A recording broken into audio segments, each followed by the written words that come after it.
From coast to coast, we've got two hosts to host. Welcome to episode 8, season 2 of the Fivecast podcast. We're here to break down and examine intricately prepared top 5 lists for your enjoyment from the Sentinel Tower in parts unknown. I'm your host, Tyler, and at Second Floor Studios in Los Angeles, California, that's Ben Pearson. Hey, what's up? Well, aside from being slightly distraught over losing gigs worth of content, I'm doing pretty well. Gigs? Is that even a thing? I like it. If it's not, that's where the future is going. So much server space. How are you doing, Tyler? Pretty good. Just chilling here in the Sentinel Tower, getting my top 5 lists in order, and decided to thought the Fivecast was canceled, but I think we're bringing it back for another season. I like it. It's weird how it was a 7-episode season, but I guess people have gotten away with worse. Yeah, and miniseries these days, networks and things are always touting these new mini-series and special event, limited edition, limited run series that they're doing, and it's like, guys, just call it a TV show. It's what it is. They're like, oh, it's a special 9-episode run. It's like, who cares? Just call it a show. It's fine. It always is like a murder mystery taking place on an island with a lighthouse. Yep. Just consider that season 1 of the Fivecast. There you go. Me and Ben stuck on an island with a lighthouse. Now, as you well know, Ben, and as some returning listeners may know, or new listeners won't know, every time we broadcast, we'll be discussing a different top 5 topic. Ben has his list, I have mine. We'll find out soon enough whether we agree or not. Now, Ben, October is this month, right? Correct. Well, we're recording early, but it'll be released in October. Right, yeah. And what do you think of when you think October? Halloween, obviously. Not what I'm looking for. Keep going. Candy, that's one. All right. I can't say you're getting warmer, but keep going. I think you might be looking for monsters. That's true. Those are the scariest things of the world, Ben. I know I don't talk about many personal feelings, Ben, but one of the things that keeps me up at night, day after day, I sleep during the day, is the fear, the ever-clenching fear of monsters. Of all kinds of monsters, not even specific ones? Whether they be under the bed, or outside my window, or perhaps I work with some, maybe they're my coworkers, I don't know. It's like a Men in Black world out there, where they're just disguised as humans. Man, So I feel like as part of my therapy, we should go over the top 5 monsters, the top 5 scariest monsters out there in the world right now. Oh wow, okay. Do you have any list that looks similar to that? I do have a list that looks similar to that. I don't know about scariest. I just thought I was under the impression it was just kind of a top 5 monsters, more generic than scary. Okay, that works too. So now that I think about it, mine's pretty generic. Okay, all right. Well, we can debate the scariness of the individual monsters on a case by case basis, I suppose. I like where your head's at. Let's go ahead and get started with number 5, Ben.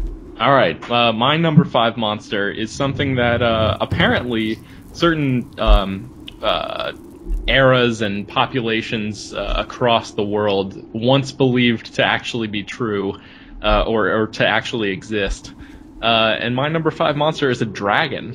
Oh, just interesting. Kind of a standard, it's like a catch-all. I'm sure there are sub-phyla of dragons.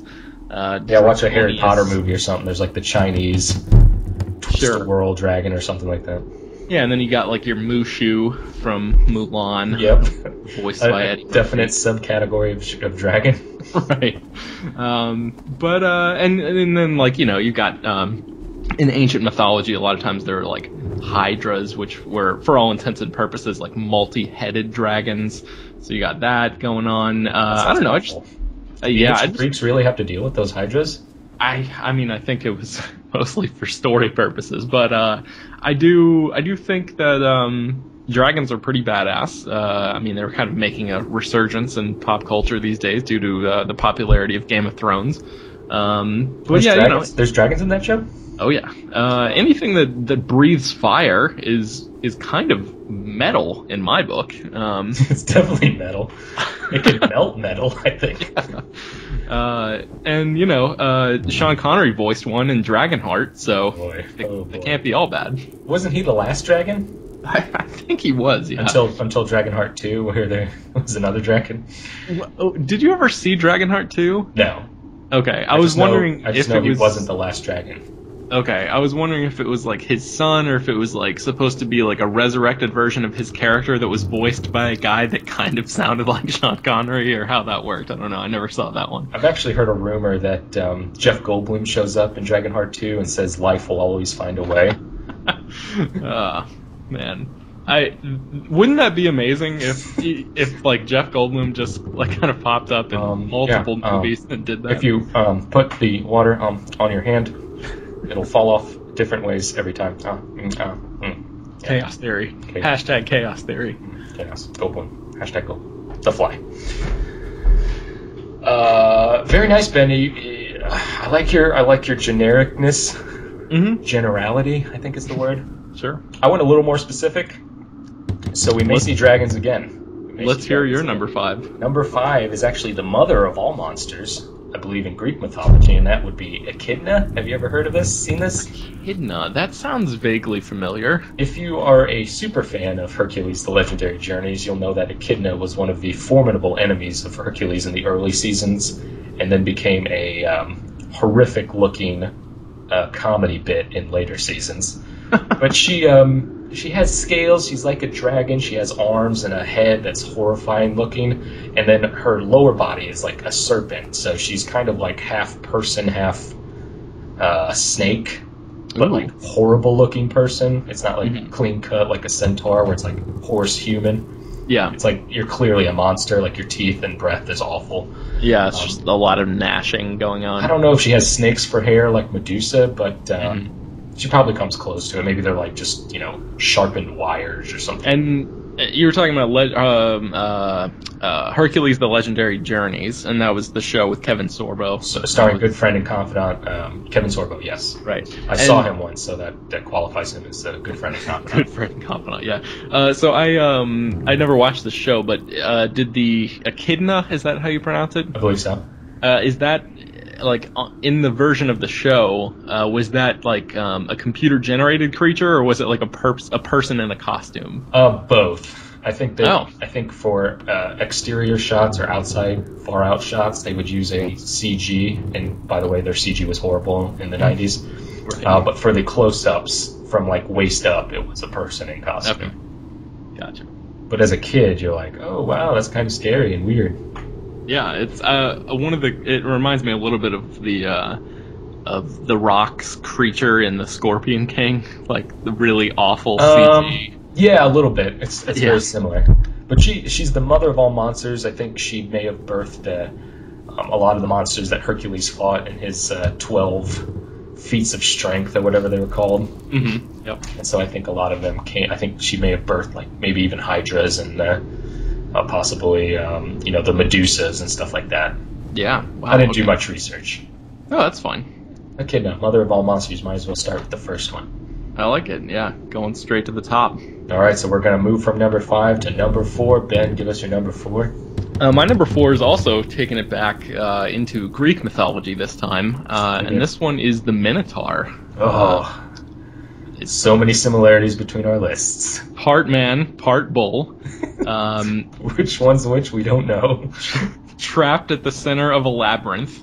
And, the Minotaur, I feel like, has gotten kind of a bad rap over the years as a monster because, looking at the story from whence it came, the Minotaur didn't really do anything wrong. Basically, if you're unfamiliar with the story, and this is paraphrasing, mind you. Sure, we don't have time to go into...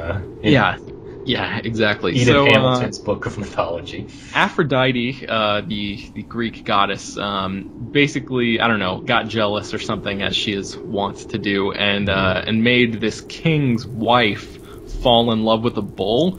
So the wife had Daedalus, who is a carpenter guy.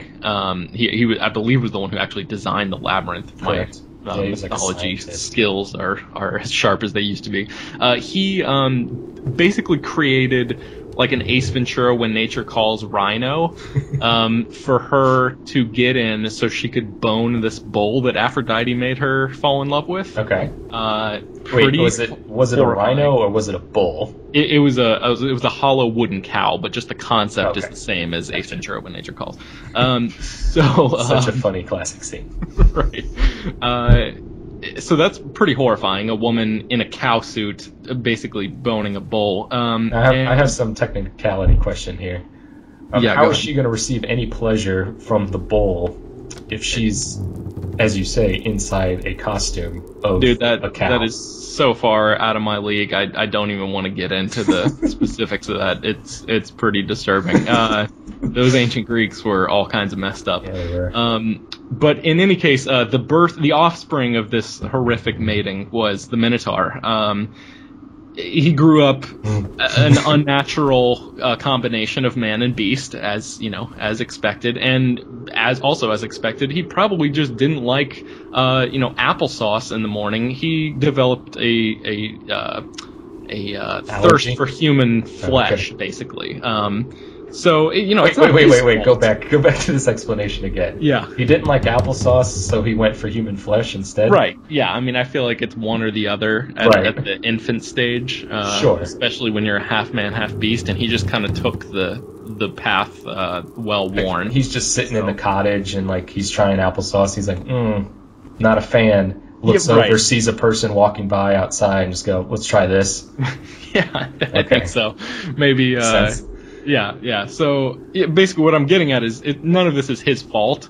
Right. I understand. And then completely. He basically is just kind of trapped in the middle of this labyrinth, and the the labyrinth. Not often do people actually get in there and also escape. I believe they offered up human sacrifices to him like once a year or something like that, if I'm remembering the mythology correctly. But in any case, first of all, once a year is not very often to eat.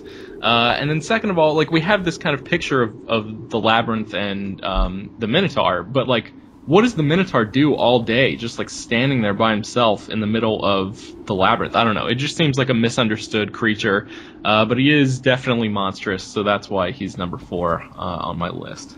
I agree with you on your hypothesis that the Minotaur is mistreated, and there's probably a lot of reasoning why he's so vicious. Maybe those people didn't even die. Maybe they just kind of disappeared into the labyrinth and no one ever found them. Yeah, maybe he like built like a basketball court inside the labyrinth, and then as they were kind of quote unquote feeding him the human sacrifices, he just decided, hey, you're going to be shirts, you're going to be skins, let's get this game going, so you'd have some people to chill with for the whole year. I don't know, because no one loves basketball more than a hooved monster, more than a Minotaur, except for maybe the Monstars from Space Jam, which also would have been a good choice for this list. I'm kind of disappointed that I didn't choose one of them. Yeah, that's pretty good. I would have included that had I thought of them as well. Just the Muggsy Malone one. Right, Muggsy Bogues. Yeah, whatever. Muggsy Malone wasn't that the other cartoon gangster character from Looney Tunes? Something like that. Anyway, Muggsy, the short guy. Yeah. My number 4, Ben, actually goes back to the Tolkien Legendarium. Ooh. Have you ever been to Mordor, Ben? Not lately. No one just walks into Mordor. And you want to know why? I don't. Because a vicious monster by the name of Shelob hangs out. I believe she's best friends with Gollum, or Smeagol. It's that big spider that Frodo and Sam run into in Mordor. That thing is horrifying. In Return of the King. Yeah. Not a big fan of lights, though, so if you ever do come across Shelob, I think she's dead, according to the documentary Lord of the Rings. But if you ever do come across, let's say, a Dragonheart-esque descendant, where she just kind of bore a child, use light, use something that the elves gave you. Yep. But yeah, not a big fan of spiders, man. Especially huge, monstrous ones that will eat you. Suck your fluids out. Yeah, that whole thing in Lord of the Rings always kind of broke me out. Watching them be wrapped and just like drained. Yeah, pretty not fun. Definitely the actions of a monster. Yes, for sure. That's all I really have to say about Shelob. I don't think she deserves any more time. I agree. Number 3, Ben. My number 3 is I'm going over to the movie side as well. I seem to be following your list kind of thematically here. That's cool. That's why this show's so great. Season 2, episode 8. It's also kind of awesome that we don't know what the other shows. I like that part about it too. Well, of course.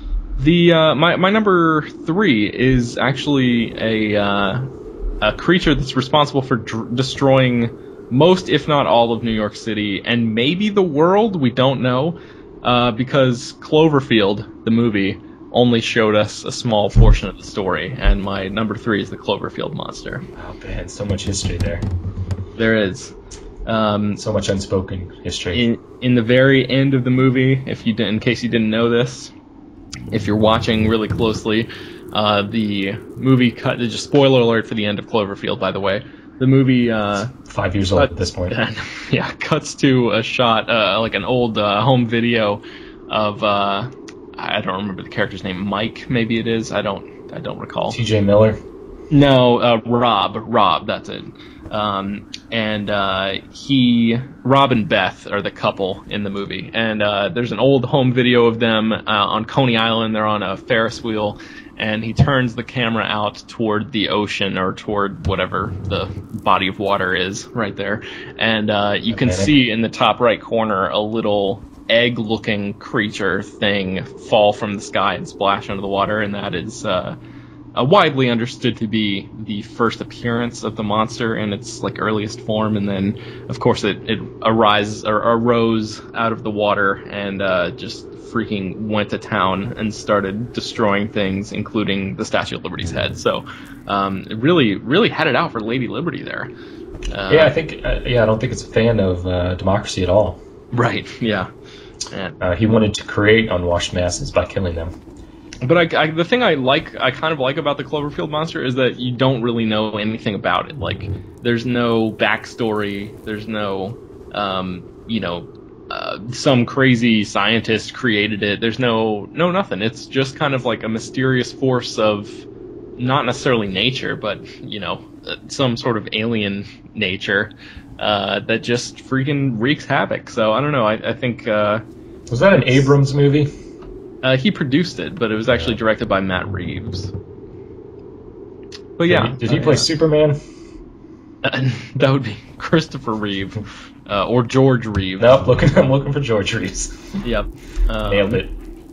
Yeah, he should have just went with the Godzilla franchise and basically delved into, and at one point Cloverfield becomes a friend of the New Yorkers, and he will repel other monster attacks. Yeah. Speaking of that, and I don't know if I'm jumping the gun here, I don't know if Godzilla or any of his fellow creatures are on your list at all.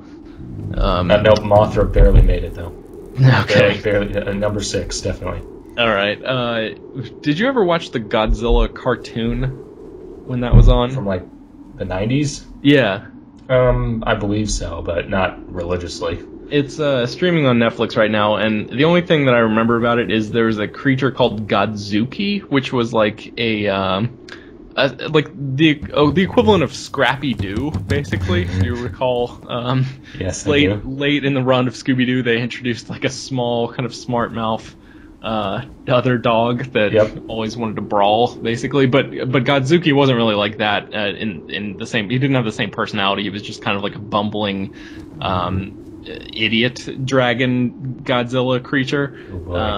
But for some reason, like Godzilla in that world, in that cartoon universe, Godzilla lived underwater, and the humans, a very small group of humans, were like friendly with him, and they could kind of summon him whenever they chose. But Godzuki didn't live under the water. I believe he lived in just the standard, whatever city they were living in, and they just had to hide the fact that there was this like bizarre dragon creature hanging out with them all the time. So hijinks ensue. Right, yeah. That has nothing to do with Cloverfield, but if you want to see some kind of ridiculous 1990s cartoons, you can go check that out on Netflix right now. There used to be a really sweet RoboCop cartoon that was on back in those days. I vaguely remember that. I think I must have been really young when that was on. Robo-Dog was also featured in that show.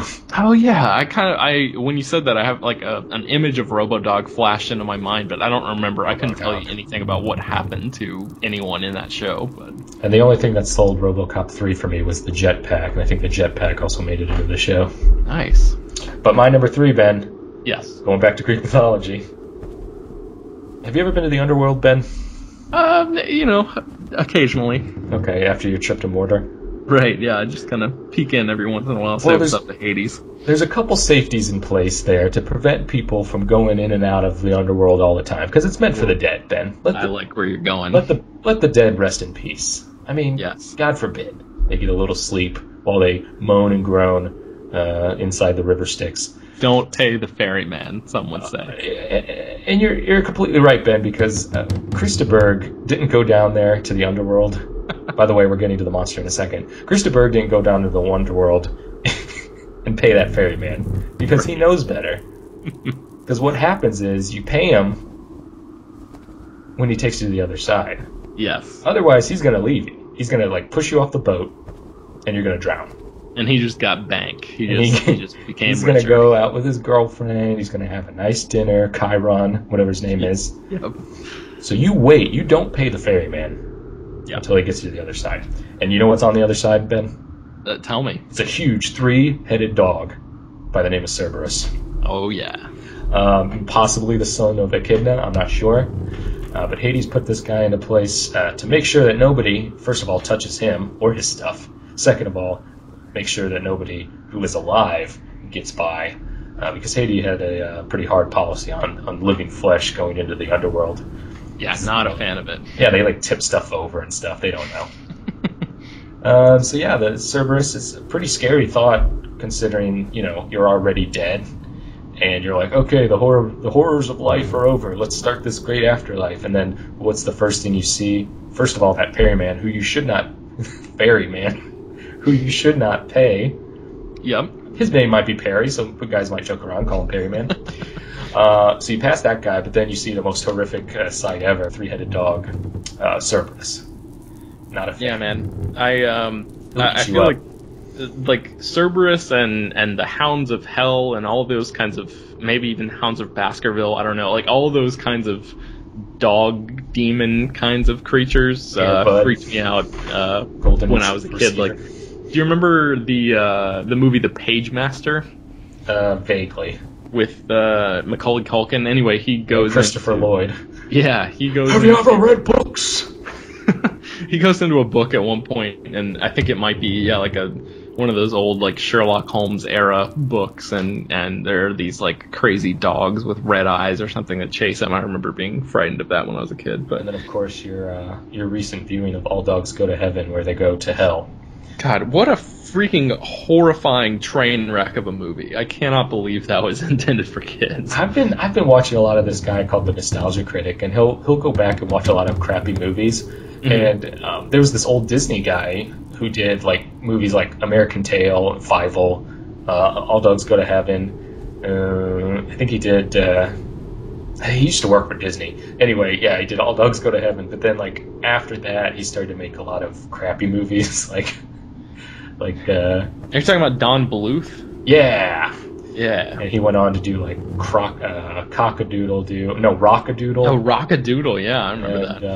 What was another one he did that was really funny to watch the review of? A Troll in Central Park? Yep, that was another one. The Penguin and the Pebble, or the Pebble and the Penguin, or something. Okay. Just some really bizarre stuff. Man. So I think that guy was either doing acid, like he just couldn't get out of the 70s, or he just had a very creative mind. Yeah. And a lot of animation skills.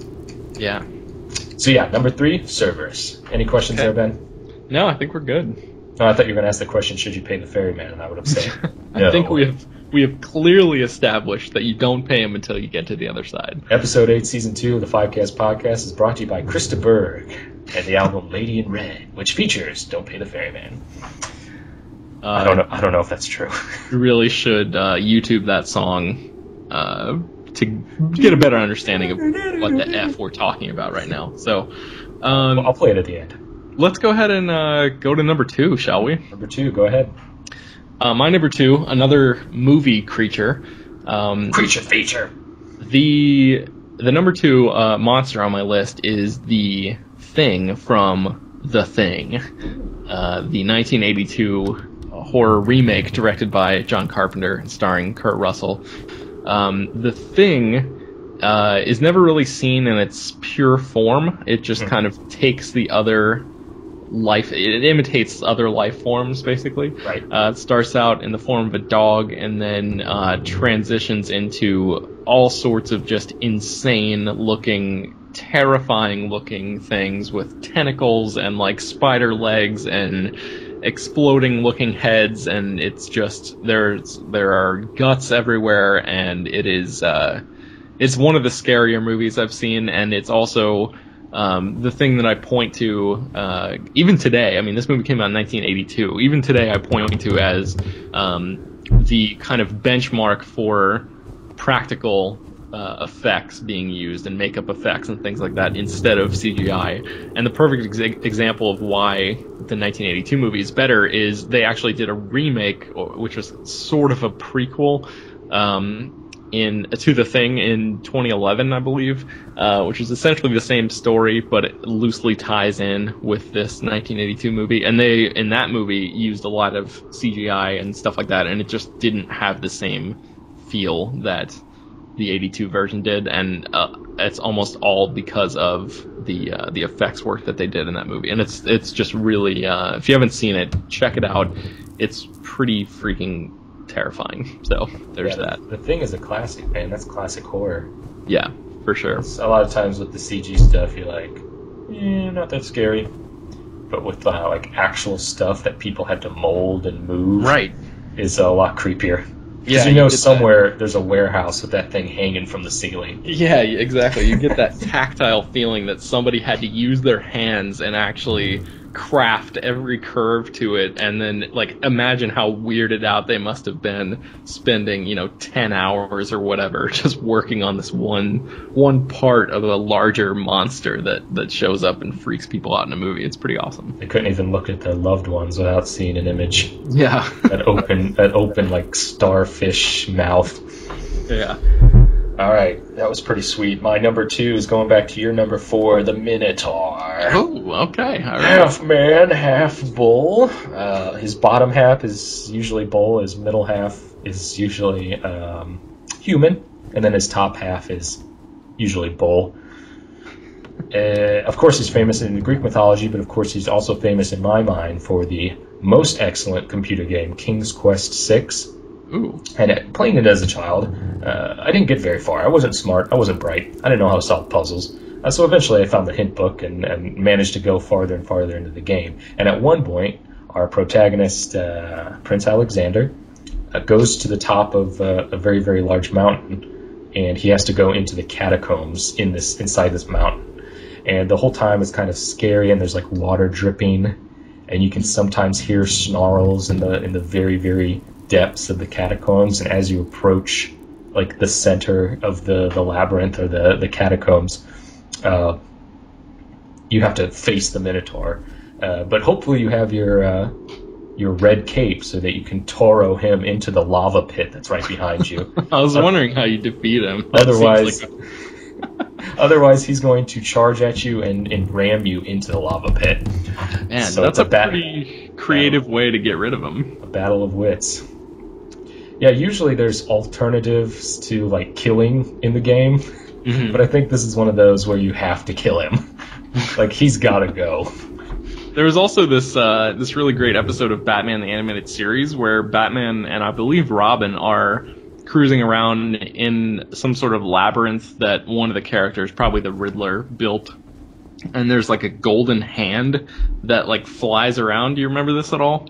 A little bit. I think I've seen every episode. And there's like a griffin, which is another great mythological creature that I believe also breathes fire. I don't know. I just the whole Minotaur thing got me thinking about that for some reason. But hardcore Batman the Animated Series fans will know what I'm talking about. Rest in peace, Frank Gorshin. Not that Riddler, but yes. Oh, okay. No, no one ever refers to Batman Forever as the best Batman anymore. I'm kind of sad. Did they ever, though? I did. Bob and Phil did. I love movies. I recently wrote a post at Geek Nation about like the Ultimate Dark Knight Blu-ray Collection Ultimate Trilogy thing or whatever just came out. I hope your review consisted of, I was pretty disappointed this wasn't the Batman Forever complete Blu-ray.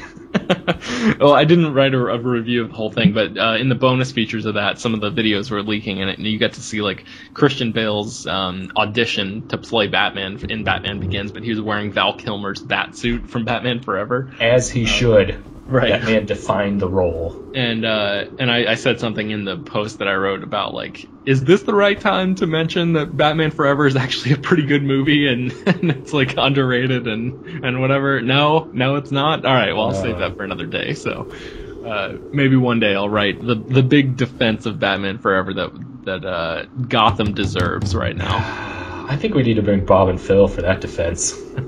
They haven't done movies in a long time. Yep. No one knows what that is. No. But the number one top monster from Ben's list is... Oh, man. I don't know how you're going to react to this one. Number one monster, one of the most ridiculous... I spent a long time thinking about, like, okay, my list is like, there's some legitimate things on there, Dragon, there's some not so legitimate things, but for number one, I wanted to just take it way outside of the realm of believability and just try to find the most ridiculous sort of comedic combination of things as I could, and I considered things like Mansquito and some of the kind of sci-fi original movie classics, but then with the Dino Croc, Dino Croc versus Mega Sharktopus or whatever, but because of the sort of recent popularity of Sharknado and things of that sort, I decided to kind of stay away from the sci-fi realm, but also kind of stay on the same path. So anyway, the number one... so much build-up. I know. It is the Ginger Dead Man. Oh, yes, exactly what I was hoping for.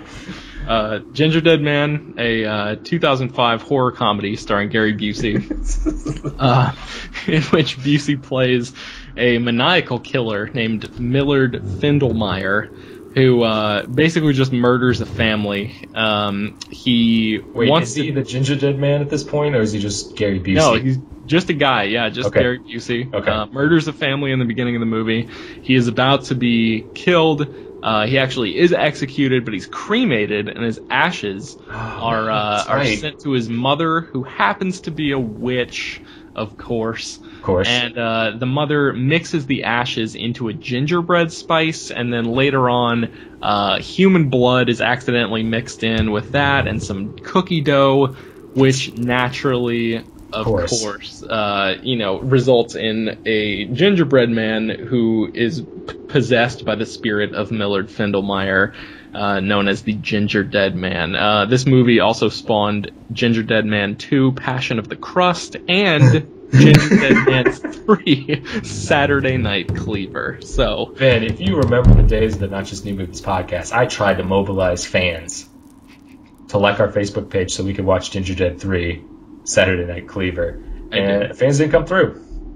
But maybe our podcast fans can, so if we get 100 fans, we'll definitely review Ginger Dead Man 3, Saturday Night Cleaver. I will rip your endocrine system from your body. And I guess if you're going to make that promise, I will also promise to not watch Ginger Dead Man 2, Passion of the Crust before we watch the third one. So no, you can't, I think Ginger... I don't even know. But you can't. You definitely can't. You can only watch 3. We did watch... Were you there when I watched The Ginger Dead Man? Did you see that with me? Oh, yeah.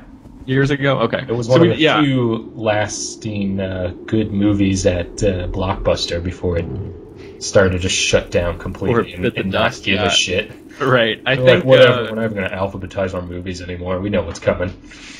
Yeah, it was just chaos in there. Big fuck you to all fans of movies. Yeah. But yeah, I just remember the really insane premise of that movie, and just like the just like unbridled craziness of Gary Busey, kind of at the height of the Busey insanity. Because this There was was a period of 2005. Busey insanity. There was, Oh, and I thought you meant for like fan insanity, like clamoring for more Gary Busey. no. Yes, I mean, yes, he's crazy. Busey's actual insanity, like before he got involved with like whatever reality shows he's working on now and stuff like that. So, Well, the man was in a motorcycle accident. I think his brain went a little fried. he was, but Was I don't know. replaced. I don't know if that means that the filmmakers are to blame for kind of like taking advantage of him because he sort of went crazy, or if he is like completely cognizant of what he's doing and just like cashing in on the fact that he's kind of crazy. Either way, The Ginger Dead Man is one of the most ludicrous movie concepts that I've ever heard of, and that's why it's number one on my list. Number of one monsters. monster. Now, Ben, I'm going to go in a different direction. I'm going to try to, as Chiron would do in the underworld, I'm going to try to make some bank. I'm Okay. going to try to see if I can't get a sponsorship from New Line Cinema. Ooh. And I'm going to see what kind of things can get desolated by my number one monster. And that would be the dragon, Smog. Ooh. Ugh. Hey, for half a second when you said New Line Cinema, I don't even know if this is the New Line Cinema movie, but I thought you were going to go with Hellraiser for some reason. God, no thank you. I I can't even remember any quotes from Hellraiser. I just remember those meat hook things that spin. Yeah. People are like, "Oh, it's a place of pleasure and I think pain." he said he was going to like eat your mortal soul or Yeah. something like that. Cliche, man. Yeah. But yeah, Smog, another creature from the legendarium of Tolkien. Yep. He haunts the Lonely Mountain. I don't remember from the book anything about not trolls, whatever they're called, dwarves living there. Yep. But I guess that's part of the story. It has to be. And people would probably fact check that for Peter Jackson. Yeah. But I think we all know how this trilogy is going to turn out because. Wait, is the desolation of Smog? What does desolation mean? He just blows fire and just burns everything down, right? See, that's the kind of I guess what's the word, like uncertainty of the title, because does it mean the desolation of like look what desolation Smog himself caused, or does it mean Smog himself has become desolated? I don't know. Yeah, I'm not sure, but I'm pretty excited to see what happens because The Hobbit, although not as serious as Lord of the Rings was, I'll take anything where we return to Middle Earth and the adventure that exists there. Yeah, I think. So big props to Smog. I'll give props to Smog as well, especially since in the upcoming films he's going to be maybe films plural. I don't know if he's going to show up in the third one or not, but because he might be desolated. Right, he's his state of desolation is unclear at this point. That's the tagline on the poster, I believe. His desolation at this point is unclear. The Hobbit, the desolation of Smog, the state of desolation of the dragon is completely unclear at this point. But Benedict Cumberbatch is providing the voice and also the motion capture, I think, for the dragon in the upcoming films. So Who's this again? Benedict Cumberbatch. He played John Harrison, aka spoiler alert, Khan in Star Trek Into Darkness. He also is the title character on the BBC series Sherlock. Really excellent show. Sounds like an interesting guy. Yeah. I like the pick, Tyler. I think Smog is probably one of the more famous dragons. And yeah, I mean, he's got a whole freaking movie about him coming out soon, so he's definitely going to be getting his props in pop culture, that's for sure. Yeah, of all dragons, I think he's probably one of the more famous ones, considering. Yeah, I mean, a lot of people know him by name, and would have even if this movie wasn't coming out. And can you even say that about Sean Connery's character in Dragonheart, for example? I couldn't. I don't remember what his name is. I believe it was something about stars, Star Chaser. Maybe, I don't know. That's just a Dragon Force song, I think. Oh, okay. I think he became a constellation when he died or something. That's right. Yeah. Maybe that's what I'm thinking of. Yeah, if you want to tell us what the Dragonheart dragon's name was, please send us an email, 5castpodcast@gmail.com. I'm sorry, I'm laughing because I'm on the Smog page on Wikipedia. Sure. Go there right now if you don't mind. Sure. And look about halfway down the page. the portrayal and adaptations section and what Smaug looks like as he appears in the 1977 animated version of The Hobbit is pretty hilarious. I'll be there in 1 second. But Ben, we've crunched the numbers, and that's the end of the show. That's the end of the lists. I hope you enjoyed our return, Season 2, Episode 8 of the Fivecast Podcast, Top 5 Monsters. You may have a list of your own. You may have scarier monsters than we even dared to think of.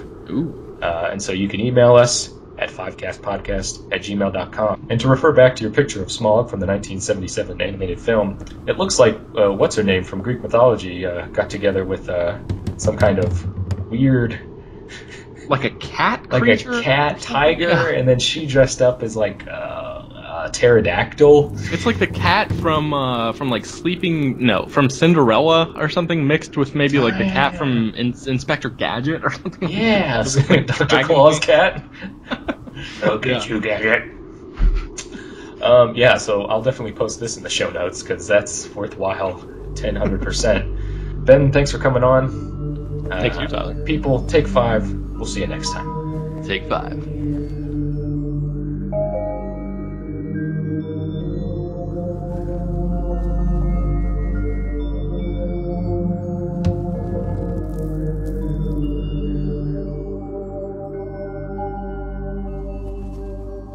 From coast to coast, we've got 2 ghosts to ghost. Welcome to another episode of the Fivecast Podcast. We're here to break down and examine spookily prepared top 5 lists for your enjoyment from the Sentinel Tower in parts unknown. I'm your host, Tyler, and from Second Floor Studios in Hollywood, California, it's Ben Pearson. How you doing, Ben?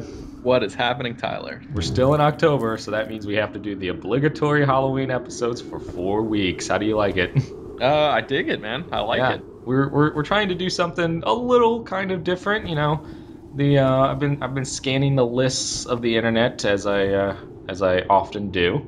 Yep. And there's a lot of check out the competition out there. Right. Want to make sure that we don't follow suit. Top 5 Halloween costumes you can find at Target, brought to you by Target.com. I don't know, maybe.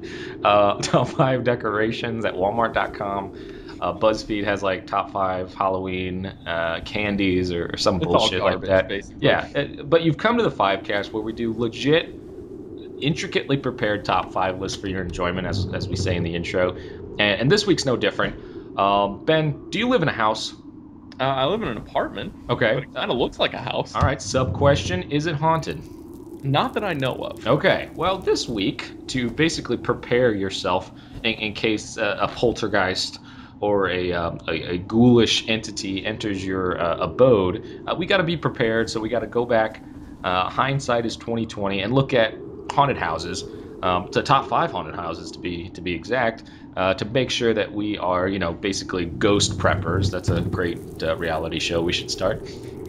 It's a combination of ghost hunters and doomsday preppers. Okay. Except we're prepping for ghosts. All right. We're prepping for the inevitable ghost breakout. So, we got that list this week, so you're going to enjoy it. Ben, do you have a list that is ready for this type of discussion? I do. Let's go ahead and kick it off. So, my number 5... Number 5. Bustin' makes me feel good, by the way. Yeah. Bustin' makes me feel good. Oh man, that is a great song. My top number 5, a number like 5th ranked haunted house, is actually from the movie What Lies Beneath. And I'm gonna go ahead and put the caveat out there that I haven't seen this movie since it came out in 2000. Wow, that's 14 years ago. I don't remember a damn thing about it. And I also, as you know, Tyler, I've mentioned many times on this podcast, not a huge horror film guy, so I don't have like an instant a brain archive to just cycle through and be like, oh yeah, haunted houses and movies, these are great, whatever. I had 4 really good choices, which are my top 4, and then the 5th one I was hurting for one, man. I looked around, What Lies Beneath popped into mind, and I was like, oh, I remember that house being pretty nice. Google image search, looked at it, and I was like, damn, that is a nice freaking house. So my number 5 is the house from What Lies Beneath, because it's on the water. do a Google image search for What Lies Beneath House. You'll see it. Pretty freaking nice. I'm not gonna. I mean, it looks like a New England-y kind of thing. I don't remember a damn thing about the movie, but I don't even know what state it takes. Oh, Vermont. Wikipedia tells me. What does lie beneath this house, by the way? And I don't even remember that, to be honest. I think Michelle Pfeiffer in a bathtub. Okay, that's what lies beneath. I'm totally down. Yeah, Hello. I think that's what happened. I think there was something, and I'm completely making this up. I think maybe Harrison Ford like had an affair or something. They play a married couple, and maybe he had an affair, and like he killed the girl, and the girl was haunting the house or something. Maybe now I don't really know. It's a supernatural horror drama. Does the ghost directed by Robert Zemeckis? Does the ghost? Sorry. Does the ghost kidnap his family at any point? It should. Get back my family. He's swearing at ghosts, demanding that they return his family. No, I don't think so. But yeah, man. What Lies Beneath? Have you seen that house, Tyler? Do a little Google image search. I can do a Google image search. I'm wondering if the realty agents have any problems selling this house. I suspect they would if it's haunted. I mean, you could usually a good horror ghost movie features some kind of purchase where the realtor is like, oh yeah, blah blah blah blah blah, and then they find out later that horrific crimes happened, or like a werewolf's buried underneath the house or something, and they moved the gravestones, but they didn't move the werewolf bodies. Yep. So yeah, I mean that's just prime time for ghosts to show up. So basically, what you want to do, Ben, when you buy a house, is you build it yourself. You build it from the foundation up. You go just down to bedrock to make sure there's no coffins or mass graves or anything like that, and then you just pillar it up, foundation. Multiple rooms, whatever you want, just build it from the house or from the ground up. That's my suggestion right there. I like it. My number 5, we're actually going into the cinematic universe as we just did with What Lies Beneath. Michelle Pfeiffer in a bathtub, rub-a-dub-dub. But this is actually, I don't know if technically this is haunted. It is haunted by somebody. I don't know if it's a ghost, but it's Michael Myers' house from the Halloween franchise.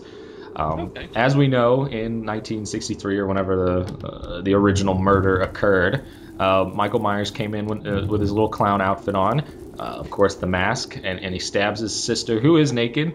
So maybe the ghost of the naked sister haunts this place. The parents die, maybe? Does he kill the parents? I'm not really sure about that. They just kind of zoom out on Michael Myers in his clown outfit and then fast forward 15 years. So let's say the parents were killed like right there in the front yard. Their ghosts haunt this place. And then, of course, whenever Mike Myers wakes up around Halloween, he usually goes into a coma for a year or so, and then wakes up suddenly, puts on the William Shatner mask. He goes back. He always goes back to the house. So he himself, in a sense, haunts it, even though he may not be a ghost. He is something about it, man. There's like an evil there. I think I recently watched Halloween 5, The Revenge of Michael Myers, and there's this subtle hint that there's some kind of supernatural thing going on, and there's like Michael Myers has a tattoo of a symbol that is also in the house when Dr. Loomis is walking around. And just like sit out in front of it in my car for a little while creepily and watch see if anything happens, see if anybody does anything crazy. Well, you have to be careful because little Jamie in Halloween 4 is basically kind of sort of possessed by Michael Myers because she comes into contact with him. So Halloween Resurrection. Got a lot to do still. Jeez. So we'll see. That out for you. Yeah, I think the Spooktacular Scare-a-thon or whatever over at NotJustNewMovies.com may see Resurrected, H2O Resurrection. People to buy it. Get commission, maybe 20%. So look out for that. Okay.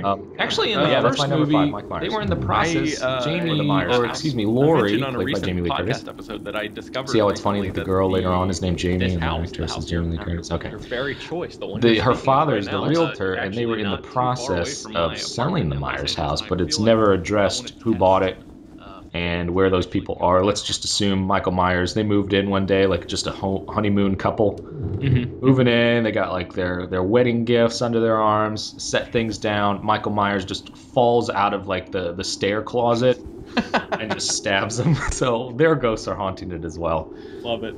So this thing is loaded. Filled to the brim with About ghosts. $25,000. Possibility of a pool. Ben, let's move on. Number 4. My number 4 is the house from Poltergeist. Oh. I don't know if you know this movie. I think you do, since we reviewed it, I believe, for the 50th episode of the old Not Just New Movies podcast. That was a really great episode because you had just come back from Sundance, and it was like a almost like an H2O resurrection of the show, because it had been the podcast itself had been only in my hands for 2 episodes, and we all know that viewership went way down. Well, the Poltergeist house, there's nothing super special about it, really. It has this really nice slanted roof, and that's the sort of striking aesthetic of it. It's got like a 3-layered sort of triple layered like slanted. Yeah, sort of sticks out to me. I believe they call those vaulted ceilings. Yes, you're right. I don't know anything about architecture, real estate, unlike George Costanza. But so yeah, I like this house. I think it's like a nice like suburban, obviously it's buried on an Indian burial ground, which you mentioned before. Should probably go ahead and check that shit before you buy the house. But you moved the gravestones, but you didn't move the bodies. But I do like the house itself just as a normal, nice suburban house. It seems like something that I would actually I could picture myself living there and being, a normal person.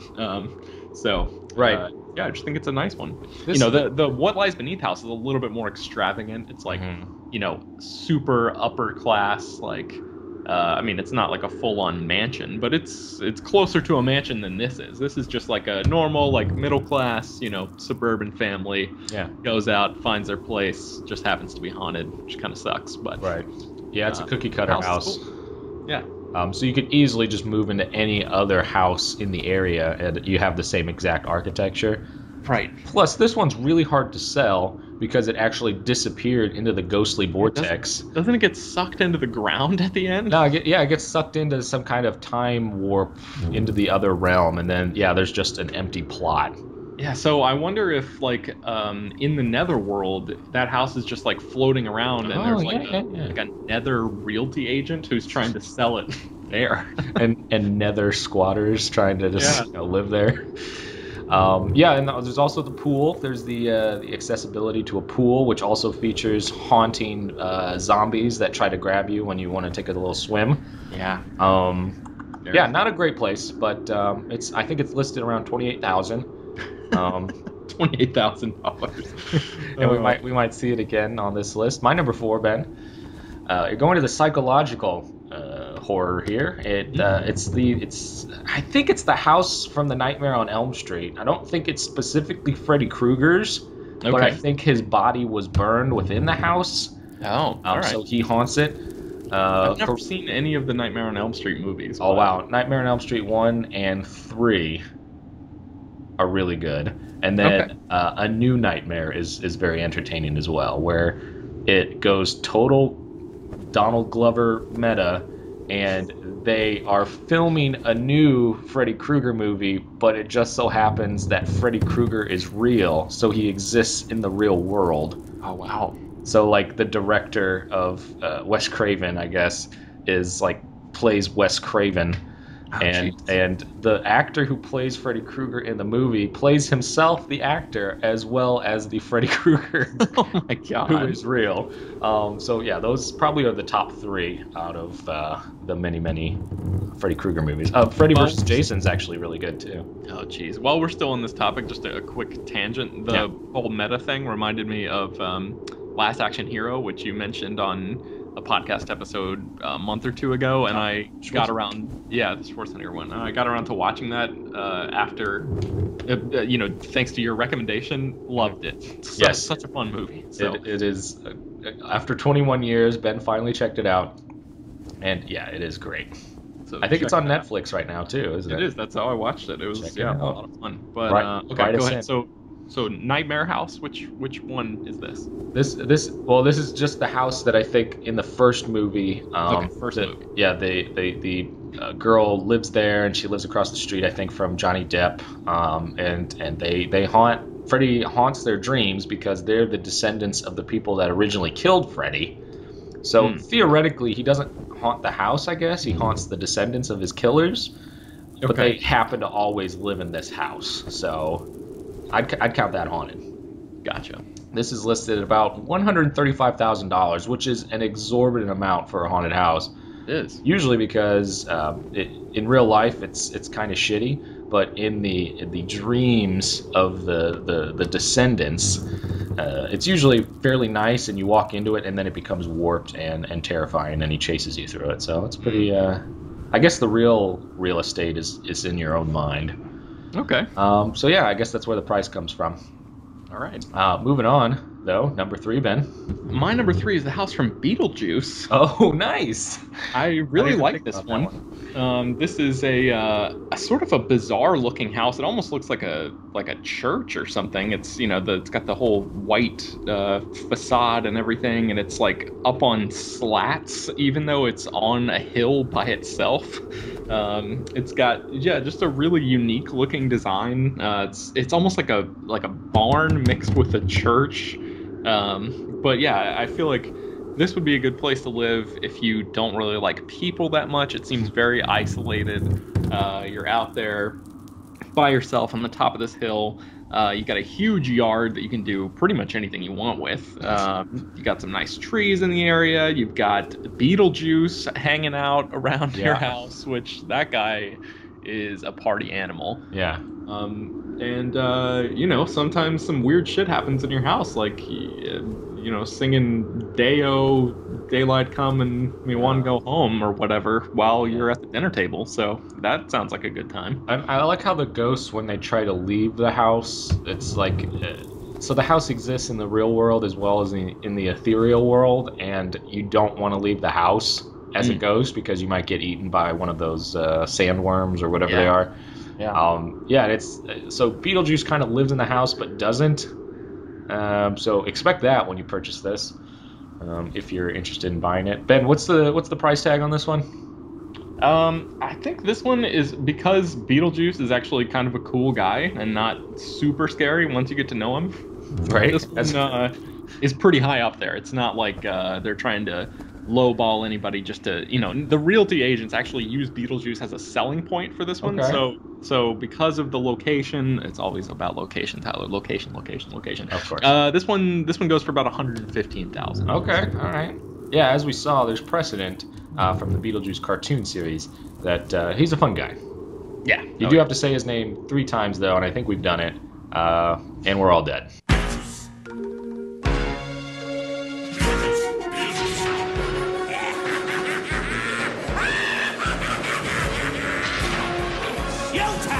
Okay, yes. That's great. We're broadcasting the rest of this episode from the Netherworld. From the Poltergeist house in the Netherworld. Yep, here we are. My number 3. Speaking of that Poltergeist house, here it is. I love the layout. I love that Craig T. Nelson used to live there.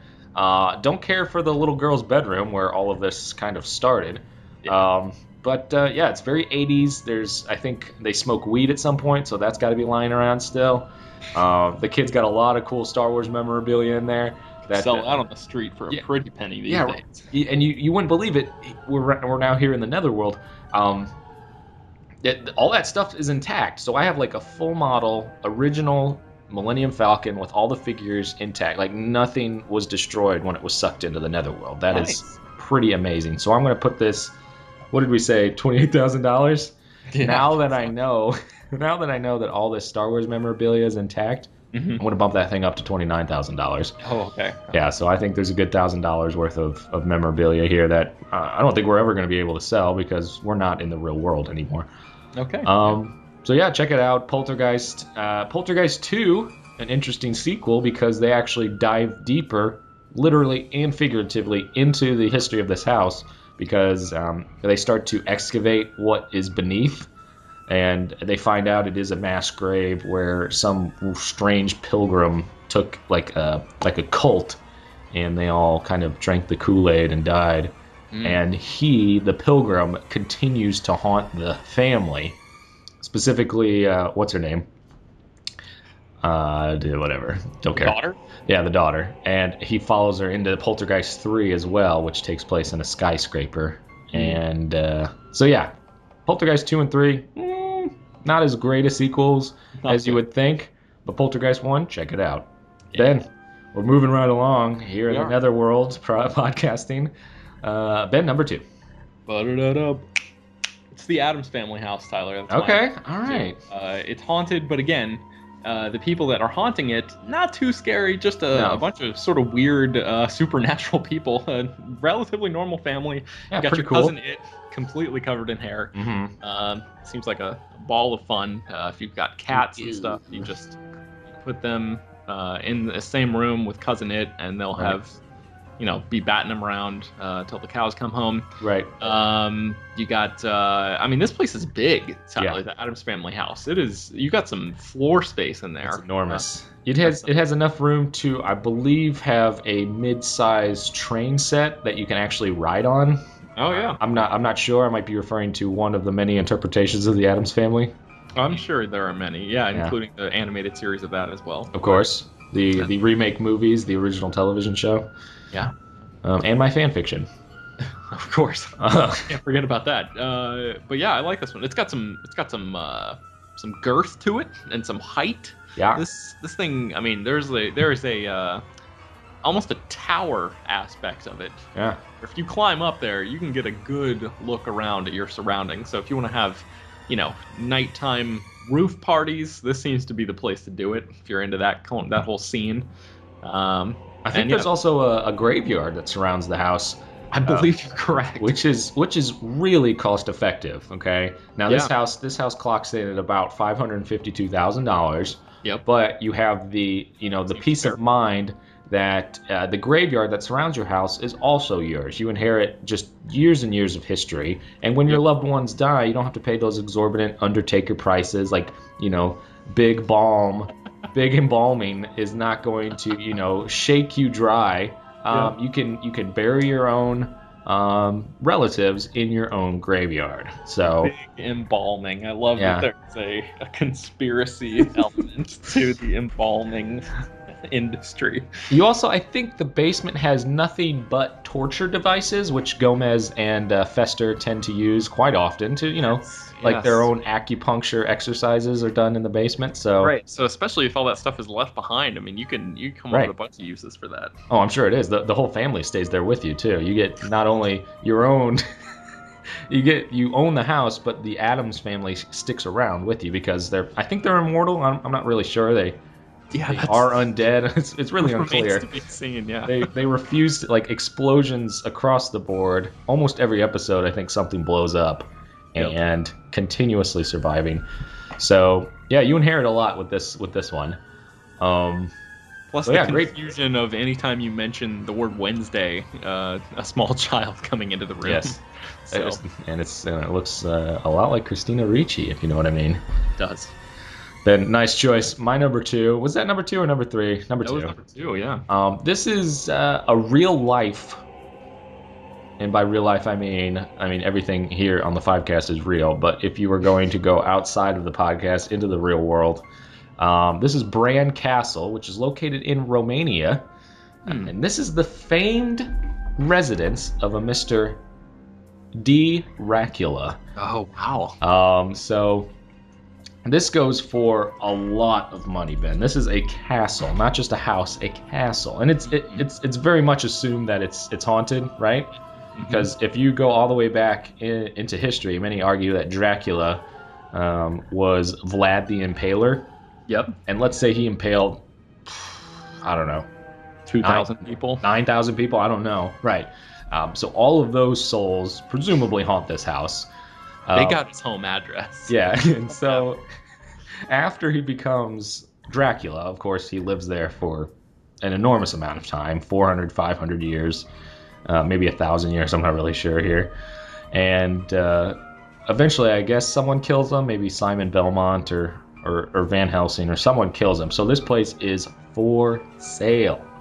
Ben, how excited are you to jump in on this? Listen, a castle, regardless of whether or not it's haunted, is kind of cool. And I think I think all of this is actually detailed very explicitly in the new movie Dracula Untold. I think that's what the main storyline is. It's about this house. I don't think it's about anything other than Dracula going back and forth with real estate agents trying to get a deal on this house. Well, no, it's basically a 2-hour long infomercial trying to get the general or like public. House Hunters Romania or something. Exactly. Now this thing again, very very high price. It's an antiquity. It's a national treasure. It's got to be in the millions. People will be knocking on your knockers for years to come, trying to visit. This is clocking in at 1.7 billion lus, which is the currency in Romania. Not really sure how much that is in American dollars, but you can find out if you're that interested. Yeah. I think it's somewhere near 1,000 square feet of territory. So you get a lot. You get like forests. You get haunted trails. You probably have a couple of square feet. Doesn't seem like that much. But... I don't know. What does seem like a lot? 10,000 feet square feet? Yeah, go for it. Yeah. How about 1,000 square miles? How's that sound? There you go. You got haunted ghost horses that will carry your carriages and your stuff around, and you have a caretaker who is also a ghost.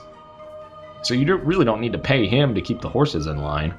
This place is just positives across the board. Nice. And I'd seriously suggest looking into it as soon as possible. That is I highly recommend. Bran Castle, so choice, located Eastern Europe, Romania. Ben, we're almost there. We're still in the netherworld. Number 1. My number 1 comes from, I believe this movie came out in 1994. Let me confirm that. It's the Hocus Pocus house. It is not, but okay, 1995. 1995. Can you guess, based on just that information, what my... Oh, the year? Yeah. It's this haunted house was featured prominently in a movie in 1995. 1995. Angels in the Outfield. The house from Angels in the Outfield. It is not that one. I don't believe that was haunted. It is. It definitely was, Ben.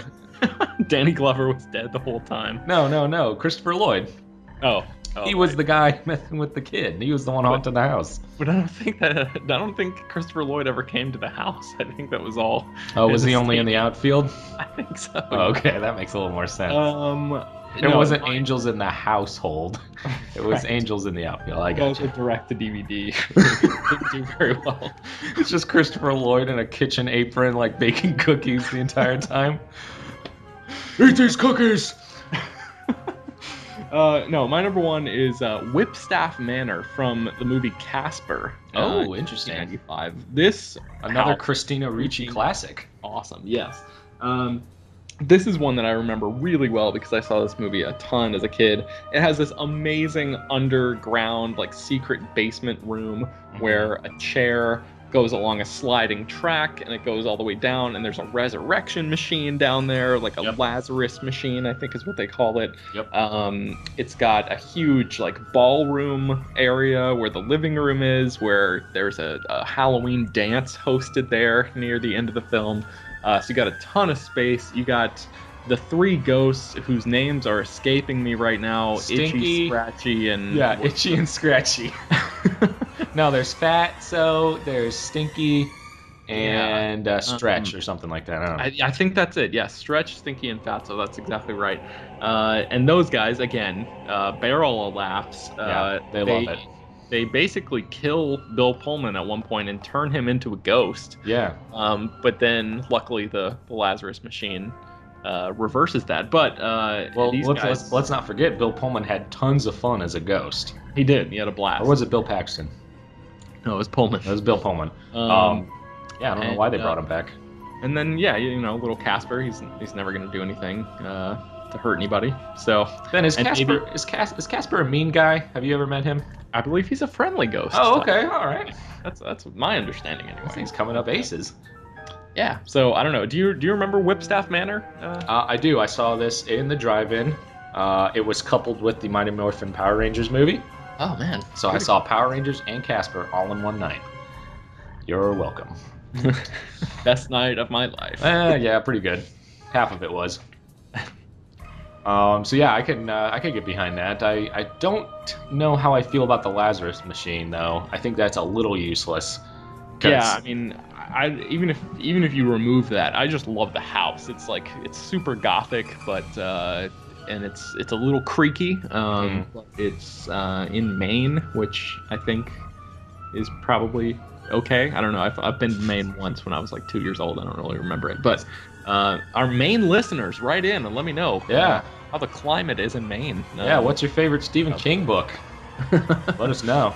There you go. Whipstaff Manor. That's my number one. What about you, Tyler? What's your number one? I thought for sure you would have this on your list, Ben. Okay. Because we've talked about it many times. Oh, jeez. What's it going to be then? It's at the Magic Kingdom.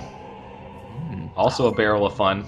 Oh, yes. You join the ghosts in the Haunted Mansion. The Haunted Mansion. It even has haunted in the name. It does. I wish I knew. Oh, man, should I get my book of Disney trivia? Oh, wow. Let's do it. 99 happy haunts, and it is looking for one more. Is that going to be you? I don't know. As you ride away, and in the very end of the ride, your doom buggy, I believe is what they call it. It's filled with a ghost. You can always sort of make faces at it, so that's nice. Now Tyler's totally back, so I don't have to talk about this anymore. Can't find that thing. Oh, okay. It didn't get sucked into the netherworld with us, so... Oh, man. Must be still back at the library. I am at a loss. The Haunted Mansion, you have a couple of cool things going on. Not only there's a graveyard within the mansion, I'm pretty sure. You have a ghost dancing the night away in the dining room. Yep. You have a couple of people, like these pictures where they're being killed, and the floor lowers. So that's a pretty cool room. Oh, yeah. And then, you got that lady in the crystal ball that talks to you. Yeah. All kinds of... Esmeralda, or whatever her name is. Yeah, all kinds of cool stuff. The ring of some dead fiance. A lot of stuff going down. You also have your own graveyard. A personal graveyard, again. The tunes have to have some kind of pun or joke in the rhyme that they have. So that's, again... If you're just feeling down, a little depressed, just walk around in that graveyard, read a couple of those tombstones. You're chipper. You're picking right back up. And the bonus is you can probably meet that ghost on the grounds somewhere. Yeah. So you talk to them. Shoot the breeze. Mm-hmm. Because this is on Disney property, Ben, very, very expensive. That makes sense. However, you get a better price when you buy both. You can buy the Walt Disney World Haunted Mansion, and you can also buy the Disneyland Haunted Mansion. Combined total, $600,000 million. That makes sense. Yeah. Because Disney, totally a real number. Right. Disney, it knows the quality of housing and architecture that's listed here. It knows, exactly the Blue Book value. I don't think houses go into the Blue Book, but I'm sure there's a Blue Book somewhere that features houses. Mm-hmm. Mm-hmm. And this is my number one. I like it a lot. I don't think it's too scary, but it's haunted, really haunted. So you got to put it at number one. And again, the location is fantastic. It's right there in New Orleans Square. Right up on the water. I think there's a riverboat that goes by there pretty frequently, and also. Mysteriously, I think the ghosts probably decorated themselves every year around Halloween. It gets worked up into the whole Nightmare Before Christmas vibe. Well, it's kind of a shame because when you move in, you actually become a ghost and you can't leave ever again. Wow, yeah. So this is no fixer-uppers here. No, yeah, and you can flip that house. You can look at the river, but you can't go and swim in it or anything. You have to stay within the grounds. Man, that of is the house. You get to see people come in and leave without being able to leave yourself, so it's pretty nightmarish. Mm-hmm, mm-hmm. It's a lot like the Netherworld or something. It's like Field of Dreams, yeah. Oh, did I mention the cornfields from the Field of Dreams is also on the grounds? Oh, so you get to play baseball with Ray Liotta. Actually, that would have been a great choice because those guys are, I would say, they're ghosts. Yeah, they are. That's true. Then, oh man, yeah, I should have picked that one. A bonus, number 6. That should be my number 5. Get rid of that What Lies Beneath bullshit. The house from Field of Dreams. Actually, I think the baseball field is haunted, not the actual house. Yeah, I think you're right. That's a cheat. Property. I'll still put it at number 6. Yeah. Well, Ben, we've crunched the numbers. That's the end of our haunted house episode. I don't know how we're gonna get out of this nether world. We'll try to muck our way out of the nether world, and we'll see you next time. Sounds good. Take 5.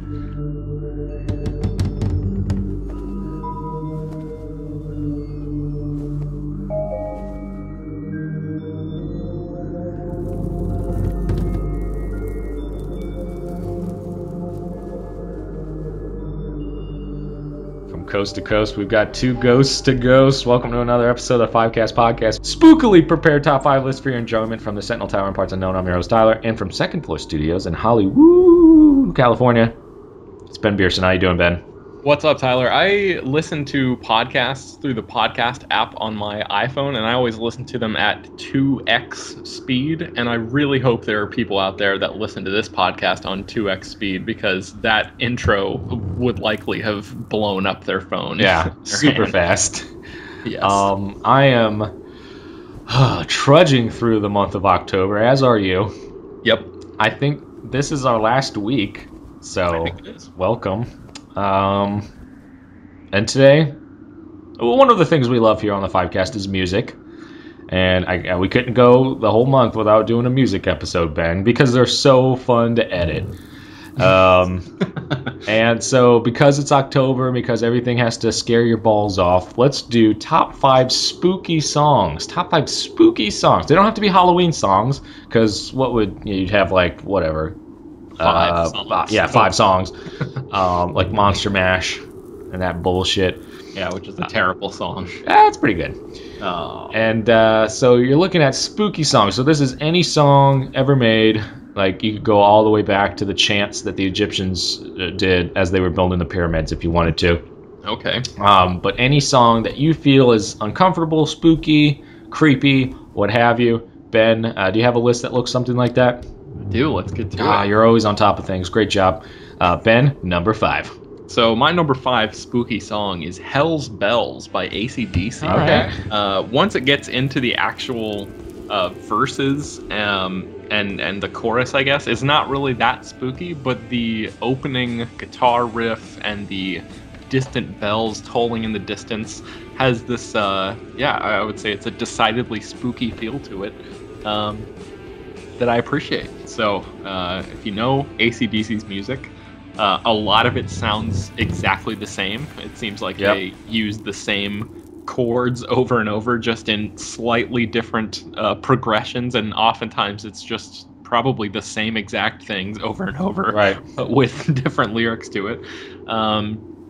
This one actually, this is one of the few AC/DC songs that actually has like a little bit of an ethereal feel to it. So I really dig the intro to Hell's Bells. Hell's Bells, was that one of the songs featured in Maximum Overdrive, the soundtrack done by AC/DC? It might have been. I don't recall. I remember that movie being so awful, though. I think that was Stephen King's lone directorial effort. Yeah. Stephen King on Stephen King. But I know for sure that Who Made Who is on the Maximum Overdrive soundtrack. So if you've listened to Who Made Who, like you said, Ben, you've probably listened to Hell's Bells, because every AC/DC song sounds the same. Yeah. Rock and Roll Train, 15, 20 years after their huge hits, sounds exactly the same. It does. So yeah, nice. Hell's Bells. It is kind of spooky. I'd agree. Dirty Deeds Done Dirt Cheap is about murder. Mm-hmm. But again, sounds exactly like Hell's Bells. Big Balls. That's. I mean, what if they combine the two songs, Hell's Balls? Again, wow. It sounds exactly the same. Really spooky, though. Like he has just bouncing balls that are from hell. Mm-hmm, mm-hmm. Anyway, so check it out, AC/DC's Hell's Bells. My number 5, Ben, is from a little known Motown child by the name of Rockwell. Ooh, child. And things aren't going to get easier for Rockwell, because somebody's watching him in the song Somebody's Watching Me, which features a chorus sung by none other than not Rockwell, but Michael Jackson, and I think that's what skyrocketed this song in the charts. But it's kind of spooky, because especially in the music video, he's like washing his hair, his like jerry curled hair. People are sneaking up on him in his house. He thinks people are hiding behind windows and shower curtains and stuff like that. Mm-hmm. So it gives you kind of a sense of someone's in the house with you, and then Michael Jackson just comes out of nowhere, like, it always feels like somebody's watching me. Who's watching me now? The IRS. is a famous lyric from this song, and it goes right up there. I mean, I listen to this and I'm a little creeped out. I'm in my car, maybe someone's sitting in the back seat. Who knows? Maybe they're like tucked under on the floor. Update that for the NSA these days. Yeah, who's watching me now? Who? The NSA. It doesn't really rhyme, but that's okay. Yep. Where's Rockwell these days? Maybe he's working for the NSA. We don't know. Maybe it's backfired on us. Somebody was watching him back in the 80s. Now he's watching us. Ooh, Ben, number 4. My number 4, I have a tie for number 4. One of which is a super, super obscure, deep cut Brian McKnight song off of the Back at One album. Gothic Make my dreams come true. Yes. Just wanna be with you. Yes, Back at One, classic R&B hit. But yeah, this song. I love that song so much. Gothic Interlude. It's a minute long, and it's on that album. Right. And it is basically just somebody playing a huge, what sounds like a huge pipe organ. And there is like chanting and all sorts of weird stuff going on. It's very, very spooky, and it makes no sense in context of the rest of the album, which I love, because the rest of the album is full of songs just like Back at One, which are these romantic ballads, with lots of like yearning and passion and stuff like that. And then all of a sudden there's this really, really weird Gothic interlude song that comes on. So yeah, this one always sort of has been lodged in my mind because of how much it caught me off guard when I listened to the album back in whatever that was, the year 2000, 1999 maybe. Gothic Interlude. So there you go. That's one part of the number 4. The other part is one that a song that people will know much more so than Gothic Interlude. Now, Ben, I have a quick question for you. Yes, do it. Do you think Brian's favorite movie is The Dark McKnight? Oh no. Oh, okay. All right. I'm just asking. All right, I'm gonna keep on going here. This song, "Every Breath You Take," I think that's what it's actually called. Every breath you take. The song? The Police. Every move you make. You know the song? Yeah, I'll be every watching. vow you break. Every step you take. I'll be watching you. I think it's called "I'll Be Watching You." Okay. That one. Oh, can't you see? Let's break it down. You belong to me. You belong to me. I think it's called "Every Breath You Take." I'm looking at Wikipedia.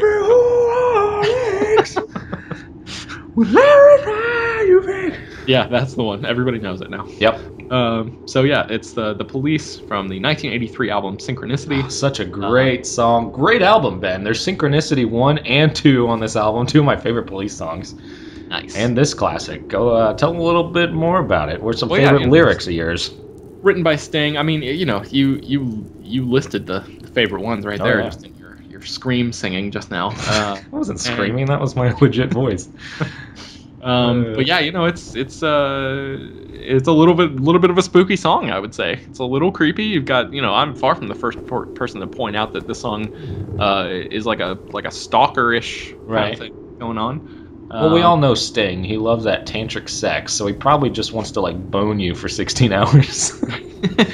You bone him for 3 hours, and then you try to leave, and then he's just like, I'll be watching you. Yeah. Wait, wow. You made it for 3 hours. That's pretty amazing. He refuses to. I'd be 15 minutes. I'd be like, I'm out of here. And he's like, no, 15 hours and 45 minutes more. But you've all heard this song. You've all thought this. Yeah. That the song is a little weird, a little creepy, and I'm gonna go ahead and call it spooky too. So. Yeah. The music videos for the Police are generally creepy. It was always a lot of floating heads. There's another Police song that kind of creeps me out. It's about the professor or the teacher and the younger student. And I believe that's somewhere on Synchronicity. I'm blanking on the name of the song now, but I don't know that album. Well, anyway, you can write us in and tell us about this huge hit that the Police had that I can't think of. I love the Police. I love Sting with the Wrapped Police. around your finger. I think that might be it. Yep, good job. Okay. Stinger, bringing it, hardcore, number 4. Ben, my number 4 is by a little Australian band headed by Colin Hay, and that group is called Men at Work. Yep. And the song is Who Can It Be Now? Oh, yeah, that's a great one. This reminds me so much of Edgar Allan Poe's The Raven, because he's talking about someone knocking at his door and he doesn't want to talk to anybody anymore or something like that. And so he's asking, who can it be knocking at my door? And I'm going to say it's The Raven. And but it's very subtle. You don't hear that in the song, but I'm guessing the answer to his question, who can it be now, isn't a who, it's a what, and it's a raven who is representing Eleanor or Lenore or the devil. I'm not really sure. We're going to have to re-examine the Poe works. Okay. That's an interesting reading. I like it. Yeah, but Men at Work. So if you listen to James Earl Jones or William Shatner recite The Raven and then listen to this song, you will definitely know what I'm talking about. Okay. Who can it be now? Also, a really good song from Men at Work, Overkill. So check that out if you're downloading Men at Work songs anytime soon. Okay. Pay that extra 99 cents for Overkill. Ben, moving on, number 3. My number 3 is your number 4, I think, or 5. Rockwell. Okay. All right. You know, go ahead. No, you. Rockwell is the son of Motown Records, or the founder of Motown Records. The son of Motown CEO Berry Gordy Jr. Yeah. And he's Berry Gordy the Third? Maybe. I guess so. But he didn't want his father's name to make him more popular, so he called himself Rockwell because he rocks well. Ooh. But I think he made like 3 or 4 albums, and this is the only song that anyone ever remembers. Yeah, definitely. Mostly because it's Michael Jackson. Exactly. Yeah, and as you mentioned, Jackson, got in on that chorus, and apparently Jermaine Jackson contributed some additional backing vocals. Okay. Which I don't think anyone ever noticed that. Hey. But I mean, you basically said it all right there. When you talked about it, but even Wikipedia says that the music video had a haunted house inspired theme, so there's a little bit of that spookiness there. Yeah, when he's washing his Jerry curled hair, it reminds me of the Sarah Michelle Gellar movie that is a remake of a Korean film where there's she's like washing her hair. Remember? Yes, I do. There's like a little a Japanese boy that's inside her head. Not The Ring. The other, the Room. It's the something. It's the blank. Hang on, give me a second. It's The Door. No. The Grudge. The Grudge. That's it. Yeah. So a lot like that. So Rockwell breaking new ground for what The Grudge will pick up from. Nice job, number 3, taking it pretty high. Yep. She's so high, but my number 3 is a little. I thought this was Dr. Demento who sang this, but it's actually a song by Napoleon the 14th or the 16th. I can't remember. Whoa. Okay. But it might have been heavily featured by Dr. Demento. And if you're a Weird Al fan, you know who that is. And They're Coming to Take Me Away, haha, which is a 1966 song about something. But a lot of people thought it was about mental illness, where he was crazy and they were taking him away to the insane asylum, which is pretty creepy. I mean, you're in a straitjacket, you're singing this song, people in white suits are taking you into a place that you're probably never going to leave, unless you're laughing about it. And you're laughing because you're crazy.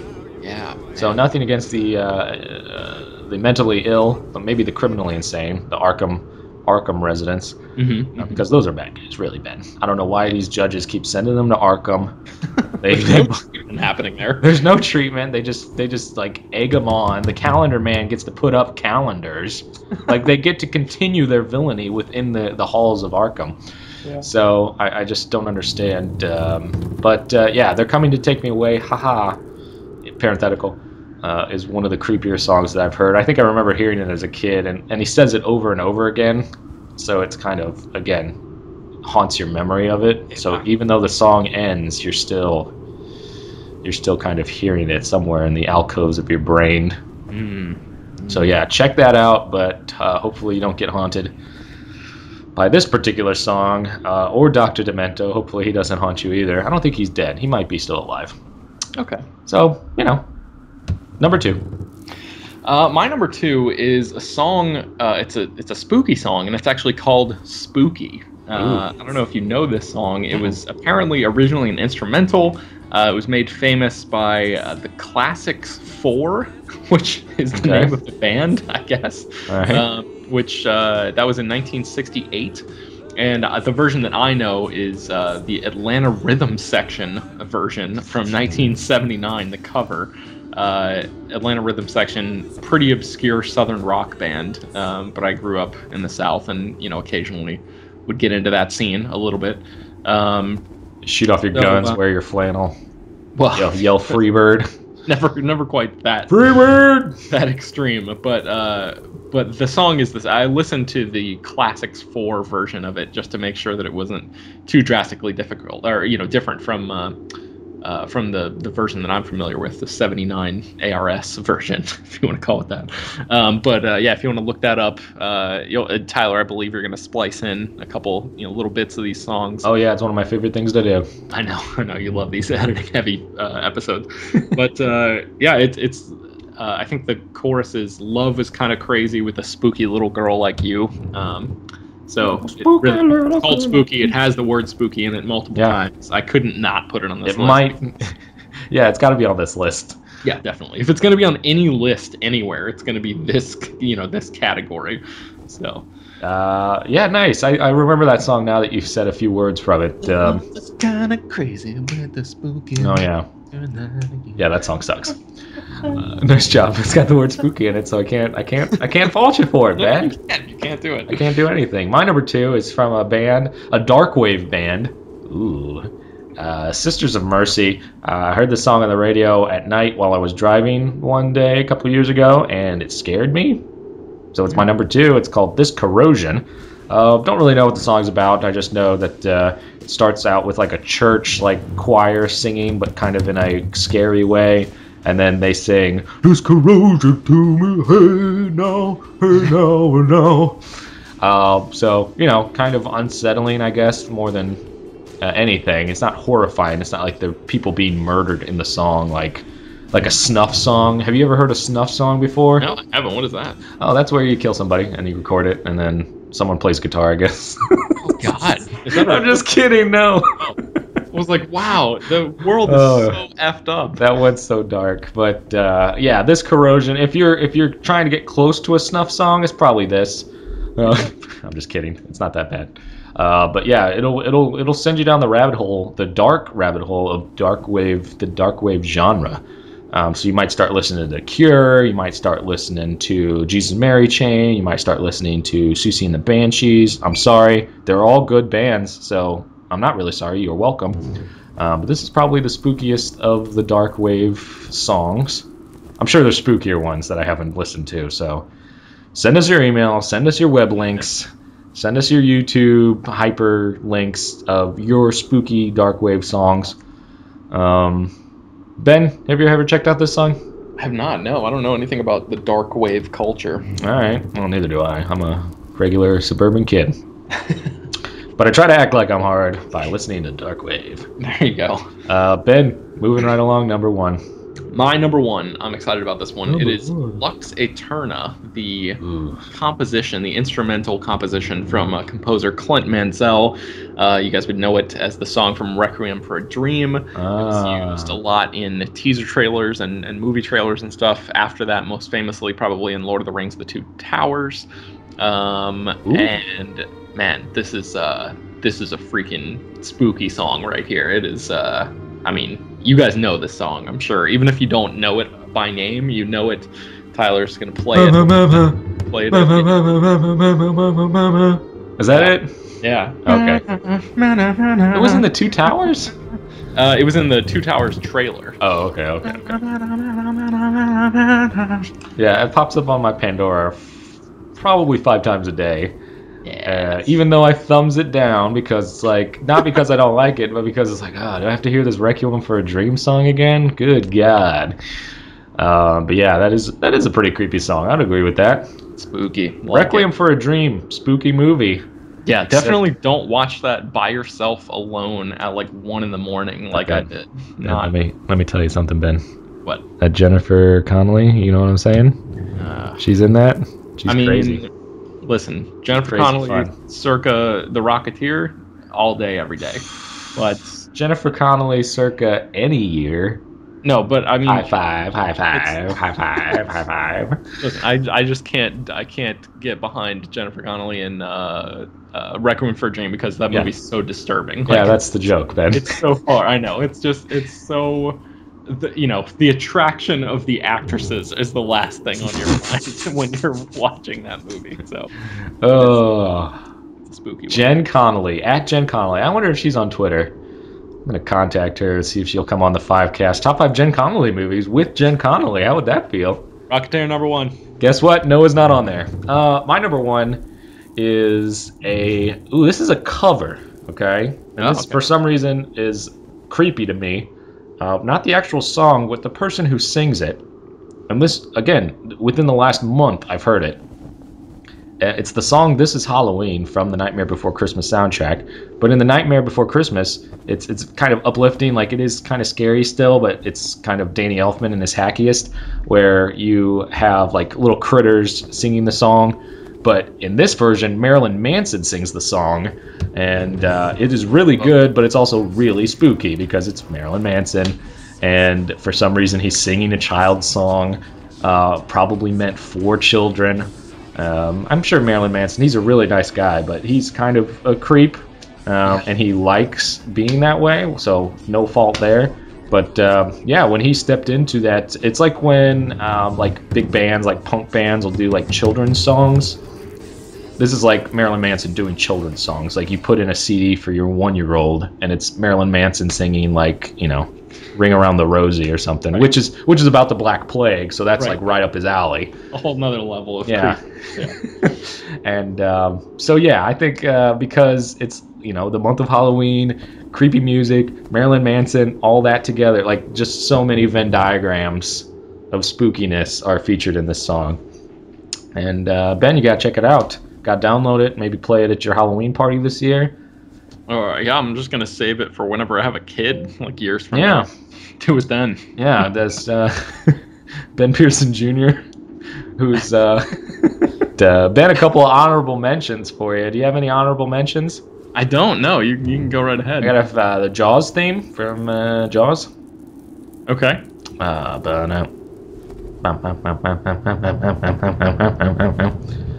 And the Halloween theme, John Carpenter. Oh yeah, that's a great one. Right on that keyboard there. Totally. The Halloween, man. Yeah, I think I like the Halloween one better than Jaws, actually. Oh yeah, definitely. But I've been singing it a lot lately, like I've been mentioning all month. The deep dive into the Halloween franchise.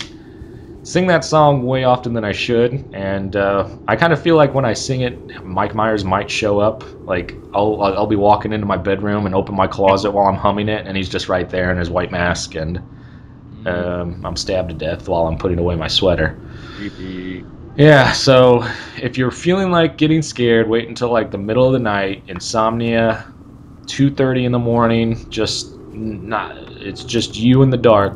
Put in some of these spooky songs. Don't sleep for a few days.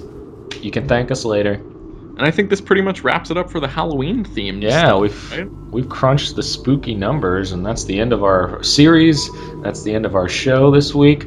And take 5. We'll see you next time. Take 5.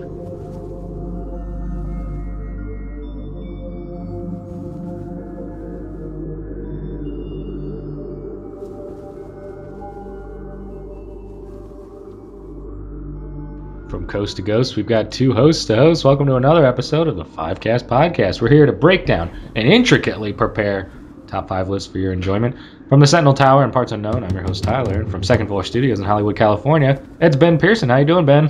What is going on, Tyler? Still 2015. It is. People were expecting the 5cast to do top 5 albums of 2014, top 5 movies of 2014. Well, you know what, Ben? What? You can go somewhere else and find tons of those lists. Yeah, you can. But here at the 5cast, we try to get legitimate, coherent, relevant top 5 lists here in podcast form.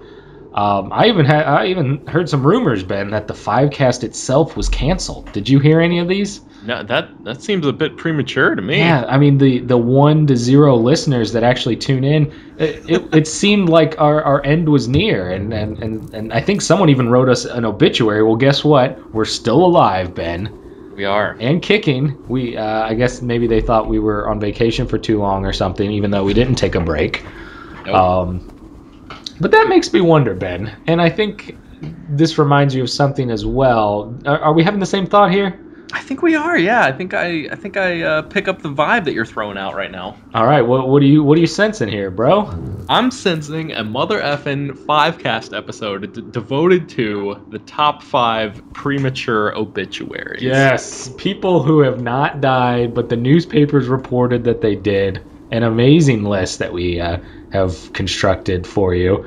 Ben, I spoke prematurely. Have you constructed this list? I have, yeah. Top 5 could be celebrities, could just be famous people. Yep. Who were prematurely obituaried. Yeah. I don't know the verb for that. Yep. And realized that they weren't dead, and then reported it, and then I guess the newspaper had to hang their head in shame. Yeah, pretty much. Now, does this happen in the blogosphere quite often? Sometimes it does, and one of the people on my list is actually the unfortunate recipient of an error that occurred on, I think it was CNN.com. So that's sort of like a news organization in the blogosphere, but yeah.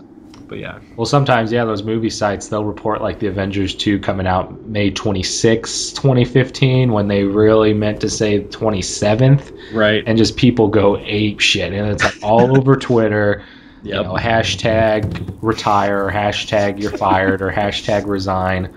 Yep. I mean, the smallest mistake these days will end a career.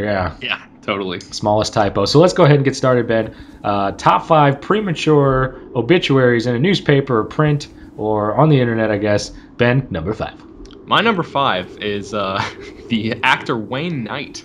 Okay. Best known as Newman from Seinfeld. In 2014, March, so just recently. Just last year. Good old Mr. Knight was apparently the recipient of a death hoax in which he was mowed down by a tractor trailer walking along Route 446 near the New York-Pennsylvania border. I really like the visual, imagery that conjures. A lot of these.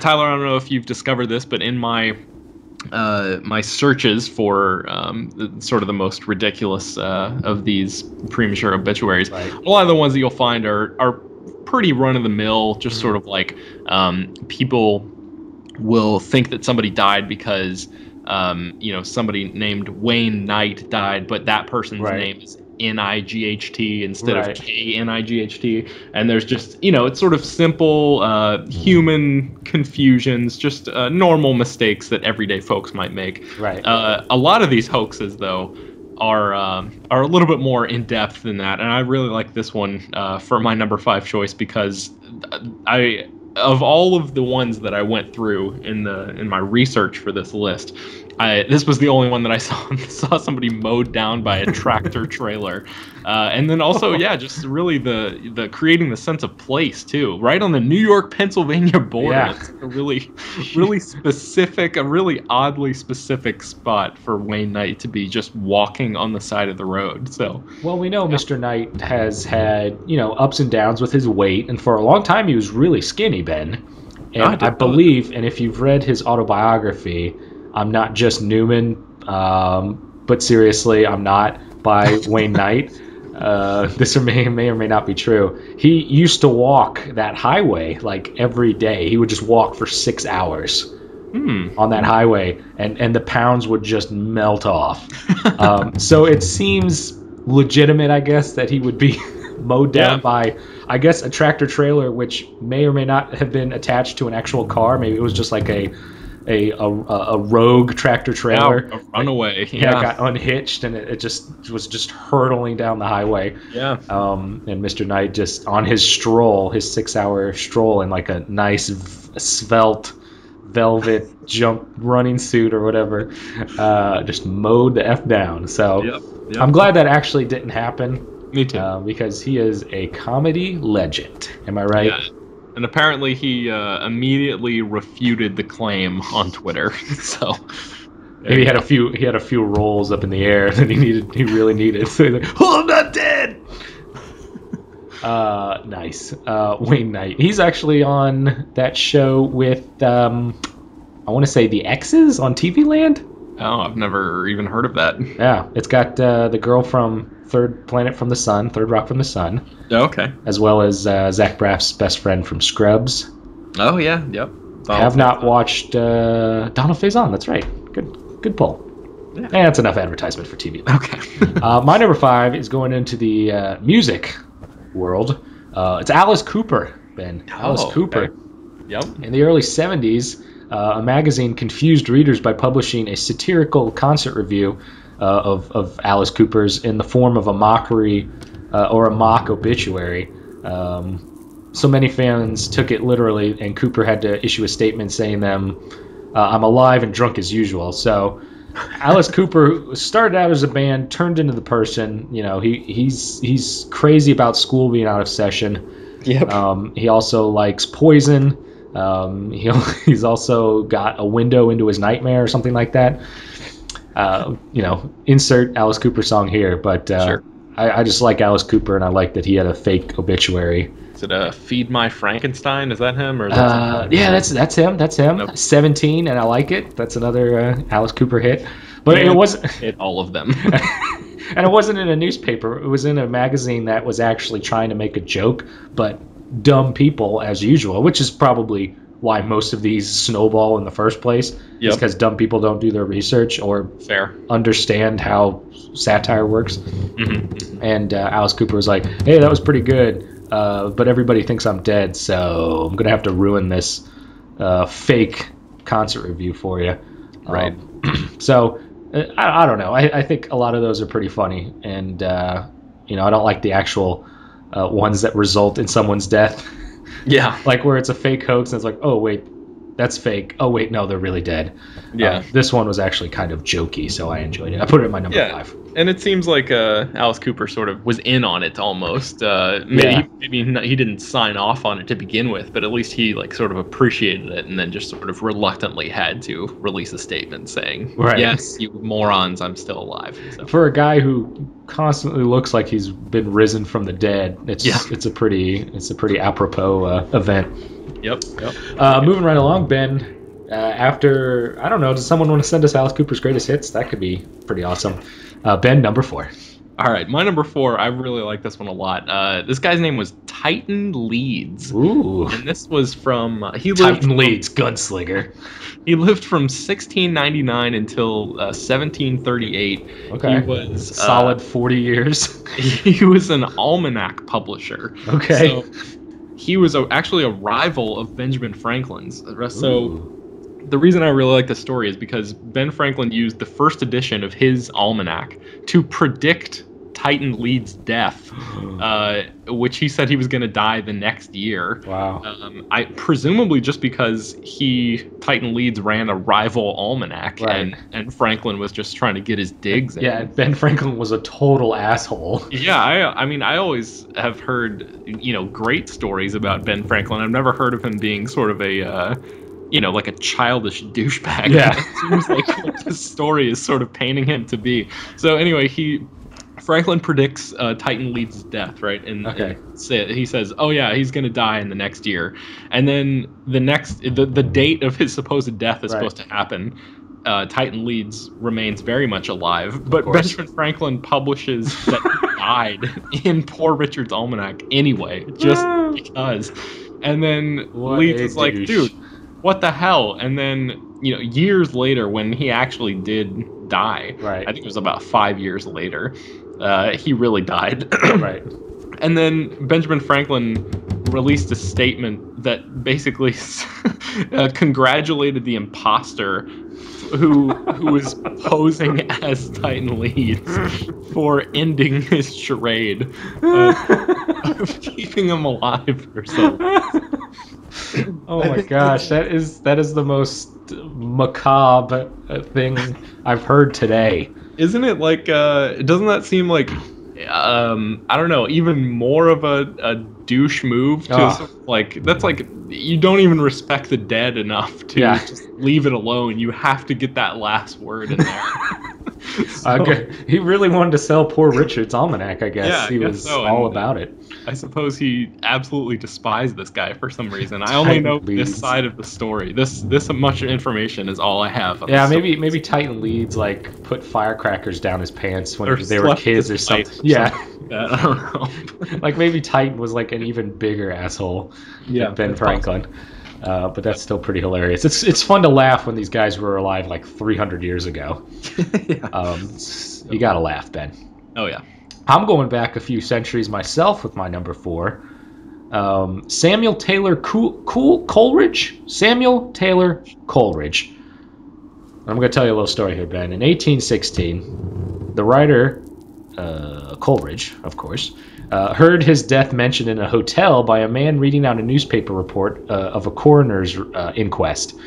He asked to see the paper and was told that it was very extraordinary that Coleridge, the poet, should have hanged himself just after the success of his play, Remorse. But he was always a strange, mad fellow. Coleridge replied, "Indeed, sir, it is a most extraordinary thing that he should have hanged himself, be the subject of an inquest, and yet that he should be at this moment be speaking to you." Ooh. A man had been cut down from the tree in Hyde Park, and the only identification he had was a shirt that was marked S.T. Coleridge. And Coleridge thought the shirt had probably been stolen from him. I like So that. some just It random says- guy. It has his name on it. Yeah, I'm not sure if that was stolen from me. It probably was. It probably though. It's just it's just like stitched, lettered his entire name. Yeah. This guy's like, this'll fit. Goes, hangs himself. He's Yeah. like, I'm gonna blame it on this guy. And I like how they just assume, like, Yeah, that's like nothing, the Back to the no Future other. thing. That's like if I just hung myself in the woods wearing Calvin Klein underwear, would they just be like, Right. oh, Calvin Klein's dead? Yeah. Don't check his teeth. Don't check his profile. Don't check his bone structure.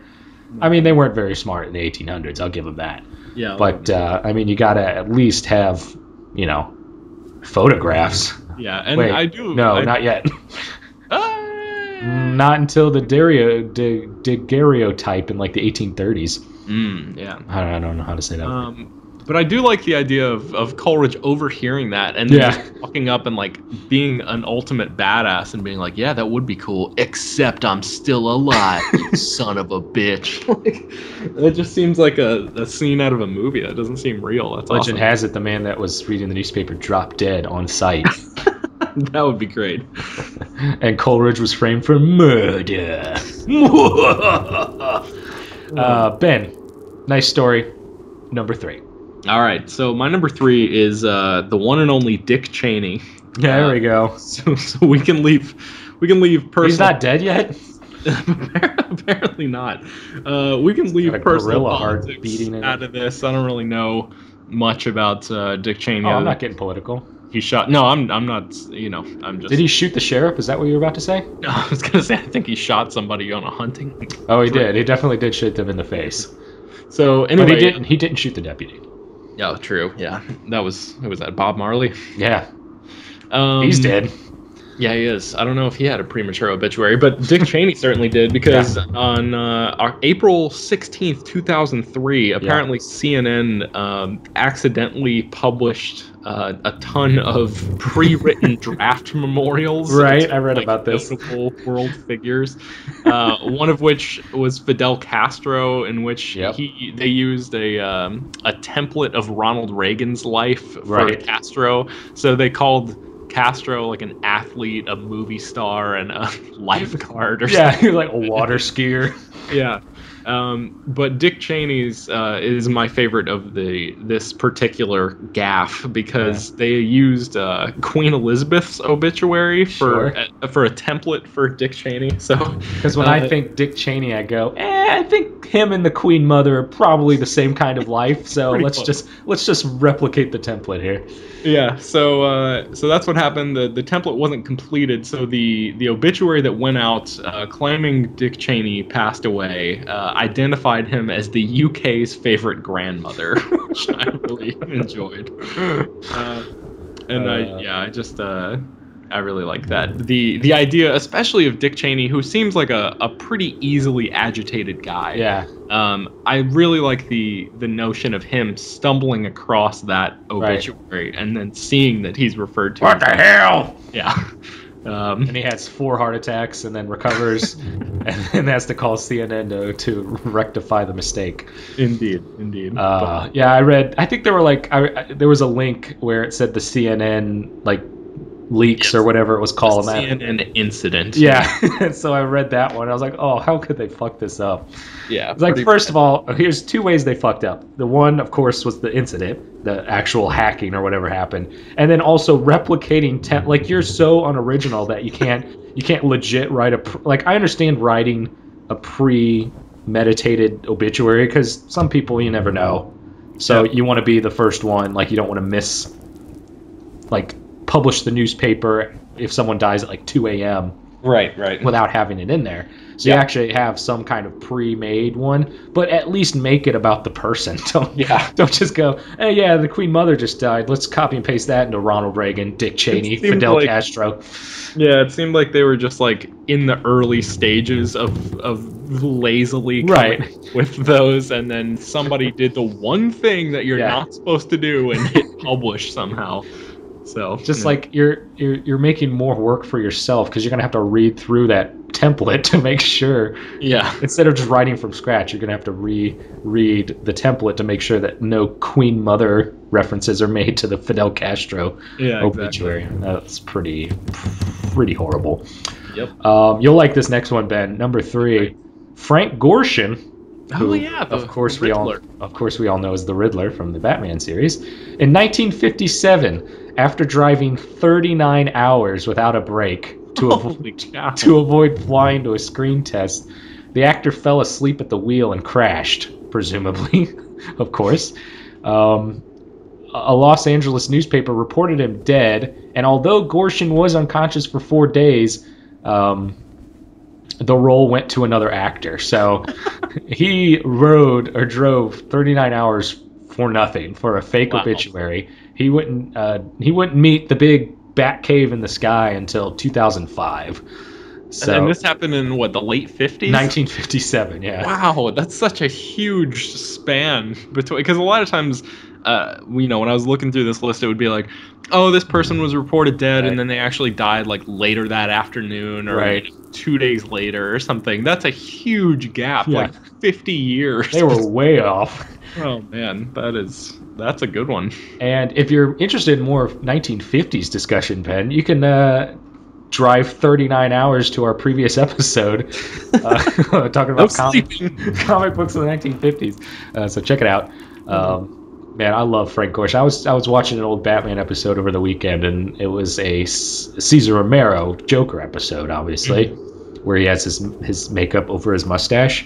And I was like, man, I really love Romero's Joker, but man, I really love Gorshin as the Riddler too. Oh yeah. And I really think Jim Carrey was channeling him in the Batman Forever film, and I think that's why Batman Forever is, and I'm going on record, if we do top 5 Batman films, there's no guessing. My number 1 is Batman Returns. No, it's actually Batman Forever. Nice. All time, every time. All right, good Ben, stuff. Number 2. All right, so we're getting close to the top. My number 2, Harry Gordon, an Australian businessman who, in the year 2000, faked his own death in a boating accident so his wife could claim a massive amount of money in life insurance. Of course. Which she would, of course, share with him. Yeah, maybe. I don't know. A pretty standard sort of plot. This happens a lot in movies and in the list of all of these people, all these premature obituaries. You sort of see this particular incident play out over and over again. The reason that Harry Gordon is a special case, though, is he assumes a new identity, and he flees away to Spain, and then he rolls over to England, where he worked in a potato chip warehouse. Sure. Which is another very specific detail. So he goes to South Africa and then New Zealand after that. And this is all real. This actually happened. Yeah. Wow. And then apparently he meets a new girlfriend. So I guess he wasn't doing this so his wife could share the money with him. It was just like he wanted out of the marriage and was like, yeah, sure, why not? I'll fake my own death and you can have this money, whatever. Wait a second. He didn't get any of the money? I don't know. Not that I can tell. Oh, jeez. Or maybe That's the real mistake. The reason I'm guessing that is because he has a new girlfriend, but maybe he was just cheating on his wife and he had another girlfriend on the side or something. So anyway, the new girlfriend starts to wonder, like, what the hell, what's the story with this guy? And he claims that he was in the witness protection program, and that's why he was like bouncing around all over the place, which I thought, give the guy some credit. That's fairly clever. The girl probably not too intelligent if she just buys that hook, line, and sinker, but whatever. 2005, so this is 5 years later. He this is ridiculous. He's walking down a mountain path in New Zealand when he stumbles across his own brother, who thought him to be dead, and the brother, I guess, turns him in. Nice. Because some brother he realizes that, holy shit, my brother is still alive and he's been cheating. He's cheated death or faked it or whatever. Right. Gordon was put in jail after that, and I guess he wrote a book called How I Faked My Own Death, but I'm not sure if he wrote that from prison or if he's still there now. His ghost written another lie. Yeah, this happened in 2005, so 10 years ago. But man, what a ridiculous coincidence when he runs into his own brother on a mountain path in New Zealand. That is Wayne Knight-esque of walking mishaps. Yeah. This just reminded me of James Bond, another fake death in You Only Live Twice, where he's torpedoed, his body's torpedoed into the water, and they recover him and then turn him into a Japanese man. So maybe sometime in the future, Ben, top 5 fake deaths in fiction. Ooh, interesting. That is a great story. I thank you for putting that at number 2. My number 2 is another famous death story. Paul McCartney. Ooh. Ben, are you aware that Paul McCartney is a member of the Beatles? I am aware. Okay, good. Because I saw something on Facebook that I really shouldn't see because Facebook is stupid. But I guess people don't know that Paul McCartney was in the Beatles. I don't. Yeah, it's all something? The millennials, the young kids who. But we're millennials. Yeah, but the younger ones, the ones who were born in 95 or whatever. If any of you are listening to this, please press pause, go to your iPhones or your mobile device, delete our podcast. Please do not return. Wow. Okay. No, I'm not done yet. Hold on. If you don't know that Paul McCartney was in the Beatles, there we go. I mean, I was reading somebody say, for us, we don't know the Beatles is a long time ago, and it's 50 years ago. That's not that. Yeah, and we don't know, the ins and outs of all of the world figures and pop culture icons from 50 years before we were. You got Adolf Hitler. You have Winston Churchill. You have Franklin Delano Roosevelt. The Beatles were massive. You have Jack Benny. You have the Three Stooges. The Beatles were everywhere for a long period of time. They were at the height of pop culture awareness for a long time. But over the past 20, 30 years even, they haven't really been as you don't really hear the Beatles too much on movie soundtracks. You don't really hear people referencing them, talking about them too much. Have you seen the film Across the Universe? I have that. That pokes a hole in my entire thing, but nothing but Beatles songs. All right. No, I see what you're trying to say. You make a fair point. I don't know. Okay. Winner of Best Picture in 1934. It happened one night. That's the only one I can name, really.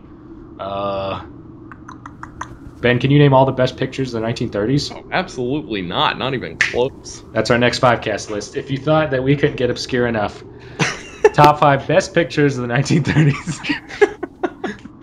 Amazing. Well, I'm gonna go out on a limb and say that we're actually gonna do that at one point. Probably when Oscar season comes along. Yep. Anyway, Paul McCartney, good friend, not a confidant. I've never had any form of contact with him. He was proclaimed dead in 1969, though McCartney was supposed to have been killed in 1966 by a caller to a radio show in Detroit. A few days later, another DJ was fired for discussing McCartney's possible death on a late-night show. These and other incidents led to the ongoing rumors that McCartney's supposed death, hinted at in some various Beatles songs, had been covered up and he had actually been replaced by a lookalike. It's a famous hoax story. Yes. That if you play a certain record backwards, like it'll say Paul is dead, and then you open a portal to hell and you go and visit him somewhere. I don't know. But yeah, pull out your white albums, people who know how records work. Play that bitch backwards. Oil it up, turn it sideways, and shove it right up your ass. Dwayne The Rock Johnson. Oh, man. Right up your candy ass, I'm sorry.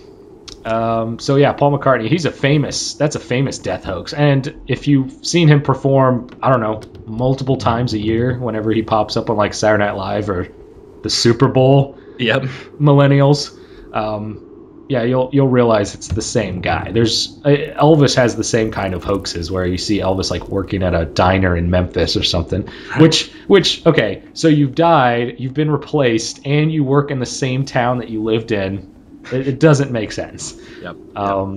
Falls right apart. But I'm still hoping that whatever 79-year-old Elvis Presley's just trucking it in a UFO somewhere, just ready to come back to Earth someday. Yeah, it would be. Ben, we've got all the way to the end. Some facetious conversation so far. Let's see what happens with our number 1. All right, my number 1 is Humphrey the Downing Street Cat. Did you see this? I did. The Brits love this guy. Yes. So apparently this is a cat that is like the pet of Parliament or something. Humphrey the cat. It seems like it should be a cartoon character. Yes. Humphrey the Downing Street Cat. So apparently Humphrey was feared dead twice. In September of 1995, a government press spokesman announced that Humphrey was presumed dead because he had been missing for a couple of months. Was he just in a deep cat nap? Well, apparently all the publicity about his possible death churned the townspeople into a ruckus, and they went out and tried to track this cat down. Okay. And eventually they found him in the Royal Army Medical College, where he had been taken in as a stray. And then so they tracked him down, they bring him back to Parliament, and then a statement was issued quoting Humphrey. This is a cat now. Okay. Quoting Humphrey as saying, "I have had a wonderful holiday at the Royal Army Medical College, but it's nice to be back, and I'm looking forward to the new parliamentary session." I can just see him saying that too. Yeah, this is definitely a British cat. We'll say that. And then also, my favorite of the two potential deaths for Humphrey the Downing Street Cat is that I guess it's Cherie Blair, so I'm guessing that would be Tony Blair's maybe daughter or wife or something. Yeah. I'm not going to look that up, but Tony Blair's relation disliked the cat so much that she had him killed. Oh so no! I like the idea of somebody hating not only just a cat and potentially committing conspiracy to have the animal murdered, but also a pretty high-profile animal at that. One that is well beloved by all of the people of England or whatever. So I guess the government put out a statement that said that the cat hadn't been seen in a while, so a lot of speculation and media allegations came up that Cherie Blair killed the cat. The government said that you killed it. Yeah, basically. Pointed at the nearest government person. said that Humphrey had gone into retirement away from the public spotlight, which definitely seems like a euphemism for he's been murdered. Right.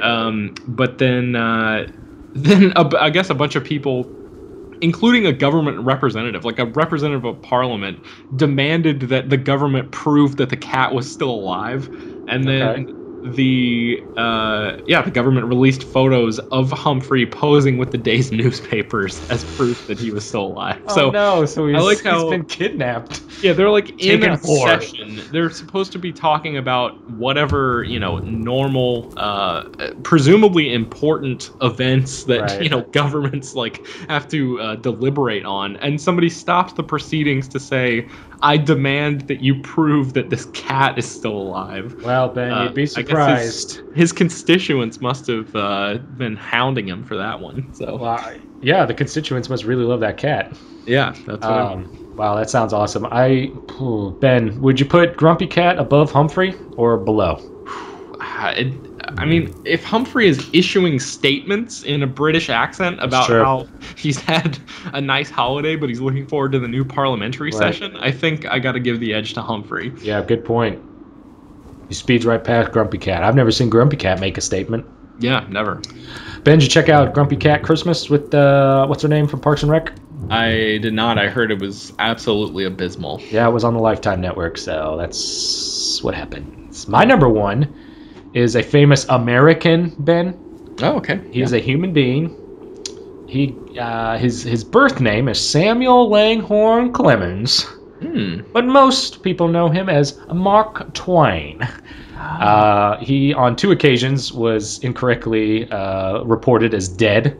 Of course, one, he went out on a boat, and the boat, I guess, got lost in the fog or something. It was like lost at sea, so everyone was like, well, Mark Twain was on that boat, and now he's dead. And so the New York Times published it. Ooh, fact check. Yeah, in fact, the yacht had been held up for fog, and Twain, who, just like me, hates waiting, he disembarked. He read the article and I hope he just dove overboard. Tally ho! He of course wrote a humorous account to the New York Times to clear up the story, and then of course the 1897 incident where a journalist was sent to inquire about Twain's health, thinking that he was near death. In fact, it was his cousin, Mark Twain's cousin, who was very ill. And although no obituary was published, Twain recounted the event in the New York Journal, including his famous words, "The report of my death was an exaggeration." And most people take that and paraphrase it. The rumors of my death had been greatly exaggerated. Oh, I didn't realize that was a paraphrasing. I thought that's what he actually said. I thought so too. Yeah, just that's like one of those things where like on, I don't know, pick a holiday, Martin Luther King Jr. Day or whatever, people like post images of him and quotes attributed to him, now you have no idea whether or not he actually said that stuff. It's just completely made up and somebody's just trying to, I don't know, play some sort of prank or what. So. Well, I'm going to kickstart a trip to the library. I'm going to take a look at the New York Journal's microfiche, and I'm going to bring up that article and see what the official quote is. Nice. But it is Wikipedia, so we don't know for sure. Twain eventually died in 1910. This guy when I was a kid, I used to read like biography about this guy. Like Tom Sawyer was basically Mark Twain. Like his childhood is like freaking epic. And then he writes all these books, Connecticut Yankee and a King Arthur's Court. You got Down the Mississippi, where he recounts his job as a riverboat guy. Yep. You got The Adventures of Tom Sawyer. You've got The Adventures of Huck Finn. You've got a guy throwing a knife in a courtroom and Tom Sawyer blocking it with the Bible. Yep. This guy just had adventure in his blood. He lived to be forever. I don't know. Teddy Roosevelt, Mark Twain, epic rap battles of history. So get on that YouTube channel that I don't know the name of. I think it's just epic rap battles of history. That sounds about right. But yeah, Mark Twain, he was hilarious, and I'm glad he tops my list for fake deaths, because if anybody deserves fake deaths or multiple fake deaths, it's Mark Twain. Yeah. So yeah. Awesome. And he's a Midwesterner like me, so of course we come from the same stock. So I'm just saying, I may not be as great as Mark Twain, Ben, right? But I'm close. Like this podcast is just like Huck Finn or something. Yeah. Well, Ben, we've crunched the numbers. That's the end of the show. It is. Did you enjoy yourself? I did. Do you cherish life all the more now? I do. Good. That's the whole point of the 5cast. We'll see you next week. Take 5. Take 5. Bye-bye.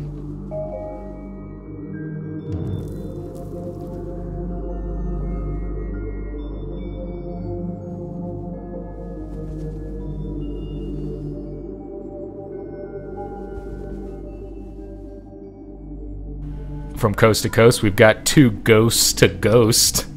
Welcome to another spooky episode of the 5cast podcast. We're here to break down and examine intricately prepared Halloween top 5 lists for your enjoyment from the Sentinel Tower in parts unknown. I'm your host, Tyler. And in Hollywood, California, the spookiest place on earth, I hear, it's Ben Pearson. How you doing, Ben? I don't know about that, but I'm doing pretty well, Tyler. I don't know where that list is. Spookiest cities. I don't know if LA would be on it. I mean, you have a bunch of dead celebrities and stuff. I guess that's true, yeah. Yeah, like, haunted beaches and film studios, maybe? Sure, yeah. A lot of potential ghosts out here. Television City.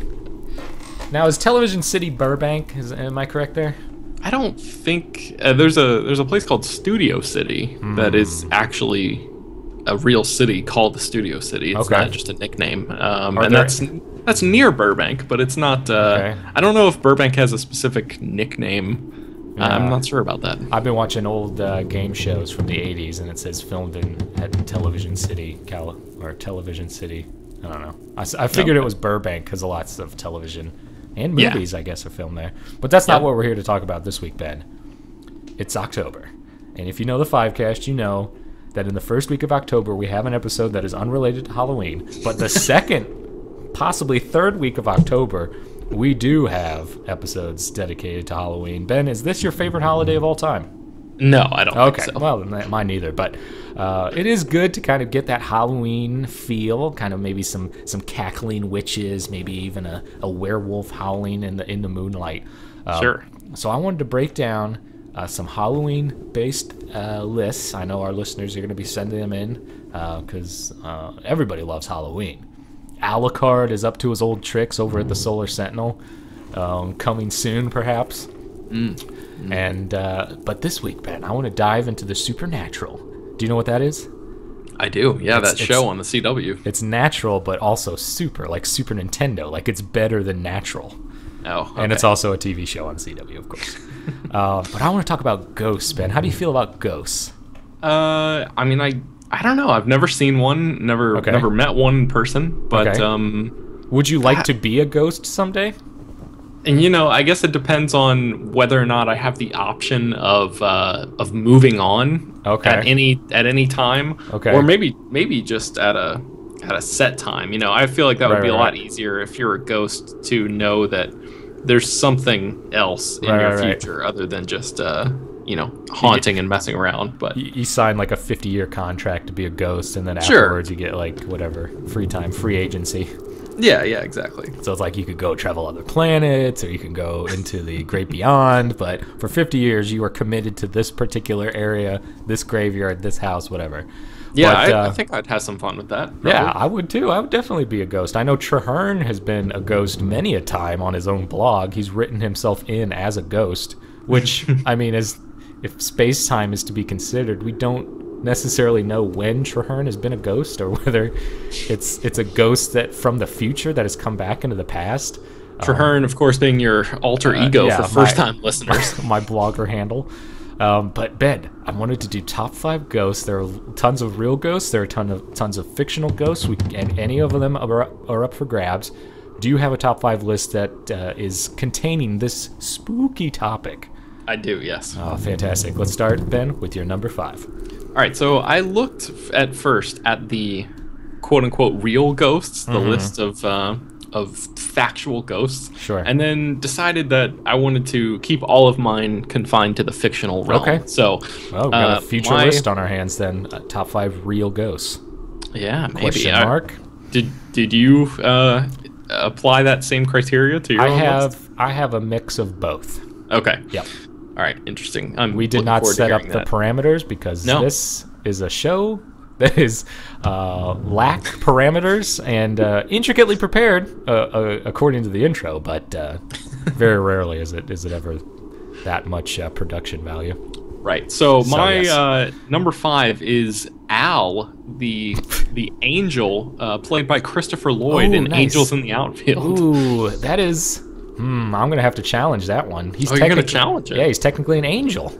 But I feel like if he is on the Earth for a specific... I don't know. I feel like there's a... Okay. I don't know. I didn't prepare my... This is why the 5cast is here, so we can have discussions like this. Are angels ghosts? I didn't prepare my legal defense on this. I didn't expect to be cross-examined here. So I don't have a full-on response, except... And I also haven't rewatched this movie since I was probably like 12 years old. Right. I just remember liking the character, and I don't know, I like the idea of him just devoting time to helping a baseball team win a pennant, which is like such a small... Because I think the ultimate goal, if I remember right, was just that they win the pennant. Yes. It's not even that they have to win the World Series. Right. The pennant is much more important in some baseball fans. To some baseball fans. And the World Series is like... It's like the Super Bowl, where it's just commercial after commercial, 7 games of commercials. But yeah, the pennant, like if you win your region, that's what's up. Yeah, domination in the region, but yeah, man, I don't know. I like the idea of him, hearing this kid's plight, and with a kid, of course, played by Joseph Gordon-Levitt, and his dad, abandoning him and saying, "Oh yeah, I'll come back when the Angels win the pennant." That's like the premise of the movie, and then every '90s movie that has an orphan child is the father only comes back when something magical happens. Right. So yeah, I don't know. I to get into your distinction there, I'm not really sure what I don't know. I feel like a ghost. I feel like an angel can be a ghost, but a ghost cannot be an angel, or a ghost doesn't necessarily have to be an angel. What do you think about that? Now I'm gonna qualify him as a ghost. I don't even know what his name is. What's his character's name? His name is Al. Al, that's right. If Al is if he is chained to the earth, like if God has said, "Hey, you're gonna go down to earth, and you're not coming back until the Angels win the pennant," right?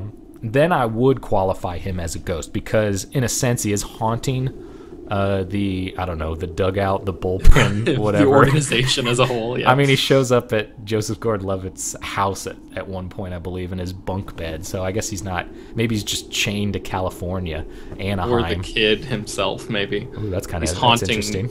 He's haunting the child, even though his haunting happens to be helpful in this case. Maybe. Yeah, that's what happens in Poltergeist. Is everyone thinks the house was what was haunted, but it was actually the girl. The girl was being haunted by whatever, the Quaker that killed himself in the basement or underground. Or watch the Poltergeist trilogy. You'll know what I'm talking about.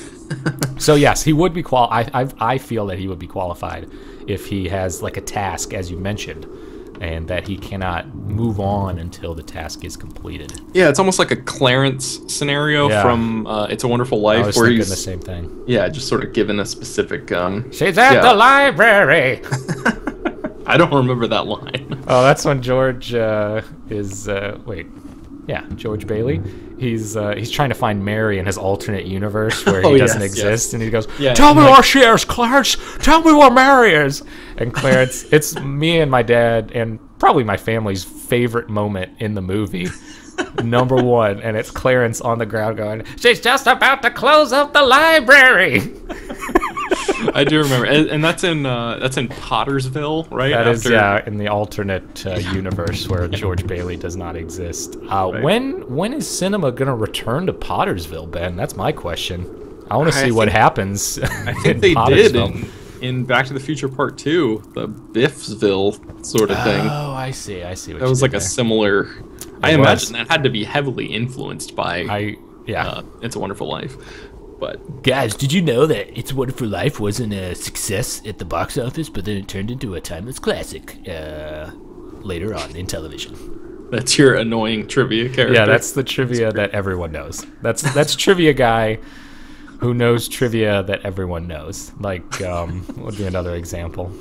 Oh man, there's always like something that everyone knows. Like, I don't know. I'll get back to you on that. Okay, yeah. My number 5, Ben, and I've been reading a lot of Shakespeare. Okay. Mostly William Shakespeare's Star Wars, Verily A New Hope. I think that counts. So I'm going to go at my number 5, King Hamlet's ghost from the aforementioned Hamlet. Nice. I want to go full title on this. Also known as The Tragedy of Hamlet, Prince of Denmark. So this is what happens. So Hamlet is a prince. He's like the main character is the son of King Hamlet. And King Hamlet, the ghost, shows up 3 times, right? 3 times in the play. He, I think he appears to some soldiers at first, and then the soldiers are like, holy shit, we just saw King Hamlet's ghost. And so they're like, it's like the talk of the castle.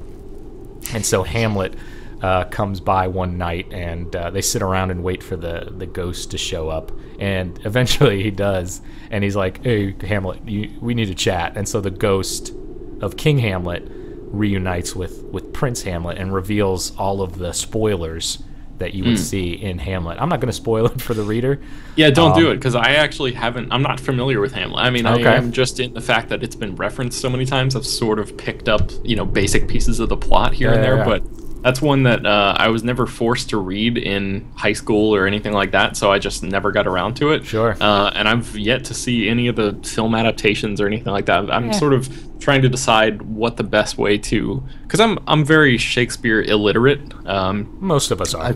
I've seen, I've read a handful, probably like 2 or 3 of his plays, and then maybe seen a few film adaptations. But that's all of pretty his much sonnets, it. you've read all of his sonnets, though, I hope. Billy S, man, he rocked those sonnets hard. Yeah, I think there's like a retro, like a 60s, I want to say maybe Harris. Who's the guy that played Dumbledore in the first 2 Harry Potter movies? Richard Harris? I think Richard Harris is in one of the old 60s Hamlet adaptations, but I'm not sure. But there is like a 60s version where like it looks like the set that would be on a theater stage. Oh, okay. Like it isn't like, whatever Hollywood's farted out this year with Macbeth. Yeah. But yeah, it's like a legit play on film. Yeah, it's sort of how they, like the AMC theaters sometimes will do those like simulcasts where they'll broadcast a theatrical production from like the Metropolitan Opera or something. Yeah. But no, this is like a produced film, but with the production value of a theater production. So it looks like a play, but it's actually on film. Anyway, so yeah, Hamlet's great. I think it's pretty short, so if you want to read it first in its all its Shakespearean glory. Okay. Man, reading Shakespeare's Star Wars is fantastic, and if you haven't checked it out, it really, I mean, I'm only in like Act 3 of Verily A New Hope, but it blows the story wide open. Like there's so much more going on when you put it into Shakespearean verse. It's fantastic. That's cool because, a lot of people have trouble with the language itself of Shakespeare, the writing style and stuff, and applying that to a story that everybody knows with Star Wars is like, because sometimes people even have trouble grasping the basic plot elements of Shakespeare's writing because it's so dense and sort of hard to get through sometimes. So yeah, that'd be pretty cool reading a Star Wars story where you already know the plot elements. It's just the description is different. They just speak with so much more noble tones that it really makes Star Wars even more epic than it already is. But yeah, nice. King Hamlet's ghost, a literature-based ghost that I find very very intriguing. Ben, number 4. All right, my number 4 is Casper the Friendly Ghost. Oh, Casper. Figured I'd go with another lighthearted, easygoing ghost here for my number 4 choice. I was a big fan of the 1995 movie. Still am, actually. Christy Ricci, huh? Christina Ricci. Oh yeah. Wednesday. Yeah, let's see, who provided the voice of Casper? Bill Pullman. Malachi Pearson, no relation, I should mention. Sure. I wasn't even going to ask. Malachi. I'm sure I would have heard of Malachi by now. Right. So yeah, he provided the voice for Casper. I remember being 10 years old when this movie came out, and it's sort of right in the sweet spot for me. I thought the CG and the interaction with the live action materials and stuff on the set were pretty groundbreaking for the time.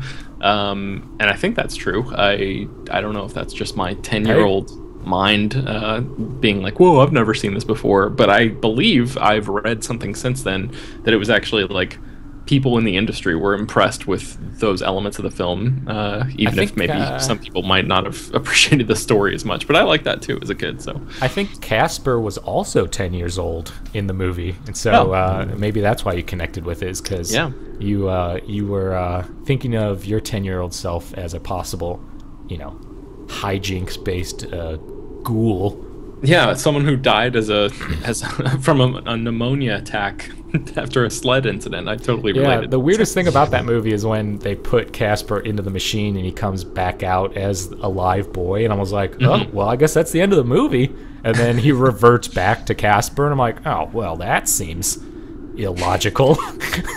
Yeah, and also I think we talked a little bit about Casper during our top 5 haunted houses episode, which I want to say was an October episode. It makes sense for us to have done that in October, so check that one out if you're looking for more Casper talk. But, and if you go back to our episode on top 5 50s comics, we also see Homer the Happy Ghost, which I believe may be the rival to Casper the Friendly Ghost. And I think there was also like Gary the Gay Ghost, Flaky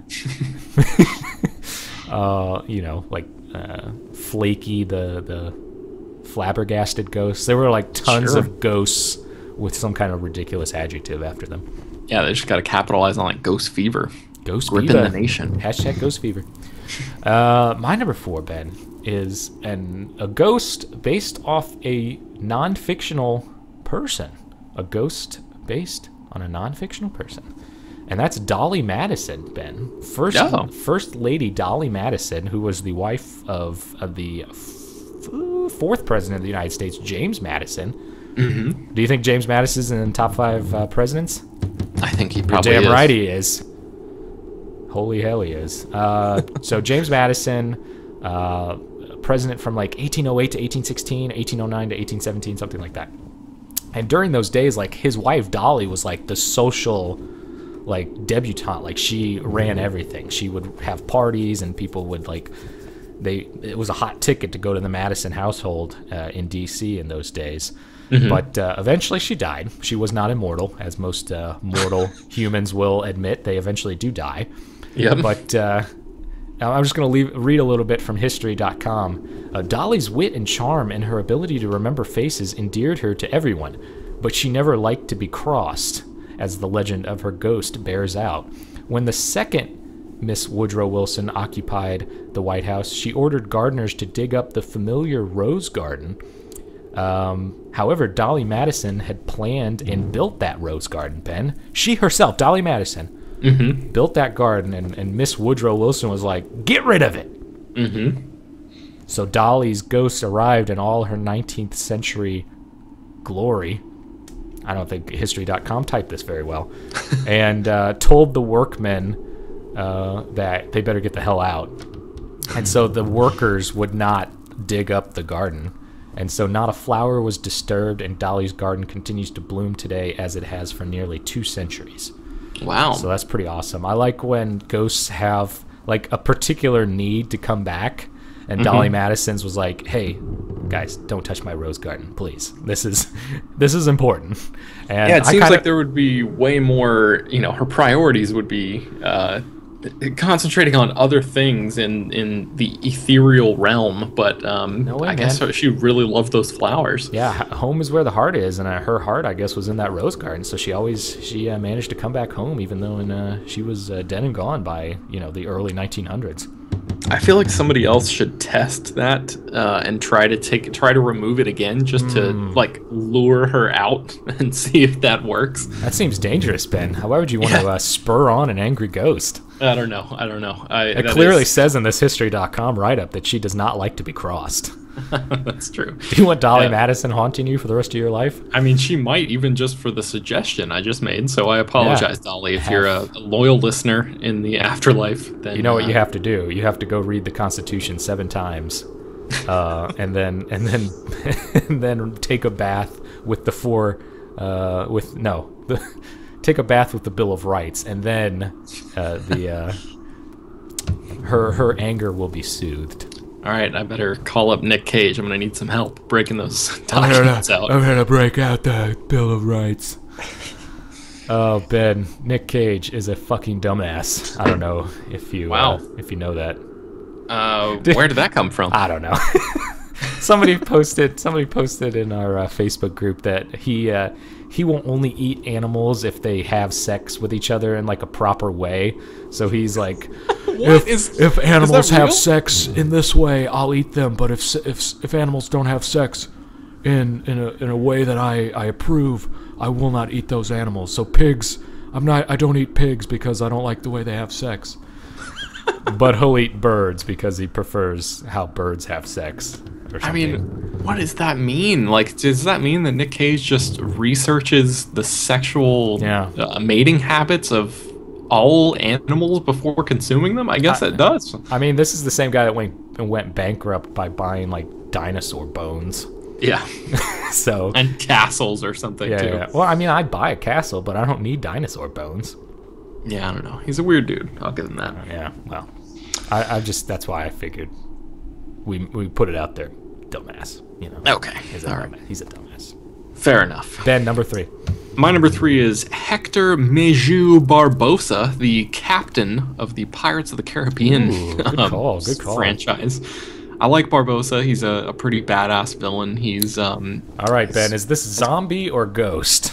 You know, this is another one that he's sort of. I would say he's been cursed. And zombies don't really get cursed as far as I know. Okay. There's an Aztec gold blood ritual that's going on in these movies, and I feel like they, especially when they go out in the on the surface of the boat at night, and the moon strikes them and it shows their true selves, and they're basically just skeletons with with rags draped around them. Right. And they can't be killed, and they're haunting the sea, I guess.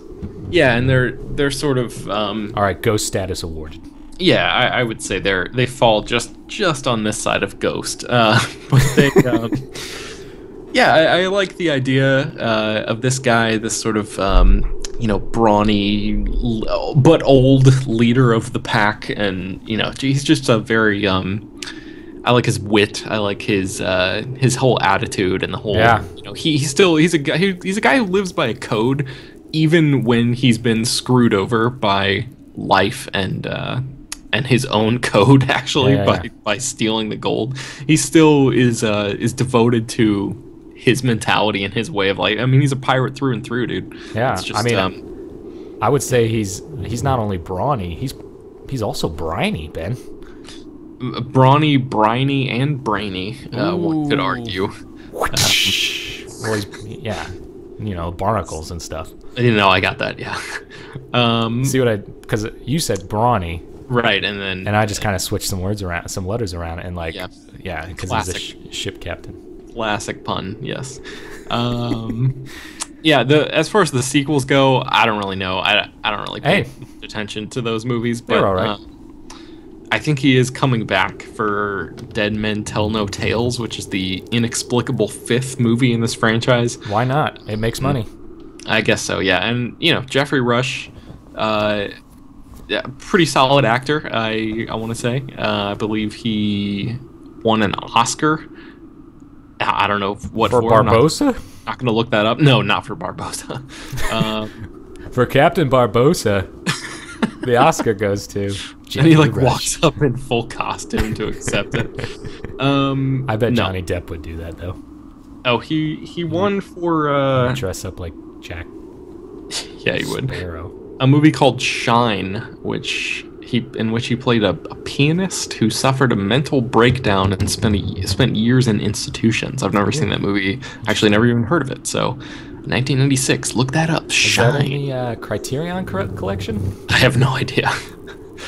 Probably see that on Hulu. Yeah, we'll have our intern Dave look that up. This week's episode brought to you not by Hulu, which now offers a commercial-free plan.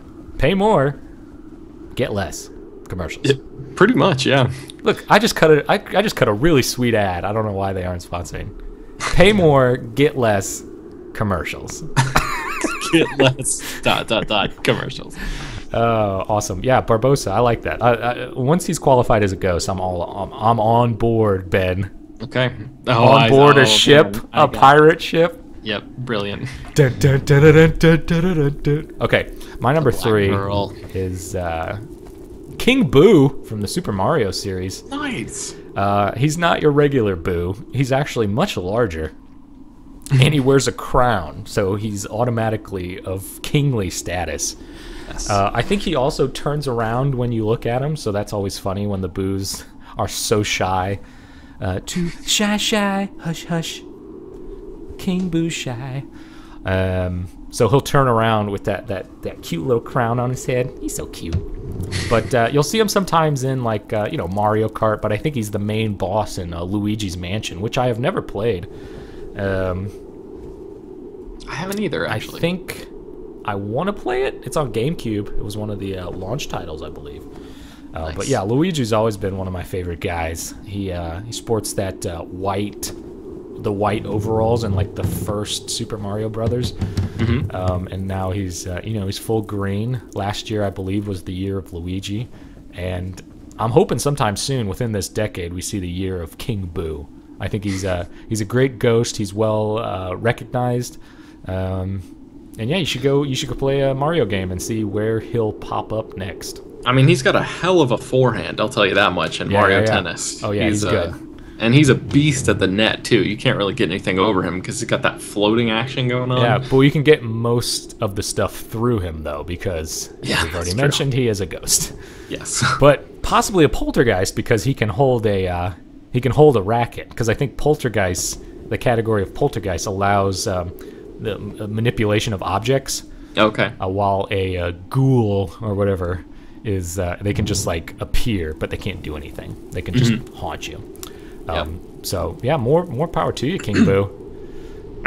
Excuse me. Nice. We both had a cough at the same time. So yeah, check out a Mario game. I don't know. I guess Mario's doing okay financially. It's not like people don't know who Mario is. Sure. So yeah, check them out. Ben, moving on. Number 2. My number 2 is a group of ghosts, Tyler. It's the Army of the Dead from Lord of the Rings: Return of the King. Ooh, Dunharrow?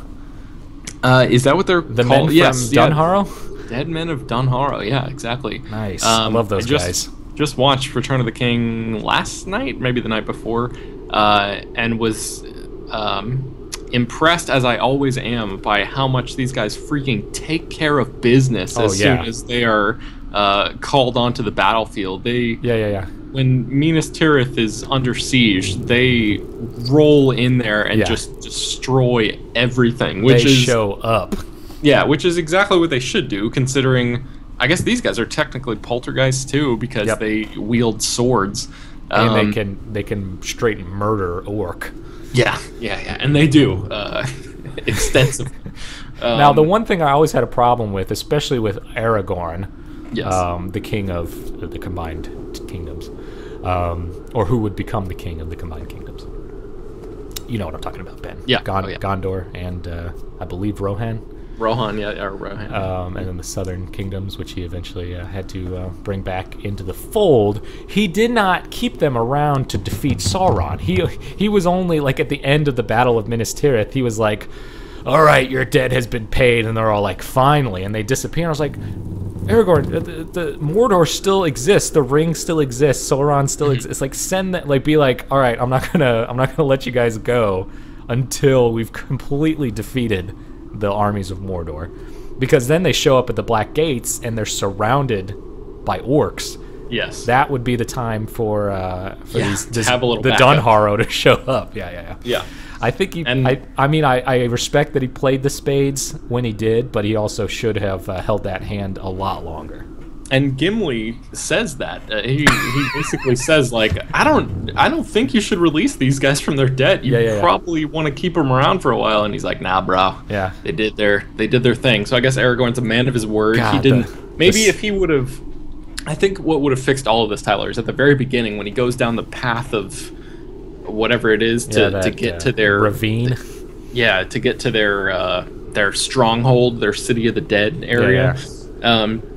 If he actually met up with them first and said, listen, this is exactly what I want you to do. Basically, in the movie, he just says, I want you to fight with me. Yeah. Come fight with me. But he doesn't specify. So I feel like if he specified, if he said, fight with me until Sauron has been completely destroyed, then they would be cool with him waiting until then to release them from their duty. It's not like they get hungry or get tired. They're effing ghosts that can do whatever they want. Yeah, they also just like sit there in the city of the dead, and it never shows them actually doing anything. So I mean, they might as well sort of do whatever they can as quickly as possible to get themselves released from that debt. Right? Their endurance is probably like at 100%. And I guarantee you the Battle of Minas Tirith didn't take anything out of them. Yeah, no, they were ready for more. They were. Let's go, Aragorn. But anyway, they collectively are my number 2. I really appreciated how they just wrecked some shit, basically. Now, my number 2, Ben, I thought we were going to have the same number 2 because I also have a group of ghosts. Let's see if you can recognize this colorful clad of clandestine. Can't think of a word for ghost that starts with C. I'm talking about Blinky, Pinky, Inky, and Clyde. Okay. Who am I talking about, Ben? Can you guess? You're talking about the Pac-Man ghosts. The Pac-Man ghosts, of course. So Pac-Man, he's got a lot in life. Trapped. He has been cursed with a ever-going task of collecting these miniature dots in a maze of life. So that's his curse. And not only that is he cursed to go maze after maze after maze after maze until hard game over if you reach the end of the game. He also has these 4 ghosts chasing him around. You got a red ghost, Blinky, pink ghost, Pinky, a cyan ghost, Inky, and then of course the orange ghost, Clyde. I did not find this out until a few years ago, maybe within the last 5 or 10 years, that each ghost has its own programming, so each has its own little personality and character, and it does different things. And so the red ghost or Blinky will actually shadow Pac-Man. Like, it'll do similar things to Pac-Man, whatever direction Pac-Man goes in. Pinky is the fast ghost. Inky will actually avoid you. And then Clyde does whatever the F he wants. Okay. So I never understood. I thought they were just kind of constantly after you, but I guess it makes sense because they're all over the screen. They're not in a line trying to find you. Yeah. So mad props to the programmers. That is like a finishing touch to the game. Yeah, and I actually just found this out right now when I was looking this up, because when you mentioned the character names, and I was like, where is Sue? Sue, because I grew up playing Ms. Pac-Man, not the normal Pac-Man, and so I remember in the intro of the game, it introduces you to Blinky, Pinky, Inky, and Sue, and there's no Clyde. So you mentioned Clyde, I was like, what the hell's going on? So I looked that up while you were talking, and apparently in Ms. Pac-Man, she takes over the role of Clyde. She is identical to him in every way and uses the same pattern structure that he does. The reason that they changed the name was just to give Ms. Pac-Man her own arch enemy. Okay. So Sue versus Miss Pac-Man. Yeah, I always used to play Miss Pac-Man. Yeah, so that's basically I think you're just talking about like the collective ghost team of the Pac-Man universe. So now I was talking about that kill screen. If you play to the 256th level in Pac-Man, the game will break. It'll the programmers did not envision someone playing that much because this was an arcade game, so it was supposed to be like a quarter heater. And yeah, if you get to level 256. The game will eventually break down. It won't know what to do. There's not enough memory to continue the game indefinitely.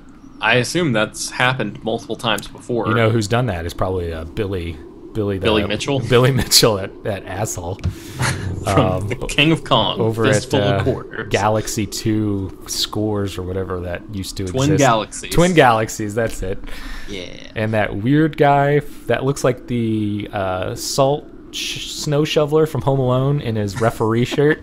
Yep. He's like, guys, still send me their scores on old VHS tapes. I'm never gonna give up this life. Twin Galaxies has been closed for 25 years. Never I given think up that this guy life. is still like an officiator of Yeah. video game stuff. I mean, So. we humor him. He still kind of is. Ben, we've reached the number one spot. Go ahead and let us know. All right, so my number one is I don't know. This is one that we might get into a little bit about whether or not it actually qualifies as a ghost. But you're- that's part of why I chose it. Your list has been riddled with these selections. Yeah, I this like one it. is the most suspect of all of them, I would say. It is the voice from Field of Dreams, the one that says, "If you build it, he will come, ease his pain." Okay. You know, the typical. So you're saying God is a ghost? Well, I don't know. Is it God or I is don't it a ghost that's out in the field? Who is it the ghost of his father whom he plays catch at the end? It's the commissioner of Major League Baseball that threw out the White Sox players that were cheating. Yeah, maybe it is. We don't know. We never really see. I think it's left ambiguous on purpose. So I'm going to say it's a ghost. I would say it haunts the field, the crops. Yeah. And basically. Oh, maybe it's Mother Nature. Maybe it's. It seems like it's the Mother Nature corn. would not That's make true. Kinsella to rip corn out and play baseball on top of her. But Maybe it's the great spirit, the great turtle spirit that we all walk on.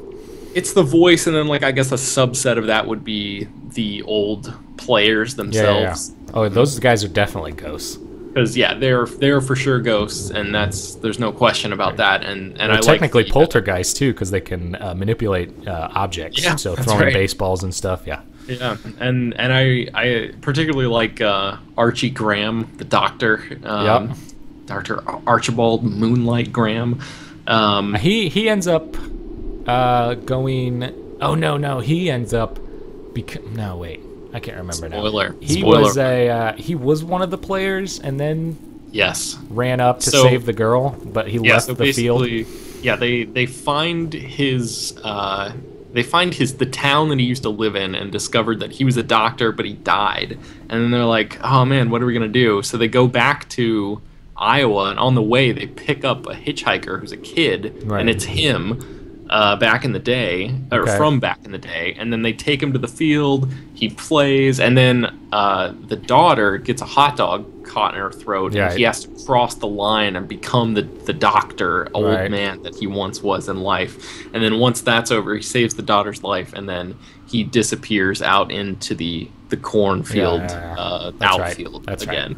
So Oh man, that's such Yeah. a great movie. it is. It's awesome.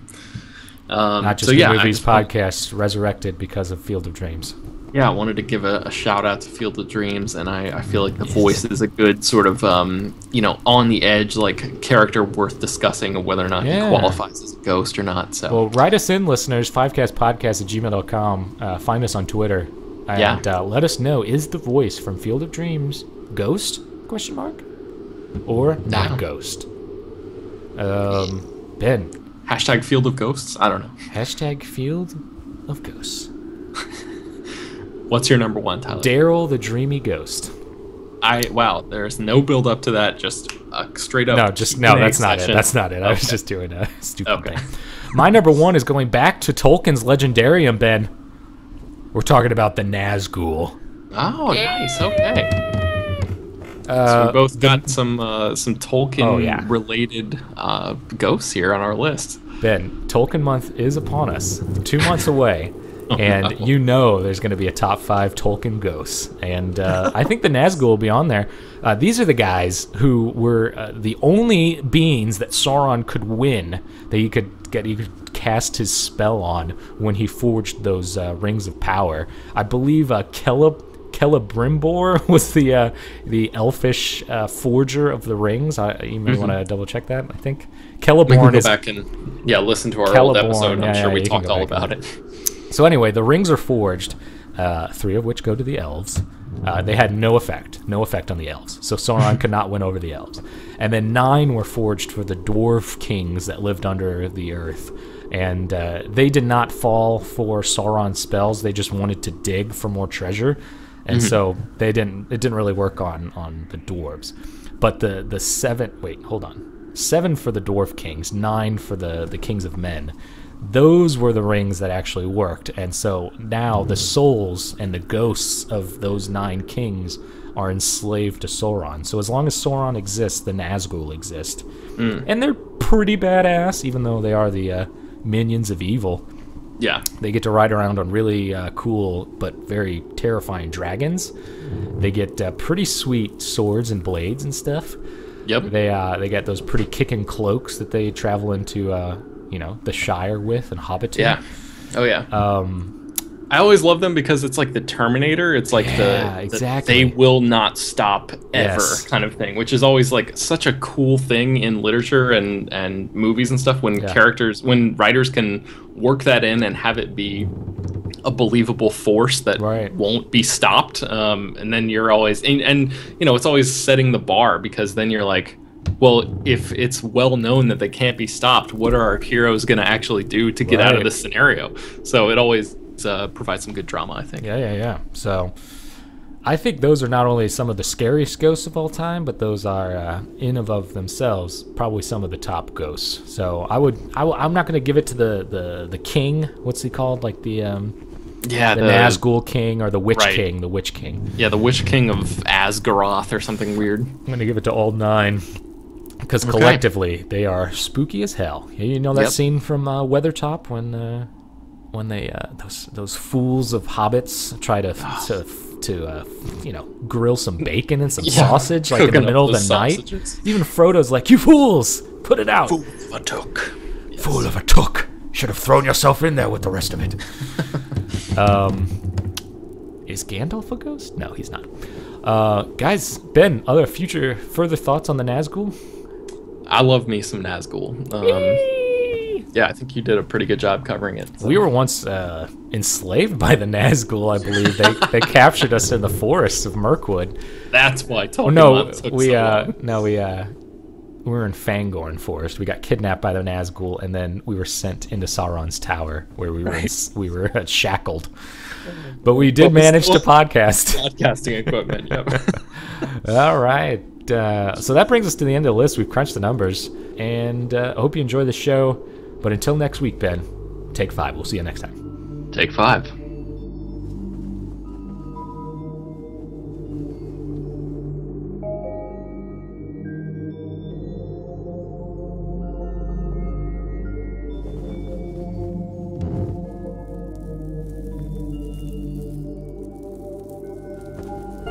Hey, Ben, I didn't see you come in.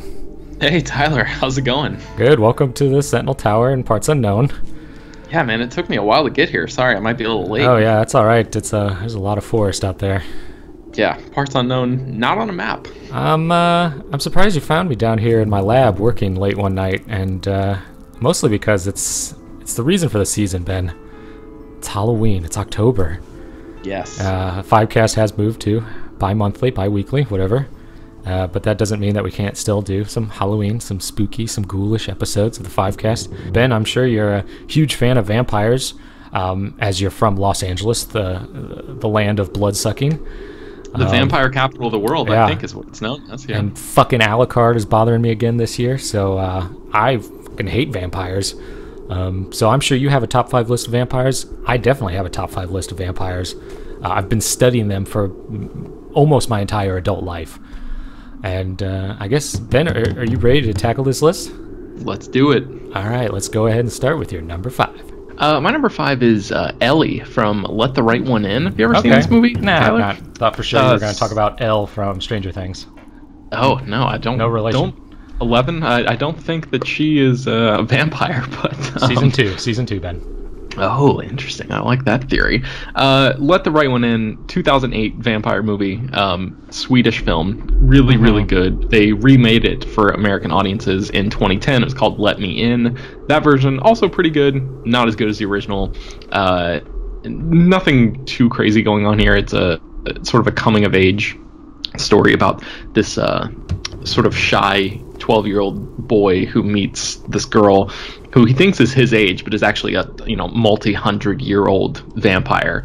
And there's a scene in a swimming pool late in this movie. If you start watching this movie and you get 40 minutes in and you're like, I I don't know, I'm going to turn this off. I'm not really feeling it for some reason. I would implore you to stick it out until the end, because there's a scene in the swimming pool that is epic at the very end. So check that out. Ellie the vampire. I would say a small choice for my number 5. I also realized when I was making this list, Tyler, I have not seen very many vampire movies in my life. I've been drawing from anything that includes a vampire. I was going to go as far back as like the 1700s, but decided not to. Yeah, I stuck mostly with movies for my list, although there's obviously a plethora on television and comics and all sorts of other mediums, and I'm sure you'll probably touch on some of those. But what was your number 5? My number 5 is going straight into the movie trilogy of Blade. Okay. Motherfucker, I Will Kill You. Blade is actually my number 4. All right, congratulations. You're keeping up. Yeah, he's originating from Detroit, and he's half vampire, I want to say, because he can walk around during the day, maybe. I don't know, I haven't seen the movies in a while. Yeah, me neither. Chris Christopherson's in there somewhere. May or may not sing a country music song about Blade the Vampire Hunter. I don't think that happens, but there's like a whole society, much like The Matrix, a whole society of vampire people who bathe in blood and like drink blood and then go out, and sometimes they're like street level hooligans that try to suck people's blood. It's kind of cool, but Blade does not want anything to do with those kinds of vampires, so he kills most of them, as many as he can. I don't know, does he face off against Dracula eventually in the third one with Ryan Reynolds and oh man, Amy Beale or whatever her name is? Jessica Biel. I think that might be in the second one. I actually don't know. It's been so long since I've seen these movies. This was like the early wave of comic book superhero movies. This was like '98. This is pre-Spider-Man, pre-X-Men. So this is like you've got like the Richard Donner Superman, and then the Tim Burton Batman, and those movies continued Batman Forever. Yeah, those movies continued throughout the tone. 80s, 90s. But really, aside from those two, there wasn't a ton of superhero action going on the big screen until Blade came around. So, it didn't really make too much of a mark. But I think these movies are, I would say quasi loved by fans. Like they have their fans. And Blade hasn't shown up in the MCU just yet. I don't know why. Right. You would think. Although I think Wesley Snipes is like pleading to be included now. Oh, I bet he is. Hasn't had a lot of work since he dodged all those taxes. Yeah. Right. That's him. Yep. Blade's half vampire physiology results in him being completely immune to silver, garlic, and sunlight. So he's just a badass. He has superhuman strength, speed, stamina, agility, reflexes, and senses. Also has a healing factor. Blade versus Wolverine maybe could be a movie. Ooh. He was forced to drink blood in the first and second films to accelerate his usual healing abilities, but I guess he doesn't care to do that. He uses some kind of like fake blood that Chris Christopherson comes up with in his garage. So yeah, those movies are kind of cool, I guess. And so that's why he comes in at my number 5. Yeah, I think I like the dichotomy, the juxtaposition of the duality, I guess, of him being sort of half human, half vampire, and having to suppress those tendencies in himself while also lashing out and killing. It's like killing a part of himself almost every time he kills a real vampire. So interesting thematic stuff going on there. Nice. Well, my number 4, Ben, skipping right ahead, is Baron Blood. Baron Blood from Marvel Comics in like the 1940s. Okay. Original name John Falsworth. He leaves England to pursue an interest in vampire lore, travels to Transylvania, encounters the original vampire Dracula, who obviously overpowers him and drains his blood and turns him into one of his undead. He then commands Falsworth to return to England and cause havoc, and takes on the alias of Baron Blood. So he, I think, may have been alive since World War I, but reappears during World War II, and maybe he fights Captain America. I don't know. This list wasn't intricately prepared this week, but I really do like his costume, where he doesn't look like a vampire, really. He just kind of looks like a Vulture from the Spider-Man comics, except more bat-like. And, he flies around. I guess he sucks blood or something, and, Captain America kicks him in the teeth like he did Adolf Hitler. Nice. Baron Blood. I love alliteration, and so that's why he made it into my number 4 slot. It's always good. Again, man. not a lot of research. Didn't really care. That letter from Disney is got me biting at the bit. So, man, $1.3 trillion? That is a lot of money. Yearly for both of us. Yeah. Oh, we're not splitting that? That's even better. I think it's one. I think it's each. Okay. All right. I like your interpretation of that letter. Ben, number 3. I think it's legally binding, my interpretation. So, my number 3 is Christopher Lee's version of Dracula. Oh, nice. The Hammer films. Yes, the Hammer Films movie, starting in, I think, 1958, is when Christopher Lee sort of took over. Bela Lugosi had a very famous incarnation of Dracula. We may or may not talk about that. I'm not sure if he's on your list or not. No, he's not on my list. But Christopher Lee is like the more... Lugosi. He's Christopher Lee is like he's the taller, more commanding presence. He's like 6'5" or something, super creepy. And I think the studio actually thought at one point that he was too tall for the role, and they thought that would be like a detriment. But it actually added this sort of otherworldly quality to him. When he adopted this very famous character. By the time 1958 rolled around, a bunch of movies about Dracula had been made. So this was just another link in the chain, so to speak, of people portraying the character. But I think Christopher Lee's version was really like he had that. A lot of times. With Dracula in particular, there's like the sex factor of like him being able to, seduce women and stuff. And a lot of times, with like Bela Lugosi, like I can't imagine him convincingly seducing a young woman. But Christopher Lee has like this sort of striking presence that is, I think, mesmerizing. Like I think it's convincing that he could play somebody that women could be sort of taken with and disgusted by and horrified by all at the same time. Wait, what's the Chester factor? Hey, Chester the Molester. Oh, okay, yes. These were also more violent, I think, than the Universal Pictures vampire versions, where it was more like pull away the camera so that vampire can do his business off camera. And I think like the Hammer films were more like, let's get some boobs and butts and blood in there, the 3 Bs, if you will. Yeah, that sounds like them.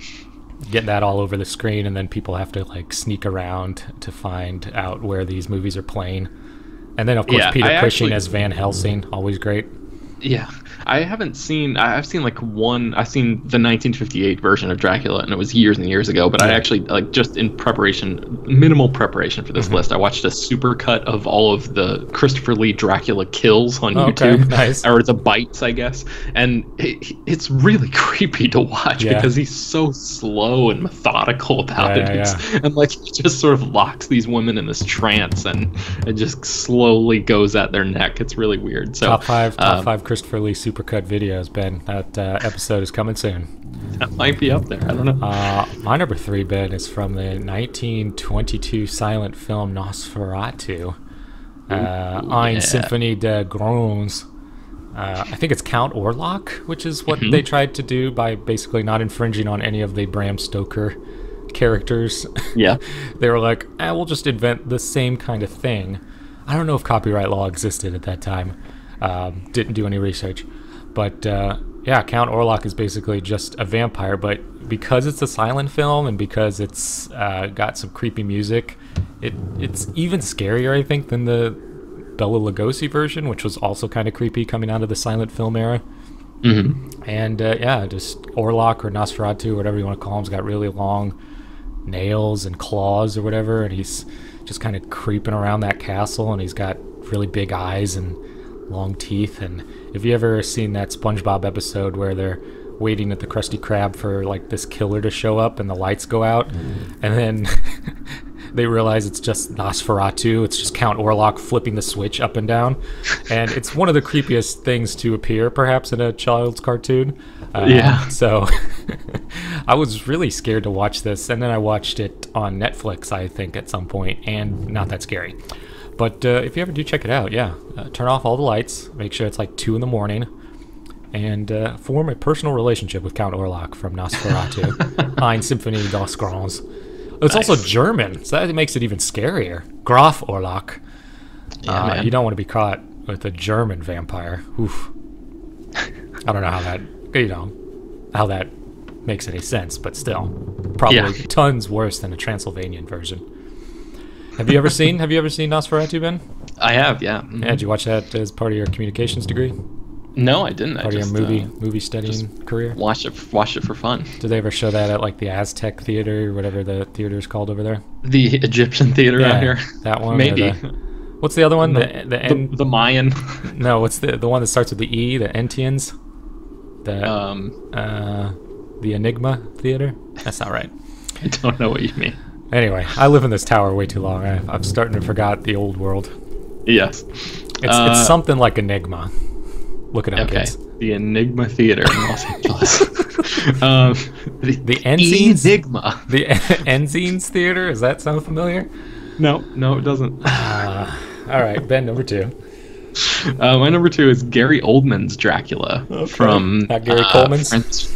No, wow, is that really one? That would No, be amazing. when you said Gary, I immediately thought Gary Coleman's Dracula. I was like, that sounds interesting. No, this is Gary Oldman's version from the 1992 Francis Ford Coppola Bram Stoker's Dracula movie. And were you there when we watched this years ago? No, I watched it by myself at some point.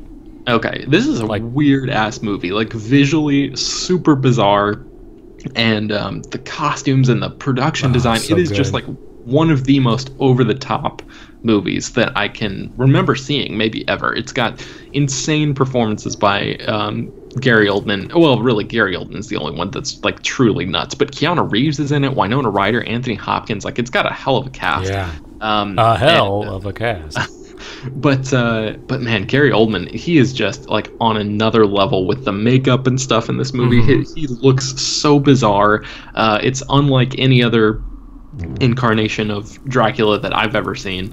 But I guess he told Francis Ford Coppola, was like coaching Gary Oldman on how to speak seductively off camera to these characters while they're like writhing in ecstasy. It's like this crazy stuff that like Coppola, obviously a master director, but really just like forcing the actors to get into these characters' head spaces. Super weird. The movie, I can't really. It's been probably 10 years since I've seen it, but the costumes and the production design and stuff sticks with me, even if I think this is maybe considered not one of the greatest adaptations of Bram Stoker's work. But it's pretty good. I like it. It's a very, very out there sort of movie. So they felt like they made that movie as if there was never going to be another Dracula movie ever again. They're like, we got to punch it to the wall, and they just like included every single thing. Yeah, that's a really good way of describing it. I feel like it kind of made you realize that Dracula's whole like circle of life was kind of interesting, where he eventually kind of came out of it, I guess. Like his whole reason for becoming Dracula was this, and then it ends up you kind of relate with him a little bit, but not too much where it takes away from the whole Dracula idea that he's a badass dude. Yeah, and it really goes from like the days of him being like a warrior and stuff all the way through to the very end of the story. So it's pretty nuts. So and Gary Oldman, the Impaler. Yeah, Gary Oldman, always a worthwhile actor, even in movies where he's the best part of the movie a lot of times, just because he's just like this crazy chameleonic sort of guy. So. Like in The Dark Knight. I guess that's one of his more bland performances. But what are you talking about? His kids almost died. Well, he's good in that movie. What a delivery! Okay, all right, let's move on. Couldn't they have had like just one bridge of continuity in these new movies? Like, couldn't just Gary Oldman play Commissioner Gordon like forever? Like, why? Let's not get derailed here. J.J. Abrams, I swear to God. He has nothing to do. My number 2 is the son of Dracula. Believe it or not, Ben. One of my worst enemies of all time. I'm probably here in the tower preparing to battle him for perhaps the last time. It's Dracula spelled backwards. Great job, Dracula, on naming your son Alucard. Alucard. Appearing as a character in one of the Universal movies, I believe it's called Son of Dracula, and they realize, I want to say maybe 1/2, 3/4 of the way through that Alucard is a vampire, A. B, Son of Dracula, and C, his name is spelled backwards to Dracula. Long time coming, long time to figure that out. But I'm referring specifically to the debutante bitch who is Alucard from the Castlevania games. Symphony of the Night, fantastic game. I gotta give it credit. Not really that great until you can unlock Richter Belmont at the very end, but most of the time when you're playing as Alucard, it's kind of sort of fun. But man, this guy is a low-down cheat. No one, I say no one, Ben, should ever sidle shoulders with this man, or this monster. First appearing in Castlevania 3, Dracula's Curse in 1989, which I didn't know. I thought his first appearance was in Symphony of the Night. He's kind of cool. You have to level him up, during the game, so he gets like different weapons and cloaks and hats, and he's just wearing like all this garbage. And so I equip him with like the heaviest things, and then I have to like de-equip stuff as I collect more. It's all very, very confusing. But nowadays, I think in the reboot series, it turns out that he's actually a Belmont in disguise who was turned into a vampire.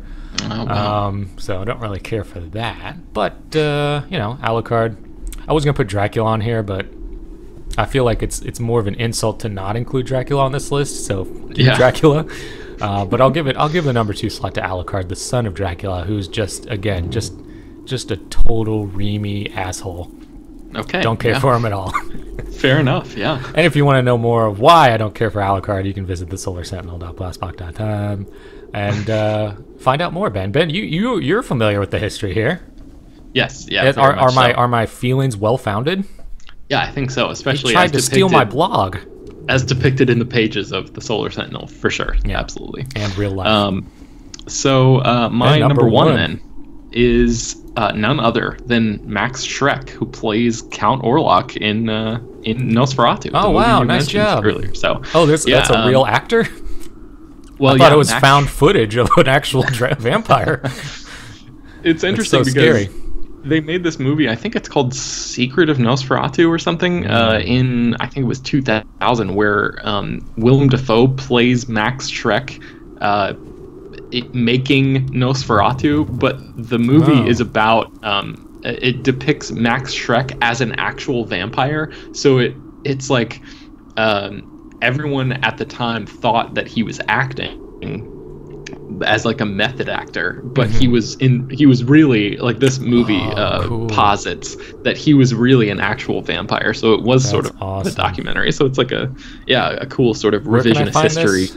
I don't know if it's on Netflix or anything, but I think it's called Secret of the Vampire, or Secret of Nosferatu, or something like that, or maybe Secret of the Vampire. Well, if the producers are out there listening to this, which I'm sure they are, doing research for their next film, let's send a copy to the Sentinel Tower.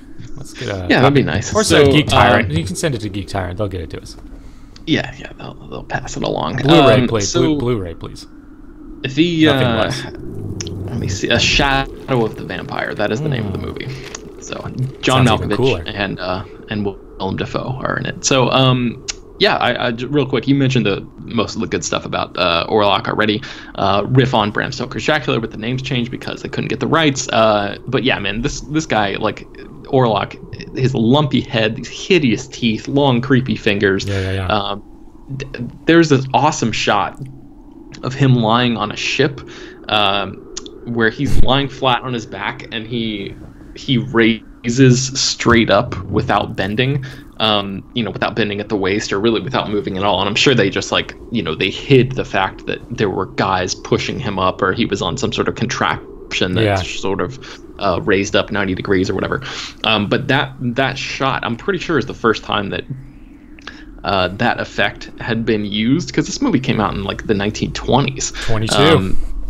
and it's been copied dozens of times. A lot, I think, even in Vampire in Brooklyn. I would have to go back and rewatch it, but I think there's a scene where the spiritual sequel to Nosferatu, where Eddie Murphy is laying flat and then just rises up, and he's got these wide eyes and stuff. But yeah, it's super creepy in Nosferatu, which I believe means vampire. That's like their word that they created. The bird of death who feasts upon the blood of living humans. Yeah, and the ending of this movie is like messed up too, and I'm not going to ruin what happens, but I would say check this out, especially if you're into the early days of film and like German expressionism and stuff like that, because there's a lot of this movie is very influential in a lot of ways. I think it was banned or at least lost for many years, and then or maybe even like Bram's. Oh, I think what happened was Bram Stoker's heirs were like, you can't do this. Like, we see through your bullshit of veiled remaking our whatever father's property. You can't do this. So I think they'd be wrong. This is a clear like use of a vampire, which was around before Bram Stoker did Dracula. Yeah, I think you're probably right. But they ordered all of the prints to be destroyed, and I think a lot of them were. And then a few of them sort of managed to survive, and now it's like become, it's like hailed as a classic of the early days of cinema. So, have you ever read the sequel to Bram Stoker's Dracula, which is written by his son? No, I haven't. Isn't that it good? Weird? No, I haven't read it either. Oh, I thought for sure I could not have to if you told me about it, but hit a wall there. I mean, that's I really love this film. I'm going to go back and rewatch it probably this October to just scare the shit out of myself. I think it's on YouTube. Anyone can watch it. Oh, okay. So. Thanks, YouTube. Monetize that. My number one, Ben, is from my younger days, where vampirism, I guess, wasn't just a disease to the human race. It was also a disease to the rabbit race. I'm talking about Bunnicula, a bunny slash vampire who instead of sucking blood actually sucks like the essence of vegetables, I want to say. Wow. And so like he might get his hands on a carrot and he'll suck all the orange out of the carrot. It's kind of creepy. I remember like the art of the cover of the book. Unfortunately, Wikipedia, someone who runs this article, doesn't feel like posting the actual image of the book, but maybe I'll try to fix that into the banner image. Mm-hmm. But the story is centered around the Monroe family and their pets, and is told from the perspective of their dog, Harold. The Monroes find a bunny at the theater where they were watching a Dracula film. Because of this, they name him Bunnicula. Their cat, Chester, however, is convinced Bunnicula is a vampire and attempts to get Harold, the dog. They had to remind us who Harold was to help save the Monroes from the perceived menace. The full title of the first book is Bunnicula, a Rabbit Tale Mystery. The second and third books are Holiday Inn and The Celery Stalks at Midnight. Nighty Nightmare followed in 1987, followed by Return to the Holiday Inn in 1993. In 99, Bunnicula Strikes Again, and then Bunnicula Meets Edgar Allan Crow in 2006, which appears to be the final book in the Bunnicula series. What a shame. What a shame, Tyler. An animated series adaptation of Bunnicula began airing on Cartoon Network February 6, 2016. So check that out. This is not an advertisement because we are officially moving towards Disney Radio. Radio Disney, I guess, Ben, is what was in that letter. So sorry, Cartoon Network, we're not plugging anything, any part of your programming. But Ben, doesn't that sound like really cool if you were 7 or 8 years old? I guess so, yeah. If you're young enough, sure. I mean, the entire market was just swarming over with Goosebumps books, and then all of a sudden it's like Vampire Rabbit. It's like, guys, this is a gem lost in the sea of nonsense. Didn't Monty Python and the Holy Grail have a vampire rabbit? Well, it was a killer rabbit. I don't know if it was. Okay. It could have had vampiric tendencies. I'll agree with you on that because it goes straight for the neck of all the knights at the end of the movie. Yeah. So yeah, let's say that the great grandfather of Bunnicula was the vampire rabbit in Holy Grail. Monty Python and the Holy Grail. Check out our top five Knights of the Round Table episode. Fantastic episode, Ben. Love the cameo by Phil Collins. Thanks to Warhammer. Oh yeah, good Dame Warhammer. Part of our larger. So Tyler, do you have roundtable. any honorable mentions here? You know I do. Go ahead. I just, because I haven't seen that many vampire movies, there are just some, like there are two off the top of my head that I know that I really need to see, that I've been wanting to see for a long time and haven't gotten around to it yet, and that is Catherine Bigelow's Near Dark, which I think is from like 1987 or something, and then Female What We Gigolo. Do in the Shadows, which was the vampire mockumentary comedy with like Jermaine Clement and stuff like that, a New Zealand comedy from last year, I think. Yeah. I heard great things about the movie, just haven't gotten around to seeing it. I'm sure that vampires from either one of those movies would have made it into my list had I seen them before recording this Jermaine episode. as a vampire. Done. Number one. Yeah. Jermaine? Pretty much. Yeah. Present. In my honorable mentions, I got Marceline, the Vampire Queen from Adventure Time. Great character. Immortal, so has lived the 3 millennium between the end of our world and the beginning of Adventure Time's world. But she doesn't really reference what had happened too much. Like, they call it the Mushroom Wars, which I guess we're supposed to believe was nuclear bombs going off and destroying half the planet. It's a really cool show. Check it out. I got Vampirella, I think. She wears hardly anything, and I think Alex Ross just goes to sleep every night, like just painting her on his walls, like as a madman. I think he did a lot of, like, when I typed her into Google Image, it was just all of Alex Ross's work. So great job there, buddy. And then, of course, where would we be without Blackula, the Black Dracula of the blaxploitation films of the 70s? Yes. I want to know. I don't know if Dave wants to look this up. Dave, I'm sorry, buddy. We're going to have to let you go in a few episodes because I'm sure Disney's going to give us a much better intern than what we're stuck with time in and time out. But I wonder how many Blackula films there were. I wonder how many is enough. Yeah, I and guess will they Dave, be rebooting it soon? That's my question. Dave Tarantino, will looking have- at you. He'll have to get back to us on that maybe in a future episode. But Yeah. Well, Ben, that's it for my top 5 list. We've crunched the numbers. That's the end of the show. Take 5, folks. Bye-bye, Ben. Take 5.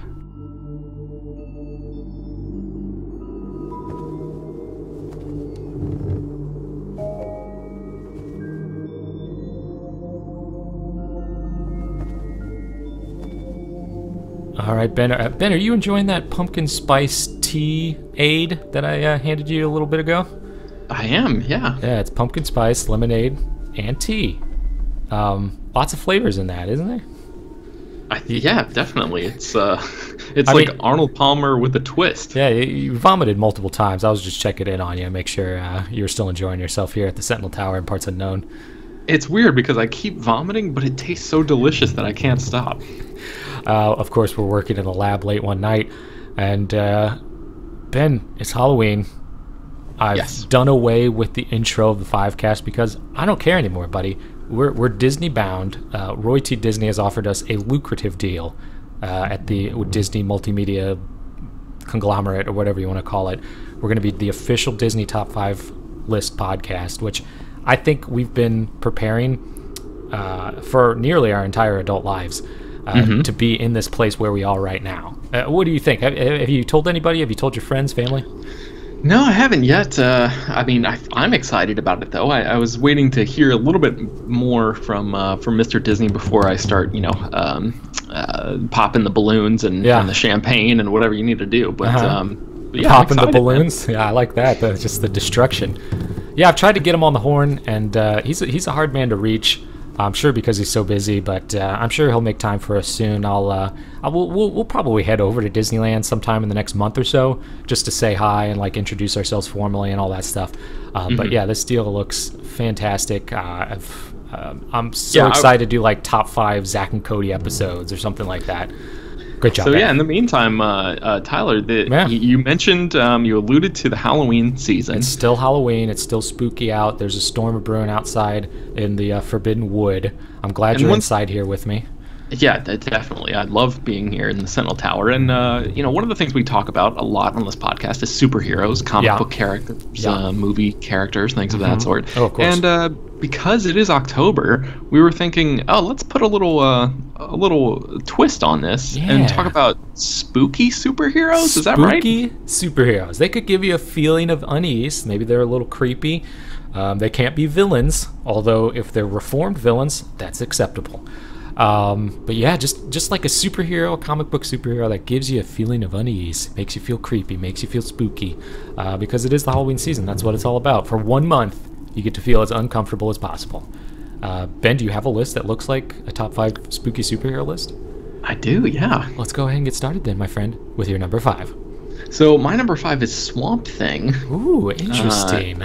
This one I feel like is I don't really know too much about the character of Swamp Thing, the backstory or anything. I think I watched the movie years and years ago, but it's been a long time. We definitely did watch that. That was a Blockbuster Q exclusive.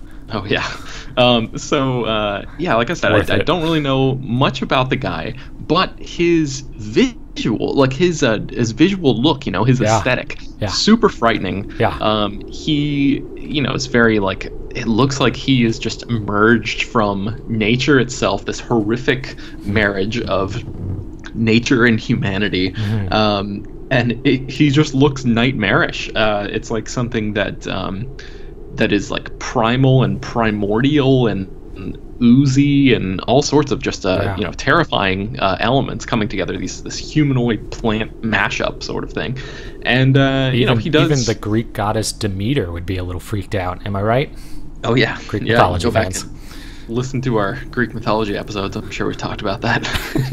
One of the episodes, the long-running 5cast now. It's not for long, buddy. Not for long. Yeah. So anyway, he looks like just a pile of vegetables, but like the most horrific one that you can find. And he does fight to protect his swamp home. He is not down with terrorists or eco-terrorists or anything like that. Not. And don't you pour one smidge of oil into his wetland?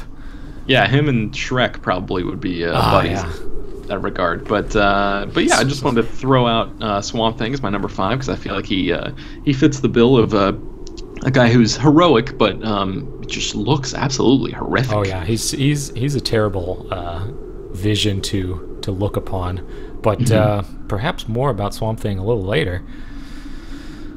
A little tease there for the listeners. Happy podcast day, by the way, Ben. We're recording this on podcast day in the tower.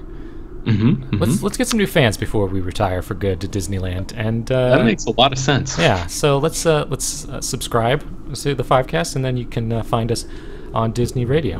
My number 5, Ben, is Venom, the symbiote. Not anybody in particular that has been the host, but obviously the Venom suit made its first appearance in Marvel Superhero Secret Wars number 8 back in May of 1984. It was just basically a Spider-Man suit alteration that turned into an alien symbiote that tried to take over Peter Parker's entire being. It's just the creepiness of it. Like, he just kind of automatically has a suit and it makes him feel really good. And then it's making him fight crime while he's asleep at night. So he wakes up in the morning incredibly tired. And it's trying to like inject itself into him and become Peter Parker and become like full symbiote or whatever. And eventually I guess the Fantastic Four managed to separate Peter Parker from the symbiote virus or organism, whatever you want to call it. And I find that very, very unsettling. I don't know if you would agree. I do agree, definitely. He's up there with Carnage. I think Carnage may be like a little scarier to me just because he looks more demonic, but especially Venom, that vision on the Super Nintendo game, Ultimate or Maximum Carnage, where he's like the sun. Yes, a terrific game. And then, so just the symbiote version of Venom is scary, but then once he becomes like full-on Venom, he's got like that huge tongue. He kind of looks like Spider-Man, but he's got the really, really long teeth and like the growl and the uncontrollable rage. And so then he kicks it up a notch. So not only is he kind of scary in a story sense, he's also physically and visibly scary now as well. Oh yeah, much more imposing. But really cool to play in the video game if you ever get a chance. Ultimate Spider-Man on the GameCube. Check it out. Yep. Top 5 Venom video games coming soon. Maybe never. Ben, any thoughts on Venom? Is he coming up soon? perhaps? He is not coming up in my list, but yeah, I appreciate the choice for sure. Okay, well, let's move on to your number 4 then. My number 4 is Shadowhawk, another character I don't know much about. He hails from the pages of Image Comics, and the very small amount of research, because Tyler, now that we're being acquired or brought into the Disney fold, I feel like we do even less research than the already pitiful amount that we did when we were normally hosting the podcast. You're telling me now. So Shadowhawk, an Image Comics character whose modus operandi was to break the spines of criminals, choosing to consign them to a life of paralysis in punishment for their wrongdoing. Wow. So he's taking a stand. Yeah, definitely. Or and taking the one away. The criminals will no longer be after he's done with them. So I wonder if he's ever uttered that in the speech bubble, like, I'm taking a stand, so you never will. Taking a stand, yours. Yeah, he's I guess he was a lawyer in in Harlem, and then Paul Johnstone was the character's name, and then I guess he was wronged in some way. Yeah. Let's see. I see. Oh man, yeah, that's right. I remember looking into this when I first had the inkling for this character. So these gangsters. So he was a lawyer. Paul Johnstone was a lawyer, and he ended up, I guess, defending somebody that the gang didn't want him to defend. Right. And he Bane from Gotham City. Yeah, he becomes the target of this gang because of the good, civic work he was doing. Sure. They inject him with an HIV-infected bloodstream, basically. As you do. He is not sure whether he has HIV or not. He's freaking out. He gets medical treatment, confirms that he does have HIV, and then as he's wandering the street to sort of clear his head and deal with this insane revelation, he's threatened by a different group of young gang members, and he just goes nuts and just like starts snapping backs and going crazy. He teams up with a cop who's sort of sympathetic to his case, and then he dubs himself Shadowhawk and just starts wrecking anyone who is and is like a psychotic, anybody who is a part of this gang. He old ladies, orphans. Yeah, and like his, the whole thing about him breaking their spines is just like is horrific, and that's why he's on my spooky superheroes list. He's doing the right thing. He's doing it in the absolutely wrong way, and the most like as far as you can get. Towing that line between hero and villain in the way that he dispenses justice. But I'm not even 100% sure what this character looks like, but just the stories about him and within the comics universe, his punishments are so severe that he becomes an urban legend. So the stories about him and the idea that like, oh my god, if Shadowhawk catches you, he's just going to snap your spine and leave you paralyzed. That alone is enough to put send a shiver up your spine while you still have a functioning one. Yeah. So the shadow of your former spine. Yes, indeed. That's hawk up that vertebrae. That's why he's my number 4. Any of his taglines or his catchphrases? Maybe. Hawk up that spine. Ben, my number 4 is just as perhaps demented. Well, let's say, what did you say? Not demented, but it gives you kind of a creepy feeling. It shudders down your spine. I'm talking about Ragman. This guy is covered in rags. He wears a suit of rags, which was originally just a costume made from materials found in his rag shop, Rags and Tatters, which he shared with his father, a la Sanford and Son. But it was eventually found out that each of the patches in his suit is made up of the soul of an evildoer that Ragman had punished and then absorbed. Oh, God. The absorption of these souls caused a problem at one point because they hungered for murder and finally freed themselves, but he was able to sew them back onto himself, I guess. And he can absorb souls and use their powers to to his advantage. So he has all of these criminals like sewn into his suit, and then he can call upon individual criminals to like do stuff for him. So he can be like, I need to pick a lock, and then he'll like get the guy who picks locks. He's like, I need to break a spine, so he'll get like the strongest guy that's in his rags to break someone's spines. Does that guy like then materialize, or does he just sort of imbue Ragman with that necessary power at that given moment? The second one. Okay. It's like all of a sudden he's able to lift someone up off the ground and snap their spine in half. Wow. Or he's like, I need a belly big enough for a golden corral, and then someone just shows up, his belly expands, and he goes to town. Yeah, he goes to town. So I recently found out about this guy by reading Day of Judgment, which was from like 2005 or 2006, and it collected a lot of like lesser known magicians in the DC universe, and it was really good. I enjoyed it. But or Day of Vengeance, that's what it was called, and Ragman was part of the team, and I was like, that's kind of a cool but demented way of using your superpowers. Like, he himself has been cursed with this suit. I think he can take it off. I'm not sure. Either that or he refuses to take it off. But I think he's also like, I think the thoughts of these evildoers are always in his head. So he may not be calling upon them, but he can hear them. And so it's like if you went into the bowels of hell and saw like the river Styx and the souls just reaching out and crying out to you like that inside your head while you're fighting crime, that can be fairly spooky. So gotta give it based on my description, I kind of want to bump him up the list a little bit, but for now he's at my number 4, Ragman. Okay. Sanford and Son Man.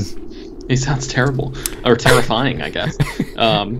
So my number 3 is a more of a well-known, probably maybe arguably the most well-known character on my list, and that is Nightcrawler from the X-Men. Created by Len Wein, who is also coincidentally the same guy who created Wolverine and also Swamp Thing, my number 5 choice. Stanley. No, Stanley has nothing to do with this. Nightcrawler, one of my best ideas. I'm Blue guy disappears, got a tail. I wonder if he tried to take credit for Nightcrawler at any point. I used to do that when I was a kid in the Bronx. Stanley. They used to call me the Crawler at night. So he, as you well know... All right, see you later, Stan. Sorry, I don't know why he wanders around in here. Kurt Wagner. Who,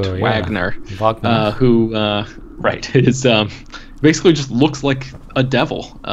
He's got 3 fingers and 2 toes on each hand and foot, respectively. And he is, he's like the personification of evil, or that's what he looks like. Right. And the more sort of interesting aspect of him is he's like a very religious dude who is, he's a good guy ultimately. He's but he can't step into the church. So he's super religious, but he can't step into the church because he's a devil. Right, and he has this, this complex of like his, whether or not his looks are a curse, and this is a theme that pops up a lot especially in literature of all kinds, really, but also more specifically in the X-Men universe. But yeah, he's got some pretty kick-ass powers with teleportation. He's got like agility, and I think at one point, and maybe in one. History, one parallel universe, he used to be some sort of a gymnast or something, but in any case he's super agile. I guess he's really good at swashbuckling, like sword fighting and stuff. I think it's one of the video. Go ahead. One of the credentials of joining the X-Men. I'm sorry. Had to get that in there. I think in certain video games, I think they give him like a sword to as like one of his weapons and stuff, but he really doesn't need him. He's in the movies, he's been basically just utilized as like a mutant version of the Star Trek's beam me up sort of thing, where he just sort of transports people. He's like an elevator almost, where he's just like, all right, well, I guess I better grab you guys and get you out of this situation before this plane goes down or whatever it is. So he's just he's not as cool as he could be in the movies, but he does have that really interesting sequence at the very beginning of X-Men 2 where he's like running around the White House. That was pretty cool. Yeah. But, is Mystique his mom? Because in the cartoon, I want to say that she was like, hey, I'm your mother. And he's like, what? No way. And she's like, yeah, we both have blue skin, dude. And he's like, oh, okay, that makes sense. But I thought and it was his- bizarre that that was a thing, because isn't Nightcrawler in the new J.J. Abrams version of X-Men? J.J. Abrams has nothing to do with it. Or It's actually Brian's Bryan, the Singer Bryan verse? Singer. Yeah, yep. So And, she's Jennifer Lawrence / Mystique does have a kid. I never saw the new one. yeah, it's haven't very seen it. unclear. The timeline is just insane on those movies. You can't Mm-hmm. really take those too seriously. But yeah, in the comics, Mystique is his mother, and then I think Okay. Azazel, the demonic warlord, Sure. is his father. Sure, absolutely, So no question. and then I think in the comics also, and maybe the X-Men the animated series, that Mystique sort of abandons him, like Moses him, like puts him in a basket in the river or something, just because like she can't deal with looking at him or something. But Even though then she's when blue. they're adults, they come back together. But Nice. yeah, man, Nightcrawler, just a freaky looking dude, but a spooky superhero nonetheless. Yeah, he is spooky. I agree with that. My number 3, Ben, is from the 12-issue comic book limited series. One of my favorites of all time. Crisis on Infinite Earths. If you go back to 5cast episode 7, I talk with Tara and Jared about the best comic book storylines of the 80s, I want to say. Mm-hmm, that And sounds right. I think it's live from San Diego Comic-Con 1988. One of our first time traveling episodes. And yeah, Crisis on Infinite Earths, I think, topped my list. And of course, I'm referring to Pariah, who isn't necessarily a superhero. He's a hero of sorts. He's chosen to witness the destruction of every single Earth in the Crisis. So from the very beginning of the series, he's like plucked out of his universe and then taken to universe after universe as the atrophy consumes everyone, which like is like the white heat of the antimatter.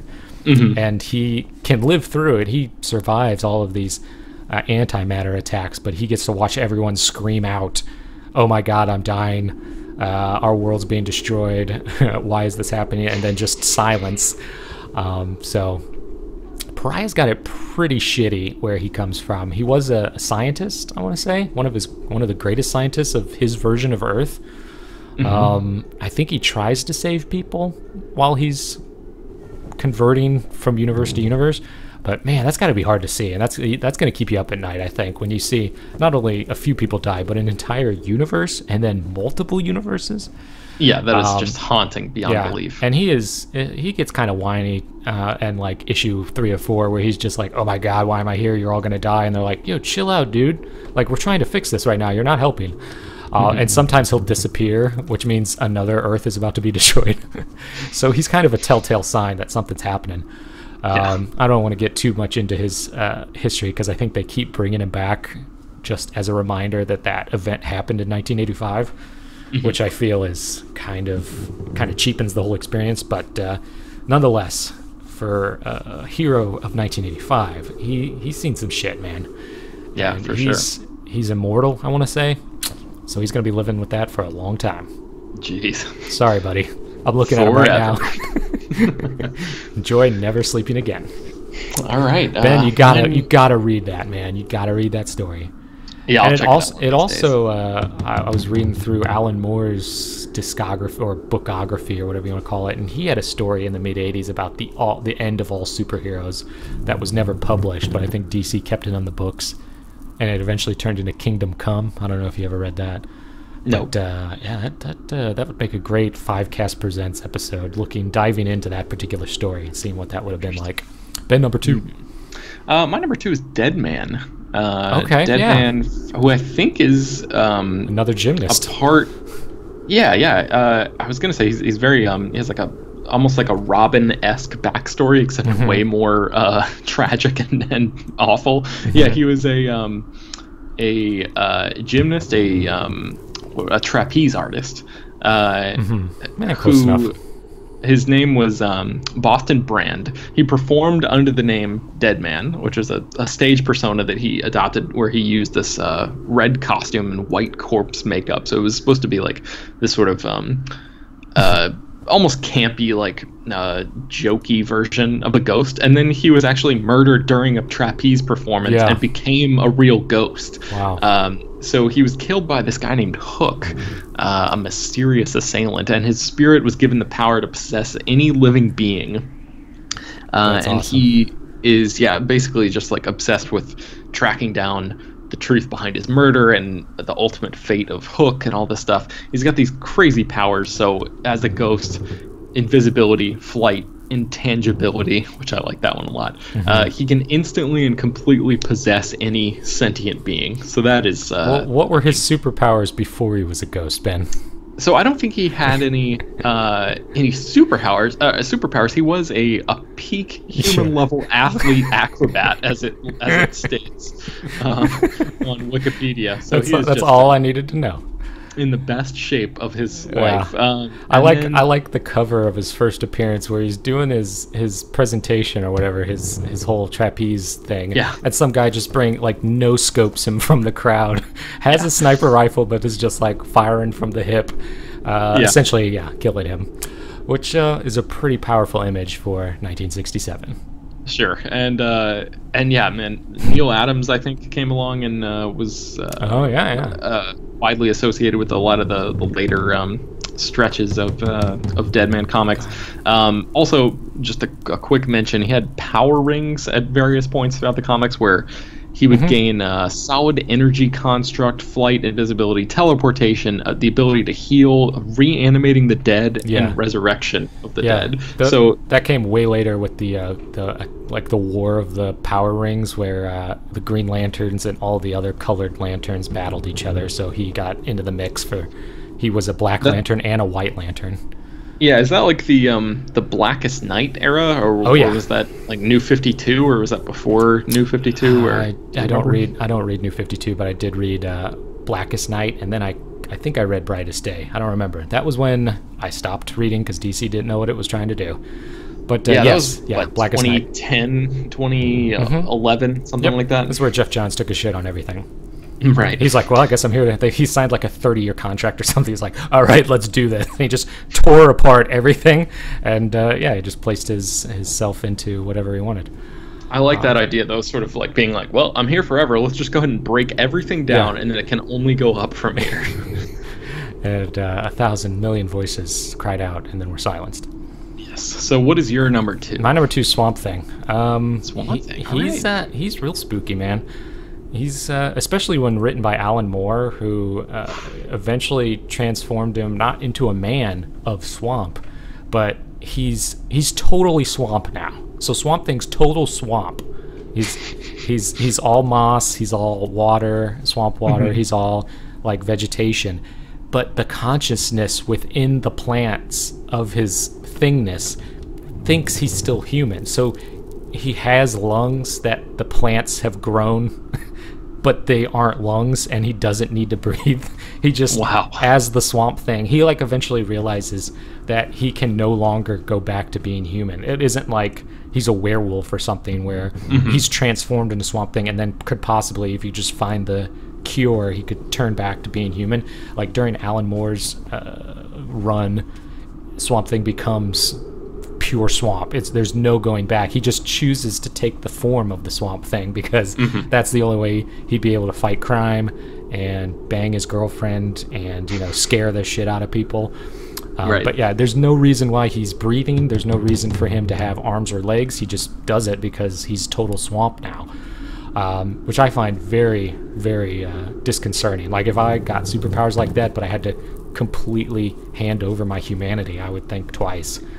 Yeah, that is pretty spooky for sure. Like the idea that it's not temporary. Like you got into this accident, you are Swamp Thing forever. Because there's always that superhero story where you lose your powers temporarily, like the Flash or Superman. Like this guy is always going to be Swamp. He's never going to be normal ever again. Yeah, and that really stuck with me, man. Alan Moore is a freaky deaky guy.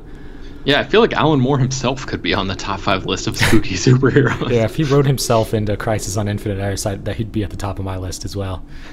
Retired from comics recently, Ben. Never got to the top 5 Alan Moore creations that I wanted to do, but Disney will buy out just the Alan Moore creations. Right. And we'll finally be able to do that list as part of Disney Radio. But until then, my number 2, Swamp Thing. Did you ever play the Nintendo Entertainment System game for Swamp Thing? No, I didn't. Is it good? No, it was terrible. Oh, sorry. All right. Just thought I'd bring that up. It was terrible. Ben, number 1. My number one is a member of a superhero team called Section 8. Yeah. And this is a pun on the military designation Section 8, which means mentally unfit for duty. Mm-hmm. So Garth Ennis co-created the Section 8 team. And Garth Ennis is one of the guys behind Preacher, so that should give you a hint at where this is going Mm-hmm. and sort of how insane some of these characters are who are members of Section 8. But I think a lot of them could have been on my list, especially one called the Defenestrator, which I just love the word Defenestrate, which means to throw fantastic. someone through a window. So I'm going to read you the Defenestrator is not my choice, but I'm going to Okay. read you his description anyway, just Yes. because it really amuses me. So he's a large, burly man in a denim jacket, black sunglasses with black hair, who obsessively carries around a window through which he forcefully throws criminals and the occasional unlucky policeman. So he basically just carries around the thing that makes his own name possible, which I really like. And I guess he's like a direct parody of Arnold Schwarzenegger in Terminator 2. So Okay. Defenestrator instead of the Terminator.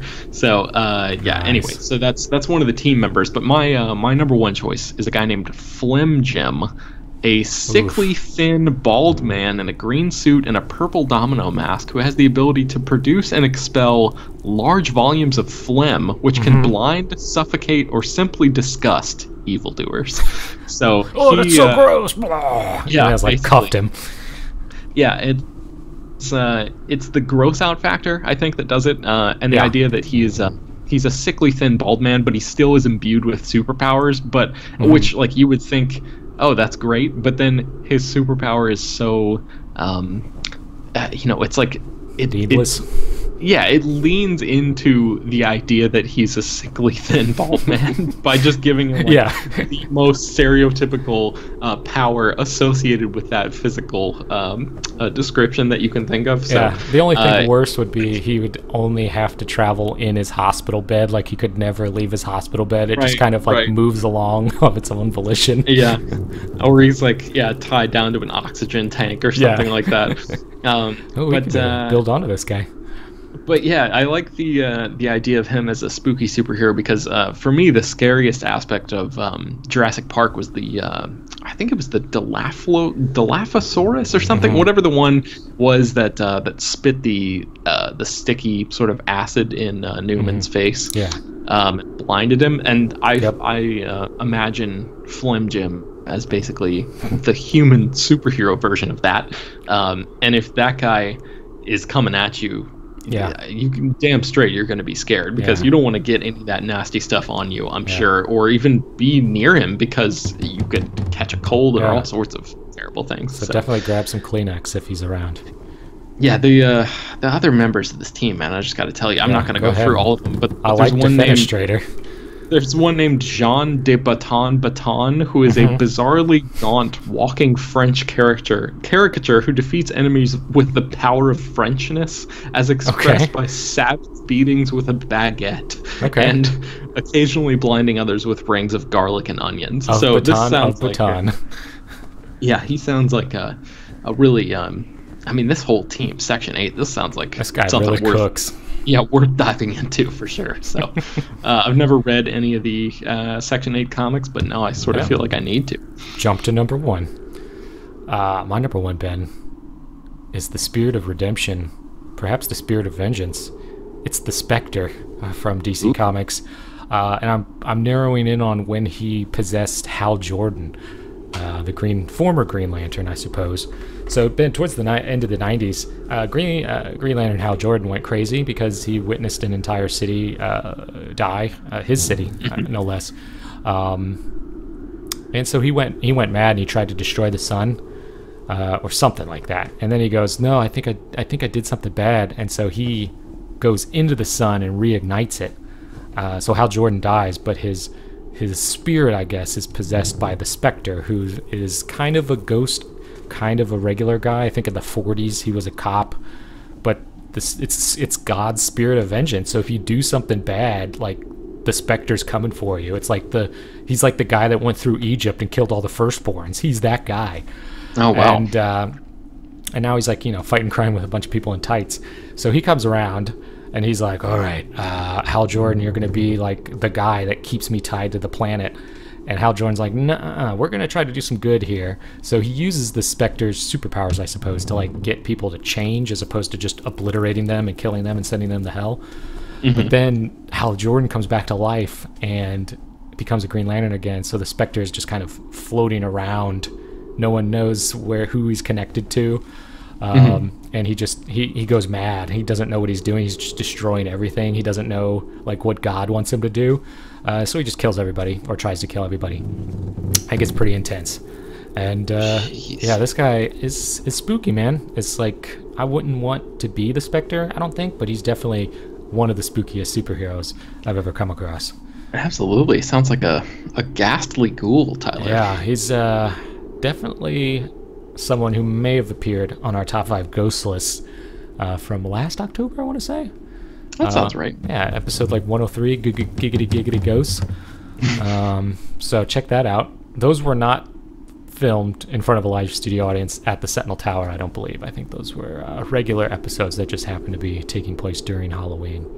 Do we have a live studio audience here today that I don't know about? Well, there's Dave in his cage. Right. There's Magus. He's always here. There's Magus, the enchanted wolf. And then there's like a lot of crows that hang out in the forest. But they're all asleep right now because it's stormy and it's night. And we're deep in the lab working late one night. Much like the Monster Mash, I suppose. Ben, any other thoughts, any honorable mentions? I'm just going to say the Monster Mash is a terrible song. Oh, okay. All right. But yeah, that's all I got. Any honorable mentions? No, I don't think so. I think I'm pretty pleased with my selection, and I didn't really... I'm going to be honest with you here, Tyler. I forgot to do honorable mentions. So that's all right. We intricately prepared is off the table these days. Right. I do have a few. Dr. Manhattan from the Watchmen comic book. The Alan Moore created Watchmen, not the abortion that is the Watchmen now, where I guess you could just do whatever after their entire universe is completely altered. I guess you can bring those guys back. DC, Dan DiDio, and Jeff Johns, and Jim Lee. Taking a book right out of the Abrams verse. But yeah, I mean, he's crazy. He's like, so he used to be a man, and now he's totally disconnected from mankind. And if you read The Watchmen, if you manage to read all of The Watchmen, you'll know what I'm talking about. He's a creepy guy. We got Starman from the Legion of Superheroes, where he was insane, and they imprinted a map of the multiverse into his suit. And they used his insanity so that he could never be, his mind could never be read to figure out what his suit does because he's crazy. And that's kind of cool. And he becomes a gravedigger at some point, digs up Superboy's corpse to resurrect 1,000 years later. Wow. That was kind of interesting. And then, of course, how could I forget about Merv Pumpkinhead? And he's just a guy with a pumpkin head. And the picture I'm looking at right now is he's got the James Bond look. He's got the suit, the tuxedo, little gun, martini, scarecrow gloves, and a pumpkin head. Yeah, and these women are digging it. So, a tip of the pumpkin thing to you, sir. Yes. You know the little thing that you pop out to put the candle in. Right. Yeah. I'm tipping that. Yeah. Tip of the stalks. Yeah. There you go. That's great. And until next time, Ben, I'm going to have to ask you to take 5. Bye-bye, buddy. Take 5.